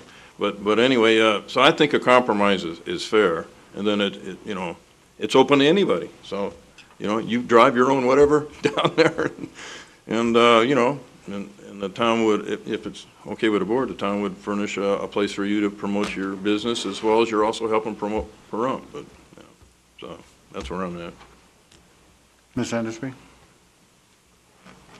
Yes, I've been to Quartzsite 7 years in a row, and so I understand the dynamics of what happens there, and I worked with the chamber when the initial concept to address the marketing to RVers and the Quartzsite site opportunity presented itself. So I am completely supportive of what you're introducing, because I know that's what it takes there. It has grown so tremendously that if you don't have a big footprint there, you're lost in the crowd. Absolutely wasting money if you don't do it in a concerted way, and I see that you've done that. What I'm wondering, though, is that the deliberations that went on at the advisory board, were these options that the board, actually the liaison to your board is presenting to you, were they not presented so they could be discussed and deliberated on before they came to this board? The problem is that... Mr. Darby, if I may? Please. The reason it didn't go to the PTCC and straight to the town board, because it was a conflict of interest, because 3 of the members of the PTCC had grant requests in, basically be voting to bring grants to their own business, and therefore it creates a conflict of interest and an ethical issue. In talking with the Mr. Horton and Mr. Rathen in my office, we contacted the AG's office, and the AG's office said, yeah, it definitely would be a conflict, and it would not be a conflict to those who jump over to PTCC to take it straight to the town board, who has the ultimate say. So this was not brought up in the PTCC in order to save several ethical complaints and conflicts of interest, because I didn't want to see Mr. Horton or any of the other individuals up in front of the Ethics Commission. So I answered that question, I hope, Mrs. Endersby. So it was not possible to deliberate these options that were presented. Is that what I'm hearing you say? Correct, because they have to vote on... Thank you. I understand. Dr. Waters? In listening to everything you've said, and again, it sounds very positive for Pahrump. My only concern is setting a precedent that we haven't done this before, and setting up something that we may not want to ever do again, or something we can't afford. That's my big concern. With what Ms. Parker said about trying to find a compromise, I wouldn't have a problem with that, but if we're establishing a precedent of something that we have not done before, probably do not want to do, I find it hard to say okay to that. Understanding exactly what you're saying and what Ms. Endersby has said, if you don't have a big footprint there, you're probably not going to do a whole lot. May I comment? Sure. Courtside's been going on for how many years? You finally have a group of business people who are willing to go down there, 100% new. You're right. You made the comment today, flight. This is our opportunity. Just because it hasn't been done before doesn't mean it's not going to work. This is the opportunity to go out there, and I would ask that you please don't discriminate against this opportunity because it hasn't been done in the past or because other business owners haven't made the commitment to try to drive business to Pahrump. Again, when I say establish a precedent, I'm talking about something that we may not be able to continue for other businesses. And then we'd have to pick and choose, and that gets us in more trouble than anything else. I understand. That's my concern. Mr. Chair, may I ask a legal question? Please, go ahead. Could a motion be made that we would pay for their spaces with the contingent upon that all the spacers are going to be in a row, so you have a big footprint representing Pahrump? Or back to back. Mr. Chair, through you to Mr. Culkin, I don't know, I mean, logistically, I'm not sure if it's possible. Well, we would just, that's...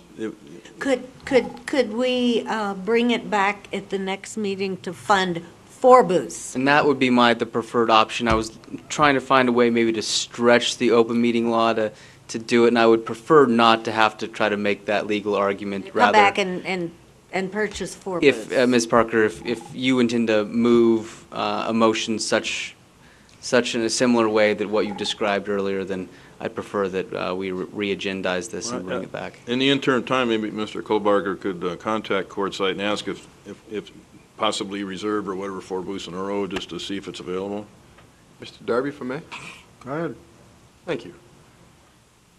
These grants are based on reimbursement. So, but we don't have to give a grant if we buy 4 booths for the tourism board to share with the businesses in town.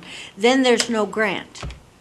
What I was going to state was these gentlemen can go ahead and get their booths because it is a reimbursable grant, and request that they all be in a line with the town of Pahrump, and the town of Pahrump will pick up the cost of the booths at the next town board meeting.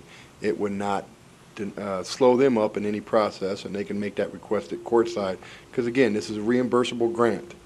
In other words, they have to spend the money to get it, but in this case, we would be paying for the booths. That's the way I understand it, that they had to produce receipts to get the grant money. But I have a problem with that, Mr. Kohlbarger, because we are providing booths then specifically for businesses, specific businesses, and if we get the booths from all under the sponsorship of the town and the tourism board, then there's no direct grants to any private business. And I would rather do it that way. Mr. Kohlbarger. Thank you, Mr. Darby. No, you misunderstood what I said, and I apologize if I didn't say it correctly. They can still get the booth. Okay, they can still order it or whatever, with the knowledge that the town is it's going to be the town of Pahrump booth. Or we bring it back, and in 3 weeks they order them. The PTCC can call down there and say, hey, we're going to order 1, maybe 4 booths. Can we have them all in a row? With the conjunction that the town board is going to basically ratify it in 3 weeks when they bring it back. But that's the only other option you have. Yeah, I'm not comfortable giving a boost directly. You see my recommendation. These gentlemen know my recommendation. They went sat in my office. It's not a surprise to them what my recommendation was. Am I correct, gentlemen? Mr. Chair, see, I am comfortable with the town getting 4 booths in a row, whatever, because then I know they're all in a row. And we got this huge footprint promoting Pahrump. I do have a question. Preferred RV and Pahrump Nugget, of course, help generate room tax. I was trying to figure out what Mountain Falls does. Yeah, because I'm thinking the criteria for, so to speak, us approving these grants would be that, they help generate, that's the, how we explain this to people that wonder why we're doing this. They help generate the money, we're just simply help giving some of it back. I don't have a problem with someone other than a person that generates the room tax money sharing a booth with somebody, but I'm just wondering, Mountain Falls, to me, if we're just promoting home sales, I mean, that's really a private business. And so that's, it just doesn't seem to fall into the other things that help generate the tax dollars. So I kind of got a problem with the Mountain Falls part of it, so. Mr. Kohlberger. Thank you.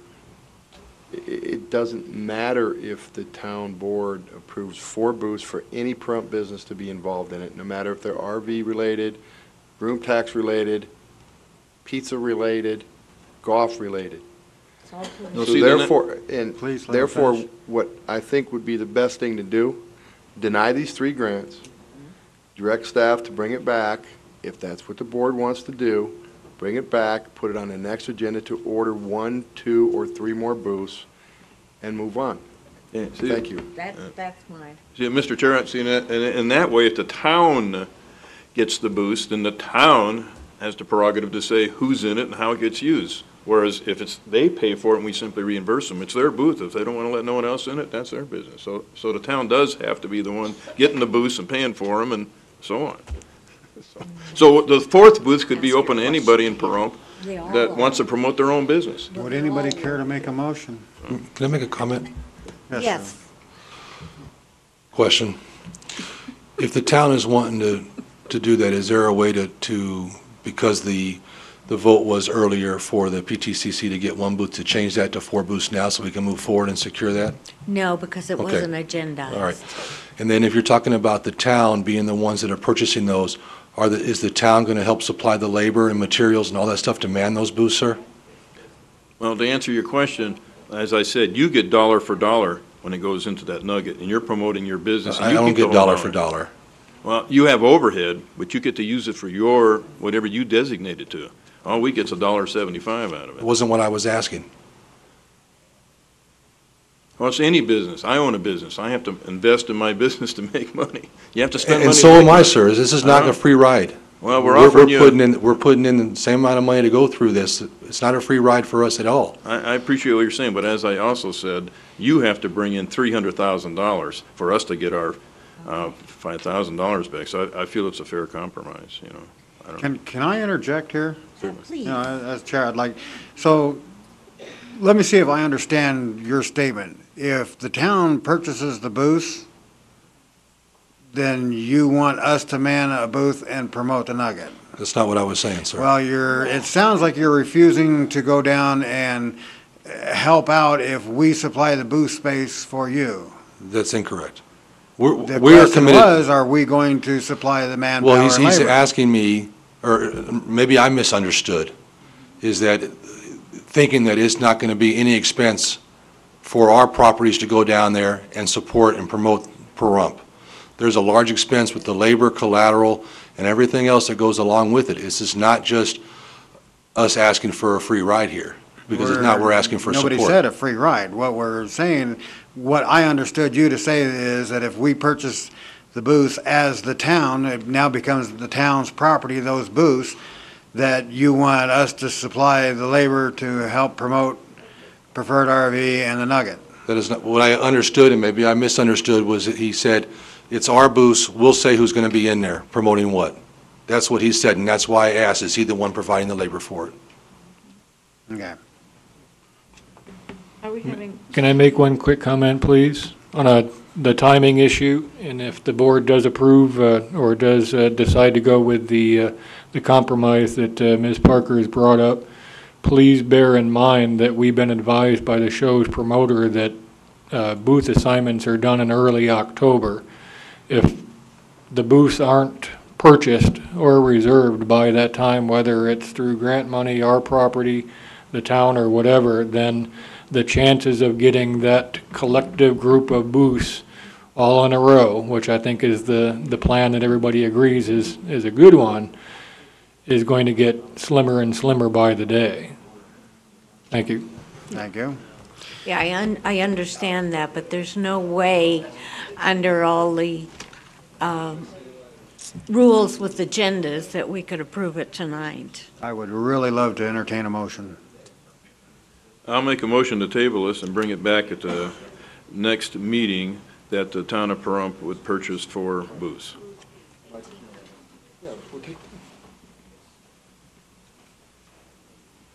I'll second that. Any further discussion from the board? Actually, we probably should hear from Kelly.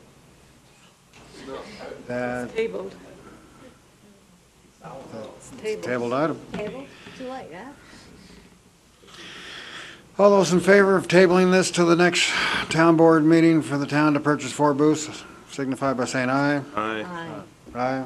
All opposed? Motion carries 4-1. No comment? Public comment? No public comment. Thank you. I believe there was. Mr. Kobarger, as a favor to the tourism board on the next agenda, could you put it early on so they could? Thank you. Brings us to item number 18, discussion, possible decision to approve the reappointments of Robert Burnham, Steve Pasquarelli, Brock Arthur Rodriguez, Scott Tibbetts, Robert Tibbetts to the Arena Advisory Board, Jeff Bobick, Janice Painter to the Incorporation Advisory Board, Cheryl Beeman, Dale Griffin, John Pollack, and George Sossman to the Nuclear Waste and Environmental Advisory Board, Dan Kelly, Nick Moore to Parks and Recreation Advisory Board, Robert Adams, Dorothy Smithers, Claire Toomey to the Public Lands Advisory Board, Kelly Buffy, Alice Eichner. Eicher? Eichner. Yeah. And Kelly and Karen Spalding to the Tourism and Convention Council, and Regina Knight to the Pahrump Veterans Memorial Advisory Board. I so move. Is there a second? I second it. Any discussion by the board? Mr. Parker? No. Mr. Calkin? Yes, I had a concern. I don't see anything in the backup that any of these advisory boards were supporting these reappointments. And another thing was that, you know, if their time is up, maybe someone else might want to put in, and then that board, whatever board it is, would consider all the applicants. So I can appreciate that someone who's, you know, been on there a couple of years and they'd like to stay on there, but without any recommendations from the board itself, how do I know the boards actually want these people reappointed or whatever? So it seemed like there would have been something in there that the boards, in normal things in the past, a board, you know, hands us who they'd like to see appointed on this board, but in this case, it didn't happen. This Mr. is something that's Kohlberger? been... Yes, ma'am. Don't. Well, take over your chair, Claire. Let her keep the meeting. You haven't stopped at all tonight, so go right ahead.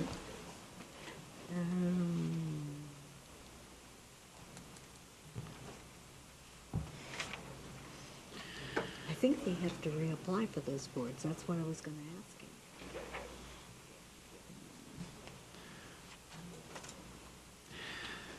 It's my understanding that the reappointments have not been something that have been done on a regular basis every 2 years as policy is called for, and this has been something that has been updated or brought to the attention of the various boards.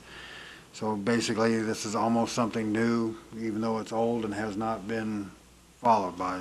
So, I mean, there was no guideline as to reappointments having the recommendation of the advisory boards. Does that answer your question? That was my understanding also. I was going to have Mr. Kohlberger clarify it, but he's busy. Is that true, Mr. Kohlberger? Yes. Thank you, sir. Does that clarify things, Mr. Colson? I guess, I mean, so we don't really have any recommendations from those boards if they support these reappointments or not? We can make a policy change at the next meeting that on appointments that there be a recommendation from the advisory boards. Okay, and of course, on the flip side, I don't see anybody here saying anything against it, so enough said. You don't see anybody here. Ms. Hendersby? No statements. Dr. Waters? You know, they've volunteered to continue serving their community as volunteers, and that's why I feel we should go ahead and approve it. Any comment from staff? No, sir. Any public comment? All right, we'll call for the vote. All those in favor of accepting these reappointments signify by saying aye. Aye. Aye. Votes 5-0.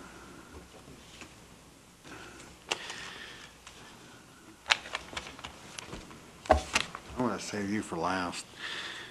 Item number 19, discussion possible decision to approve term expirations of Heather Gang of the Nuclear Waste Environmental Advisory Board, George Gingell of the Public Lands Advisory Board, Pat Kirby of the Incorporation Advisory Board, Lloyd Pugh of the Arena Advisory Board, and Mariana Smith of the Tourism Convention Council.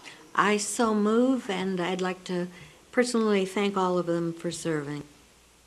Thank you. We have certificates. Mr. Dart, we have certificates for all of them, and we'll be mailing them out to them. Gratefully appreciated. Is there a second? I second it. Any discussion by the board? Ms. Parker? No. Dr. Anna. What's your name? I forgot. Mr. Calkin. Just for public clarification, just wanted to ask staff, of course, each one of these people were contacted and they declined to resubmit. Correct, sir. Thank you. Ms. Hendersby? I believe the agenda item does state that the above mentioned choose not to submit a request for reappointment. So it was stated in there, sir. Thank you. Dr. Waters? No, no comment. Any comment from the public? Seeing none, we'll call for the vote. All those in favor of accepting these term expirations signify by saying aye. Aye. Aye. All opposed? Motion carries 5-0. Oh, slow there. Item number 20, discussion possible decision to allow PVFRS to participate in the 9/11 Remembrance in the city of Las Vegas by placing the town's ladder truck on display at the Fremont Street Experience on September 9th.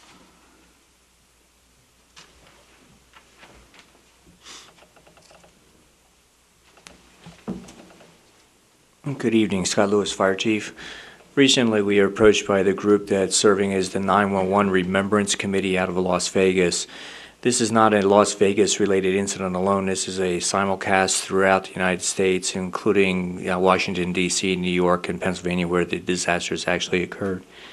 And they're aware that our tower ladder served at both the World Trade Center events in 1993 and 2001. As a result of that, we've been asked to participate through a series of events that are scheduled for that weekend, including a vehicular display, which is on Friday, a number of motorcycle runs that are on Saturday, and the parade on Sunday. I have politely informed them that we have made commitments to our community on Sunday, including an internal remembrance that we hold annually at our fire station. But they were quite adamant that we at least, try to make the vehicle display with our tower ladder, which would be held at the Fremont Street Experience with a number of apparatus that they would have there as well. I thought it most prudent to bring it to you to solicit your opinion and to get your guidance on the matter. Thank you. You're welcome. Ms. Parker? I think it's a great excuse for me to go down to Fremont Street Experience. I'd like to move that we allow the PVFRS to participate in the 9/11 Remembrance in the city of Las Vegas by placing the town's ladder truck on display at the Fremont Street Experience on September 9th. Second. We have a motion. Is there any further discussion from the board? Ms. Parker? Mr. Culkin? Yes, I have a couple questions. Number one, that's one of the vehicles was outfitted with the radiator spray system. We're not going to have any overheating problems going over to Vegas, right? Yes, sir. And I know this question is going to come up. Is that vehicle going to be manned there? And are we paying the guy, or is somebody going to volunteer for that, or how's that going to work? We will not be placing career staff over in Fremont Street. The goal is to have someone volunteer to take the apparatus over. I'll be taking it over personally. There's a number of different events that are going on through the course of that day, so I think it'd be prudent if I was available for some of those and be back that evening to serve the town. Hey, can I drive it over? I got a Class A license. And answer your first question. I want to drive a fire truck. Didn't you ever want to drive one? No. Oh, that figures. Even cops need heroes.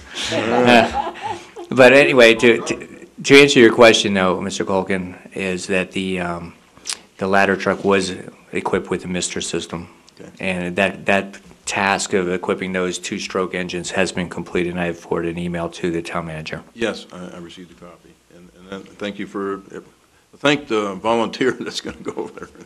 Thank you. Thank you. Ms. Endersby? No comment. Dr. Waters? No, nothing. I agree with it.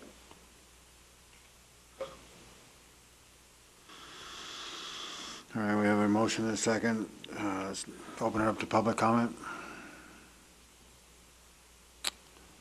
Seeing none, we'll call for the vote. All those in favor of allowing the Pahrump Valley Fire Rescue Services to participate in the 9/11 Remembrance in the city of Las Vegas by placing the town's ladder truck on display at the Fremont Street Experience on September 9th, signify by saying aye. Aye. Aye.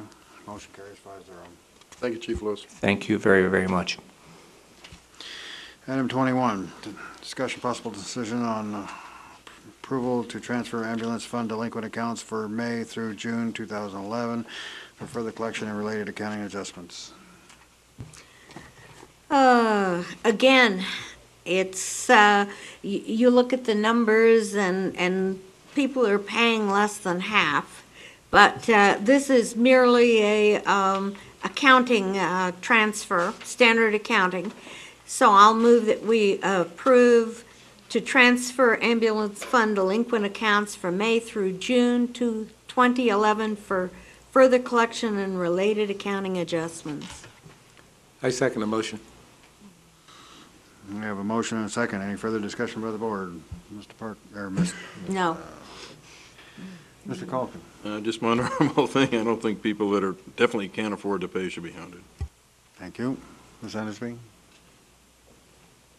Excuse me, losing concentration here, but I would like to ask a point of process for the board. Could the chair start the conversations and on this end for Mr. Waters to begin at some point so that the discussions can move in different directions? Thank you. He actually requested to be last. On all things? I don't mind. Thank you. Think first or last, it wouldn't matter. Dr. Waters. As Ms. Parker said, this is a bookkeeping thing. It's something we're going to be faced with every time it comes up, so we just need to get used to it. Thank you. Thank you. We have a motion and a second. Is there any public comment? Seeing none, we'll call for the vote. All those in favor of approval to transfer ambulance funds delinquent accounts for May through June 2011 for further collection and related accounting adjustments signify by saying aye. Aye. Aye. All opposed? Nay. Motion carries 4-1.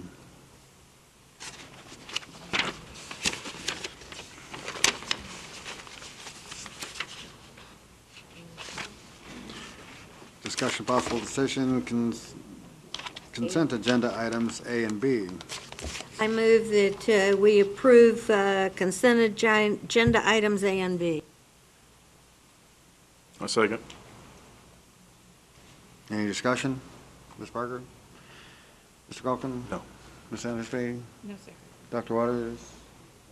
All those in favor of approving consent agenda items A and B, signify by saying aye. Aye. Aye. Motion carries 5-0.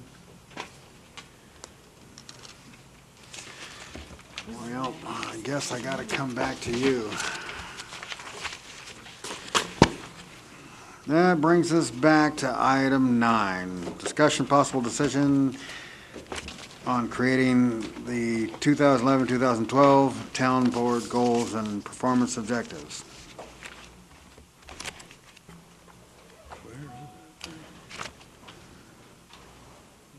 Page 22.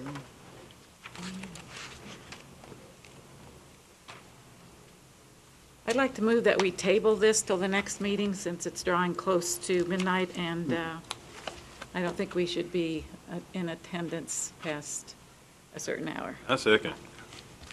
All those in favor signify by saying aye. Aye. Aye. Any opposed? Nay. Motion carries 3-2.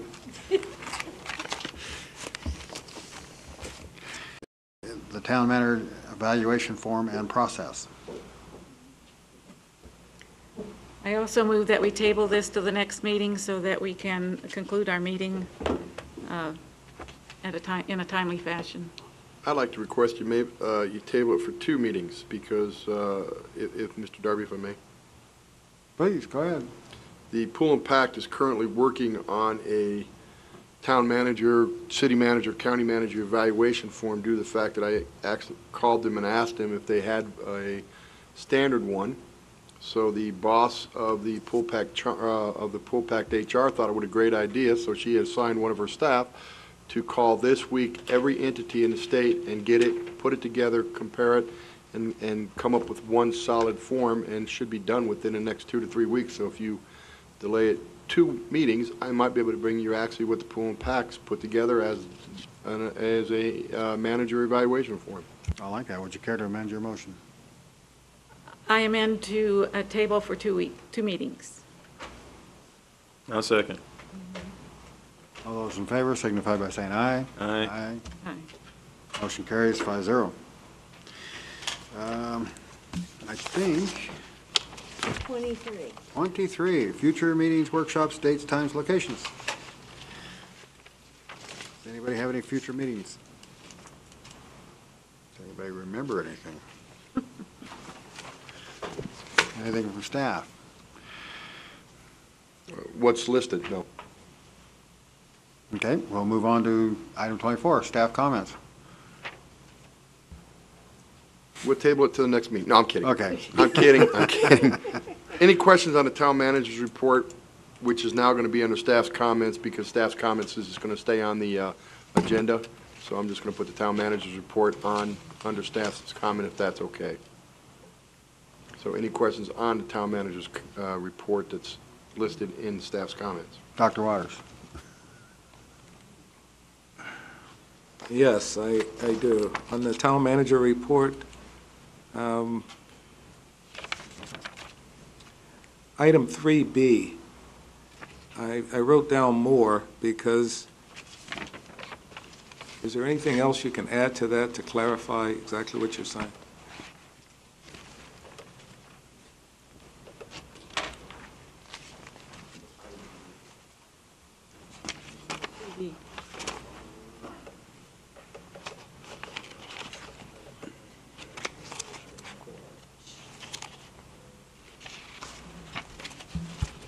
B. That would be the BLM, R, and PP lease. Well, the town stopped the acquisition of a 40-acre site located at Kellogg and Homestead because we don't need it now because the Kellogg property opened back up since Groponics is no longer on the table. Oh, you should have still gone after We have a 40-acre park right now we can't fund. Why would we want to have 2 40-acre parks we can't fund, with all due respect? That was my thinking. If the town board requires a request that staff continue to try to get another 40-acre park, we can do that. But again, you have to look at the cost, and we just don't have the cost to do 40-acre park right now. So why would we want 2 40-acre parks that sit there and collect dust, with all due respect? Okay. Item 3C, Question I have here is by whom? Town has not received detailed report that was promised 90 days ago. By the BLM.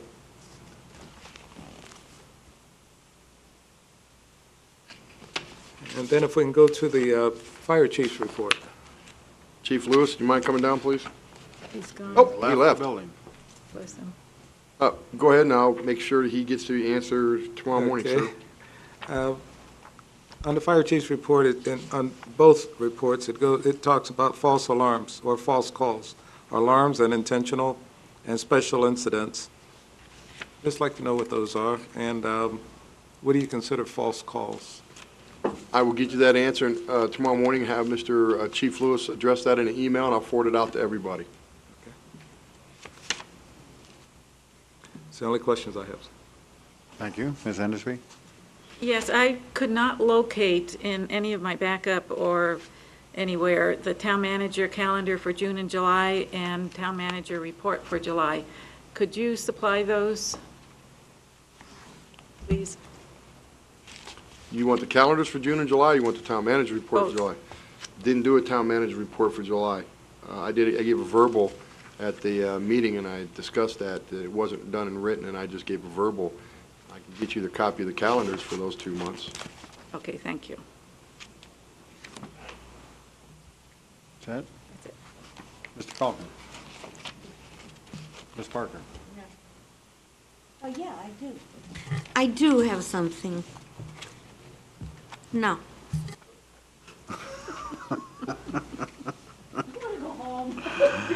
Oh, item 26, discussion and possible decision regarding a closed session to receive information, advice from the town attorney regarding potential or existing litigation pursuant to NRS 241.015 2B2.